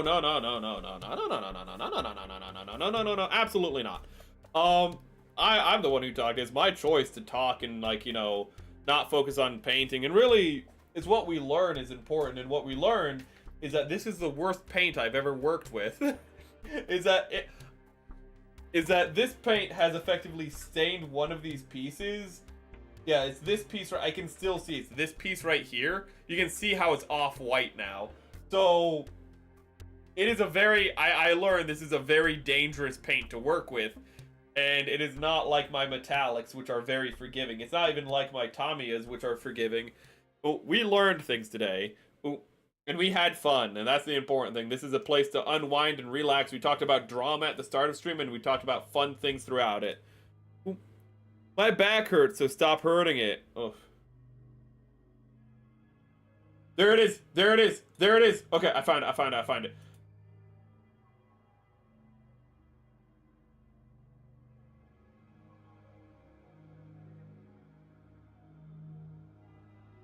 Yes! Yes, I found the trailer. Yes, I found the trailer. Okay. I found the trailer. I'm going to share the trailer with you guys. And Snow, love the rain and cold. Ooh. Rain and cold weather is nice. And in rain and cold weather, it's not a time where you can't do anything. It's a time where you get. And so that's also a mindset that I've talked about on stream before, where it's not a matter of, like, if you have a mindset of obligation, it's always going to drag you down because you're saying I have to do something. But if you have the mindset of I get to do something, then you get to do it. Now, there's always going to be things that you have to do, but you always want to look at it as, like, what do you get out of it and what do you get to do, and focus on those. Don't focus on the things you have to do, because those are the things you have to do. Focus on the things you get to do. Ooh. Stream has actually been really informative and helpful. Oh, that's good to hear. If all else fails, there's a magic eraser, but it's risky. It's risky. I have magic erasers. Love the video so much. Okay, so let me... I'm gonna put it in chat just so it's in chat, but I'm gonna show you the trailer, but paste. Okay, so let me show you the trailer. I'm gonna get the music. I just need to find the feed real quick, and then we'll do this, and stream will be over. Ooh. It's like over 4 hours. This stream has just been gone on forever. Because I have no impulse control today. That's just a thing apparently. So instead of I have to pay bills, I should be like I get to own a... Well, yeah, that's one good way. I thought you were about to say, instead of I have to pay bills, it's I get to pay bills. but actually, I was just thinking more in the fact of just like, you know, it's that's actually even better than what I was saying. In all honesty, Switch, I was thinking more instead of the fact of like, you know, I get to pay instead of I have to pay bills, is I get to have my own home and lots of food to eat. That's actually kind of a better way to see it, of just like what you have. I was thinking more of just like the things that you do and, you know, you're obligated to do, because that drags me down personally. When I think like I have to do something, it drives me insane. When I think I have to do something day after day, it drives me insane. That's why I can't do a consistent like stream every Friday. Like, just to show you how minor it is, how much routine is my enemy. I can't do routine at all. That's why we play KOTOR most weekends, but not every weekend. Sorry, not every Friday. Because if I start thinking I have to play KOTOR, even if it's something like that, it fucking kills me. You might be like, well, you build Gunpla all the time, but I'm not building the same Gunpla. After, like... I'm always building a different Gunpla after like 2 or 3 weeks. So I'm not building the same Gunpla all the time. But like that's more what I was thinking. But you kind of had a better, healthier way of looking at it. Ooh, instead of I have to do this thing, it's like I look at where I am, you know. Look, I have to pay these bills, which sucks, but you know what? It's only because I made it so far. Okay, Justice League. We're gonna watch Zack Snyder's Justice League. Ooh. You ready, chat?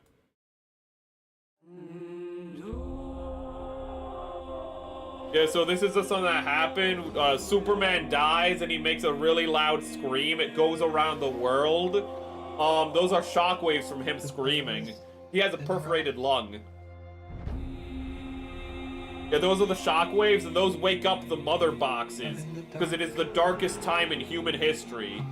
You know, the time after Superman died. Not the time, you know, before Superman died. Oh, that's Steppenwolf. He's falling into the abyss. It doesn't do anything. He just jumps out of it. I had a dream. This is the last 5 minutes of the movie. The part where you saw Batman in the there. I think there's an attack coming. That's in the last part of the movie. This world will fall. People are like, that's a really good design, that spiky mess. Building an alliance to defend ourselves. How do you know your team's strong enough? Wait, you gotta wait for it. Bring down the charging bull. What I like is that a lot of these shots are shots that are in the Justice League. Not these ones, but that one. For a reason.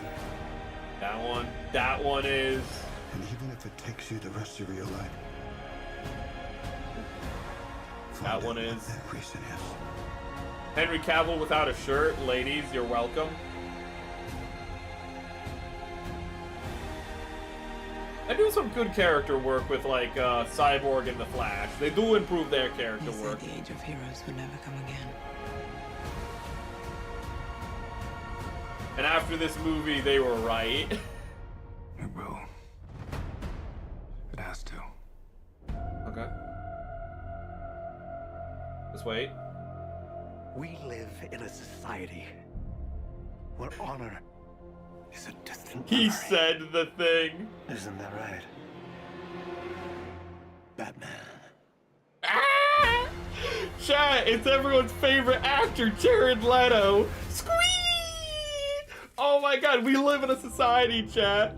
We live in a society where honor and like whatever is long gone. And the thing is, chat, that line's not in the movie. That line is not in the movie. That was put in the trailer just to do the meme, we live in a society. That line is not in the trailer. The actual line, I want to see if I can find it for you guys. I want to see if I can find the let's see, Justice League final scene. I'm only going to show you the scene, but okay, here it is. Oh, it's 5 minutes long. Okay, I can't show all of this, but I'm going to try to show you some of this. Let's see here. Get your throne wish list, so I can get some Transformer kits. Oh, get you a throne wish list so I can. Oof. I have a throne wish list, but I actually don't have any Transformers kits on it, surprisingly. Ooh, Cyborg looks pretty. Cyborg looks better. I will say that, but that's also because they were allowed to put a lot more money into it. Okay, I'm gonna try to find the reach around clip. If you're like reach around clip, don't worry about it. Joker just offers Batman a good time. Jared Leto, yeah! We're still streaming, yes, but we're about to end stream. I just need to find what actually is said in the movie.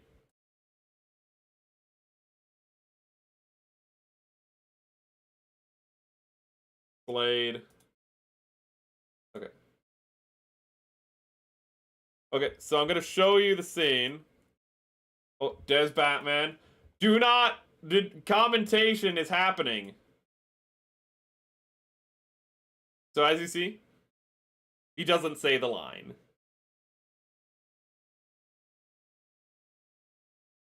No, I can't. No, I don't know why you just said "oh contra." Oh, wait a minute. You didn't hear it. Sorry. The audio wasn't on, so I have to go back. So let's play it again. Au contraire, my little fish stick. So that's what he actually says in the movie. Au contraire, my little fish stick. And he's saying that to Aquaman's wife, Amber Heard. So, you know, it's fine, you know. But I want to see if I can find the reach around clip, and I'm gonna have to take this down again because copyright. Give me 1 minute. I thought they were closing up, so I went to grab lunch and came back. Listen, this stream has gone on for way too long, but we've just been having fun.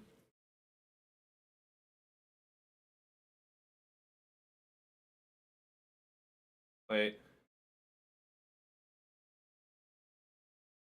So Joker, I'm just gonna tell you what's happening. Joker just antagonizes Batman for no reason. He's like, oh, hey. Remember I killed Robin? He just fucking says that effectively. So it's like, why? Because he's Joker, baby. Batman was generic AR-15 is so weird. It's like... I need to find the clip, though. So...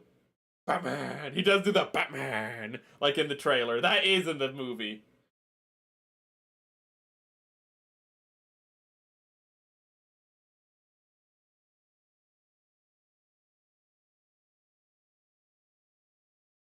Okay. Wait. Come on.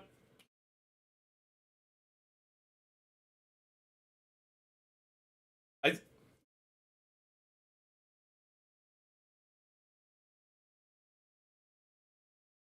Let me tell you what I'm having to look at. It is the most stereotypical middle school understanding of Batman, where like Batman's like, "Oh, if you make me angry, Joker," and Joker's like, "What are you gonna do? Kill me? You can't kill me. We're two parts of the same coin." That's what's happening right now. There it is. There's the line. There's the line. We found the line. Chat, this is a real line in a real movie directed by Zack Snyder. You ready to hear it? Can we watch the High Grade Elysius promo before we end stream? Is that copyright? How long is the promo? I don't see why not. If you send it in stream chat, and I'm the Joker, baby. He doesn't say that line, sadly. Send it in stream chat, and maybe we can, or maybe we can open next stream with it. We'll either end this stream or open next stream with it, depending on how long it is. Hype. Okay. You don't want to kill me. I'm your best friend. Besides, who's gonna give you a reach around? That's a fucking line, Chad. Somebody wrote, and then the Joker said, "Who's gonna give you a reach around?" That is my reaction right now. That is Batman had the right reaction. He's just like, you gotta be fucking like how am I in this? Fucking Ben Affleck is like, I would have made such a great Batman in a good Batman movie, and instead I am here making this movie where Joker offers to give me a reach around. It's up in stream chat. Bro, what? Reach around? You know, I talked about it on stream already, but you don't really understand it. You don't really believe it until you see it, until you hear it, until you hear. Who's gonna give you a reach around? And the Batman's got like, you make a good point. You got those slippery hands, Joker. Ooh. Besides, who's gonna give you a reach around? I just had to do it one more time. Look how proud Jared Leto is of that delivery. Jared Leto is like, I'm the greatest actor to ever live. Jared Leto is like, everyone move over. The king has arrived.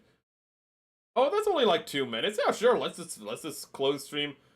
I clicked on the link. What are other sounds happening? There are other sounds happening for me. Give me 1 second. I clicked on the link and it started playing the video in Discord, so I had double audio. Okay. If you fucking sue me, I will fucking fight you.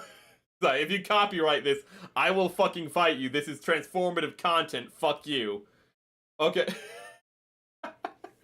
It's up on stream chat. Did Zack Snyder know what it means, Lamau? Oh, Zack Snyder, of course, knew what it means. I never bothered watching it after Man of Steel, other than another big letdown for Suicide Squad. The animated movies are the animated movies are so much better. Not always amazing, but the animated work are like people who care making them, to put it gently. Suicide Squad was a bad fan fiction version of the cartoon. Yeah. James Gunn's Suicide Squad was nice. Had problems, but it was better than the first Suicide Squad. That's for fucking certain. But then that's not saying much. The Suicide, I keep saying the word I'm not supposed to say on stream. But you have the first let's call it Task Force X movie, and it's like, here's Slipknot, he can climb anything, and it's just like, wait, why did every other character get a big intro except for Slipknot? And then Slipknot's head explodes, and you're like, oh, I'm morbing so hard. God, Morbius would also be a good one. I hate Jared Leto so much. He has no filter. Oh my god, okay. Is more I don't know how good Morbius is. I don't know how good. The bringer of light. Pause for copyright, so we don't get taken down. Because you should pause every now and then when you're watching a video on stream, because that's actually just the safe thing to do. Hathaway high grade. So, mobile suit. And Cersei, can I get it in full light, please? I'd like it in full light. Okay. Well, that's unfortunate. No, not. The kit looks good. Oh, it does one of my favorite things. Actually, I want to get. Can we get a? This is a react video. I'm going to send you the link to the full video. 1 minute. Let me copy and paste this real quick. Copy. Here's the full video for you guys to watch at your own leisure. Morbius is peak cinema for slot fans like myself. Okay. What I said was unfortunate was the fact that it's flight unit. It's not an actual unfortunate thing, but it's just the fact here's its head. Like you can't see shit. It's literally the meme where it's like, if you've ever seen the meme of the woman going like, where is whoever? And it's her own like breasts are so big that she can't look down.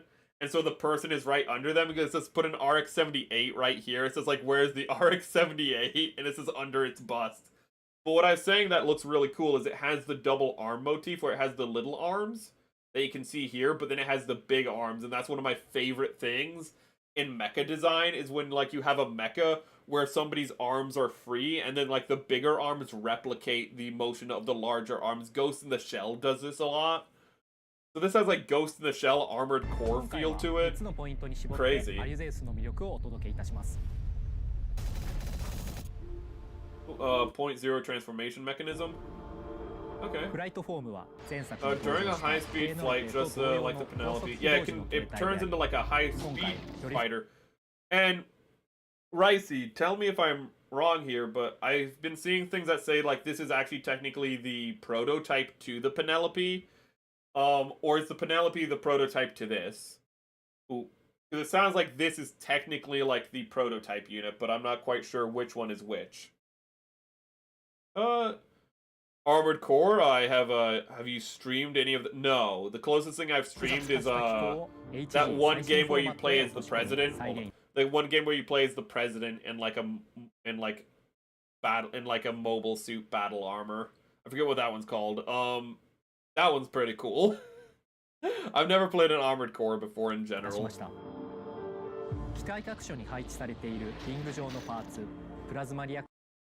Ring-shaped parts arranged throughout the mobile suit. Plasma reactors. The ring... okay. They are created using clear plastic, so be careful with your nippers when you do it. Independently create an iconic trajectory. Oh, so those are like new advanced joints for mobile suits. That's actually really crazy. Also, that's really big. This is like the training wheels version of the Penelope. It was put into combat because the Penelope was shot down and needed to be repaired. Ah, okay. Incorporated every part. Strong sense of density. Yeah, for how like... Actually, I will agree with him on that. He says strong sense of density. For how, like, weirdly, like, the art of the kit, when you look at the art, the line art of the kit, it looks very framey. It looks very, I don't want to say hollow, but experimental. But this kit looks super solid from what we're looking at of it. It looks a lot more solid. It doesn't have those really thin ankles. I corrected myself. I realized you meant to put instead of butt.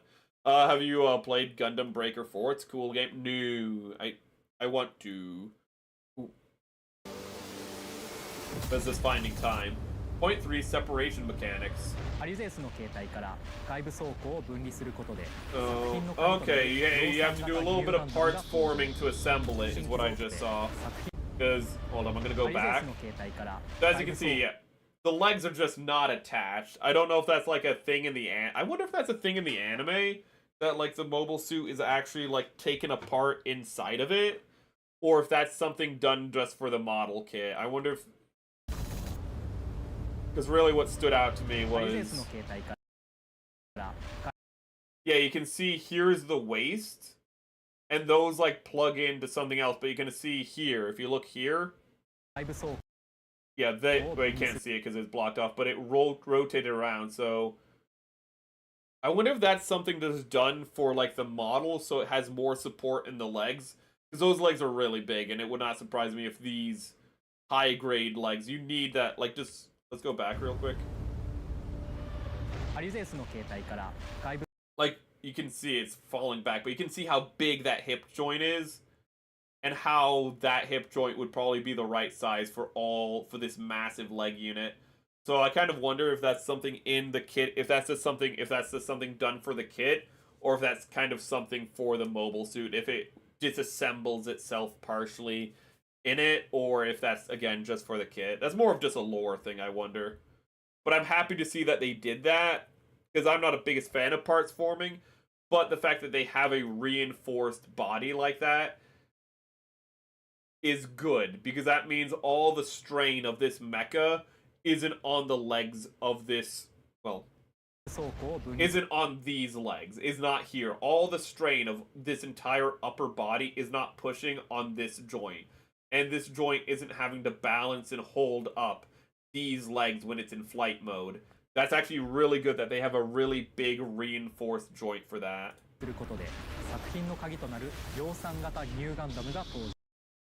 And I just noticed for the first time, look at those beam sabers. Those are double Zeta beam sabers on its back. I am so happy to see that as just a little nod. That is such a cool little nod. Not only that, but the beam sabers are the right size for this giant mobile suit. So it's justified why it has such big beam sabers. But I really love the fact that it has the double Zeta beam sabers, because those are really big and goofy. But I love seeing little things like that connecting mobile suits to earlier lineages. Oop. This looks like a really cool kit. Oh yeah, it makes me almost want to get it. Mind you, I'm not saying like there's anything bad about it that makes me not want to get it. Honestly, it looks better than the Penelope kit. It's more the fact that like I have a lot of kits already, and this is going to take up a lot of space.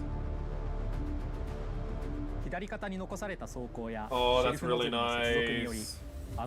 I like the shoulder shields. That's really clean.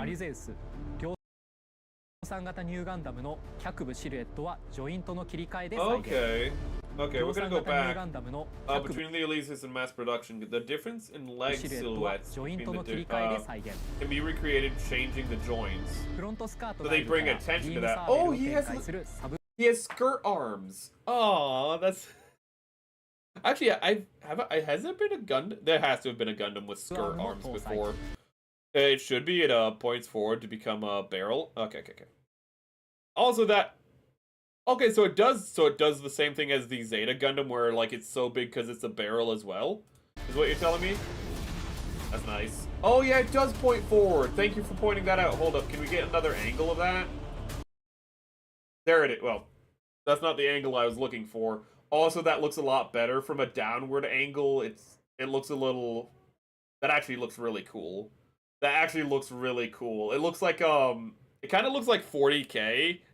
It's kind of weird how this mobile suit, I can think, like, everything it looks like when it's in its big up-armored form is anything but Gundam, and I don't mean that in a negative way. It's just that, like, it has all the, like, detail of, like, a armored core. It has, like, the tiny arm, it has, like, the control arms versus the master arms of, like, say, a Ghost in the Shell, like, power armor.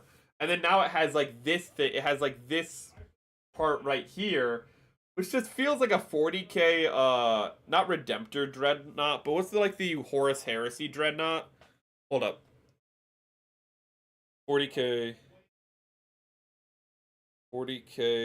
Horus Heresy Dreadnought. Can I get an image of it, please? It has a feel of one of these dreadnoughts. Don't send me to a store. I just want to look at a picture. I'll use this picture. So let me take down this real quick and I'll just show it via picture.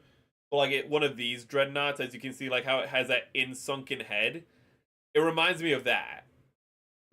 So it's kind of funny how it reminds me of everything else. But it's really cool, that sunken in head, that armored head, that big collar. Ooh. It makes it feel like a mobile tank. There's also the barrels. Okay.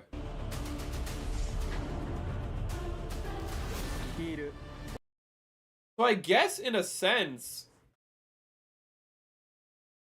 it's kind of like this suit itself is a bit of a successor to the Zeta Gundam to the double Zeta Gundam in some ways. Ooh. Where like the RX-78 and the, you know, you have the RX-78, the RX-78 Mark, well, I already knew that, but you have the RX-78, the Mark II, and you have the new Gundam, and they're kind of their own thing, but then you have the Zeta Gundam, and then the Zeta Gundam branches off into the, you know, whatever thing that Amuro uses for like the opening of Char's counterattack, and then it gets ditched. Let's be honest. But then that kind of expands into like into the Penelope and the Kasi Gundam and whatnot with their flight systems and what have you. Ooh. Which I already knew, but like I kind of feel that more with these kits. I kind of feel that more with like with these double Zeta connections. Sorry that you can't see the subtitles. By the way, I'm sorry that. Phil, no. Yeah, it looks great. I mean, he doesn't have much else to say, but just like look at this flight mode right here. Like this just looks honestly like a better version of the Penelope, which makes me annoyed that I have the Penelope because this just again looks so this looks better than the Penelope. I wish I'd have this instead of the Penelope.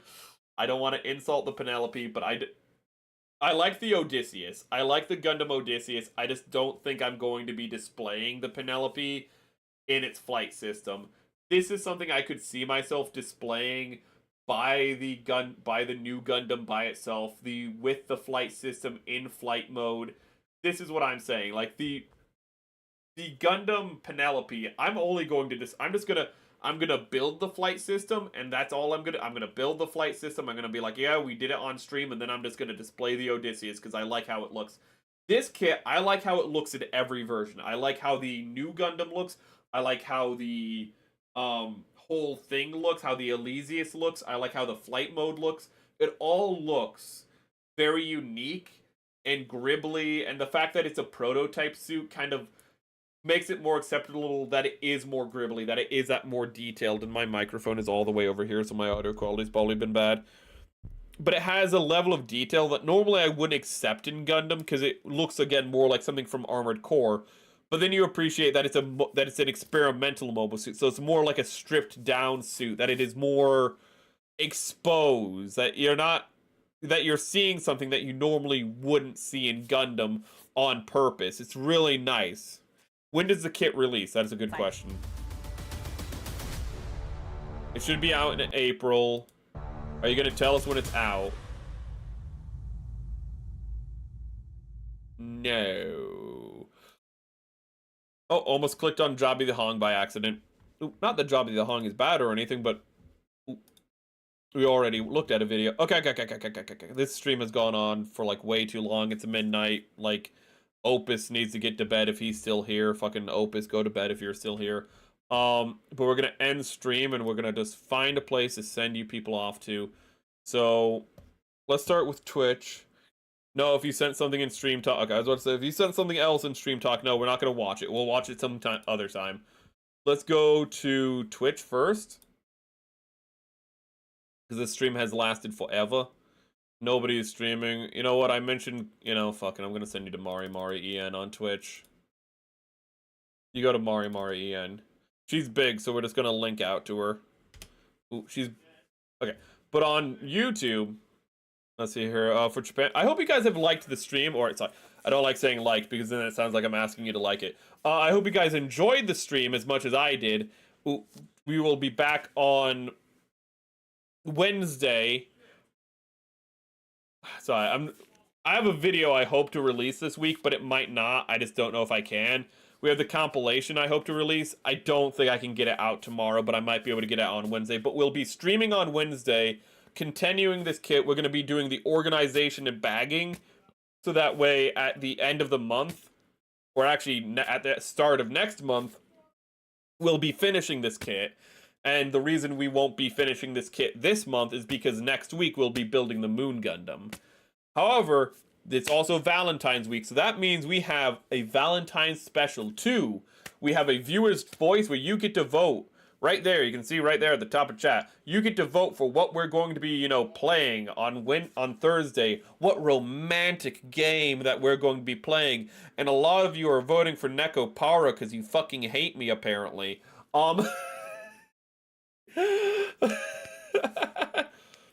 For Japan, 1 month later for everyone else. Okay, for Japan, it's April. Okay.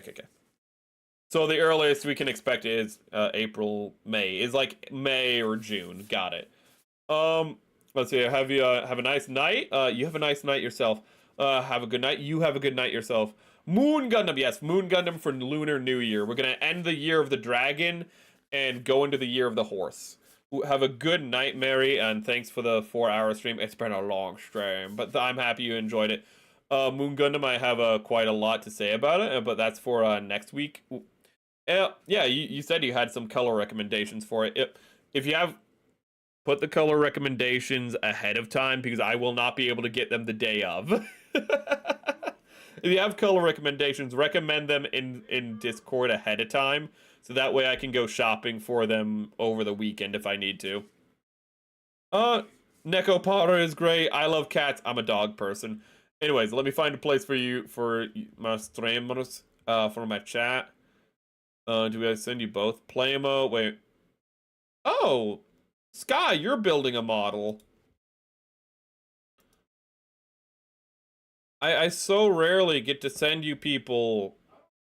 I don't even really know this person, but I don't know this person really, but I never get to send you to a model channel. So that's a model channel if you want to go there, but if you want more chaos,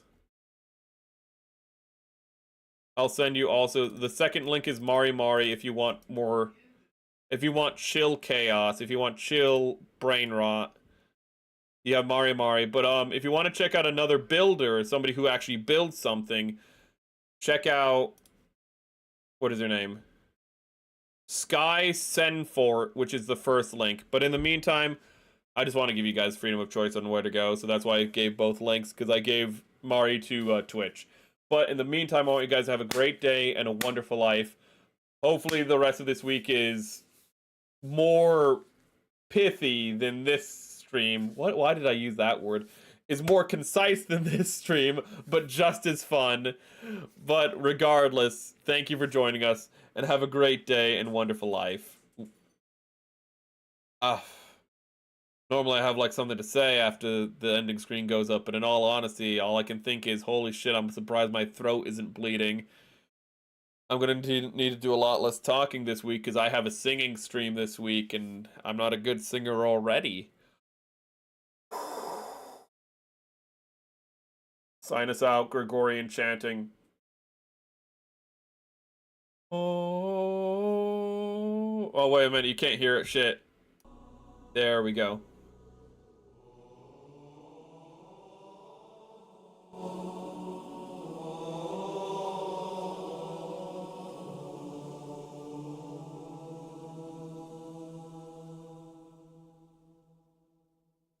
That's good stuff.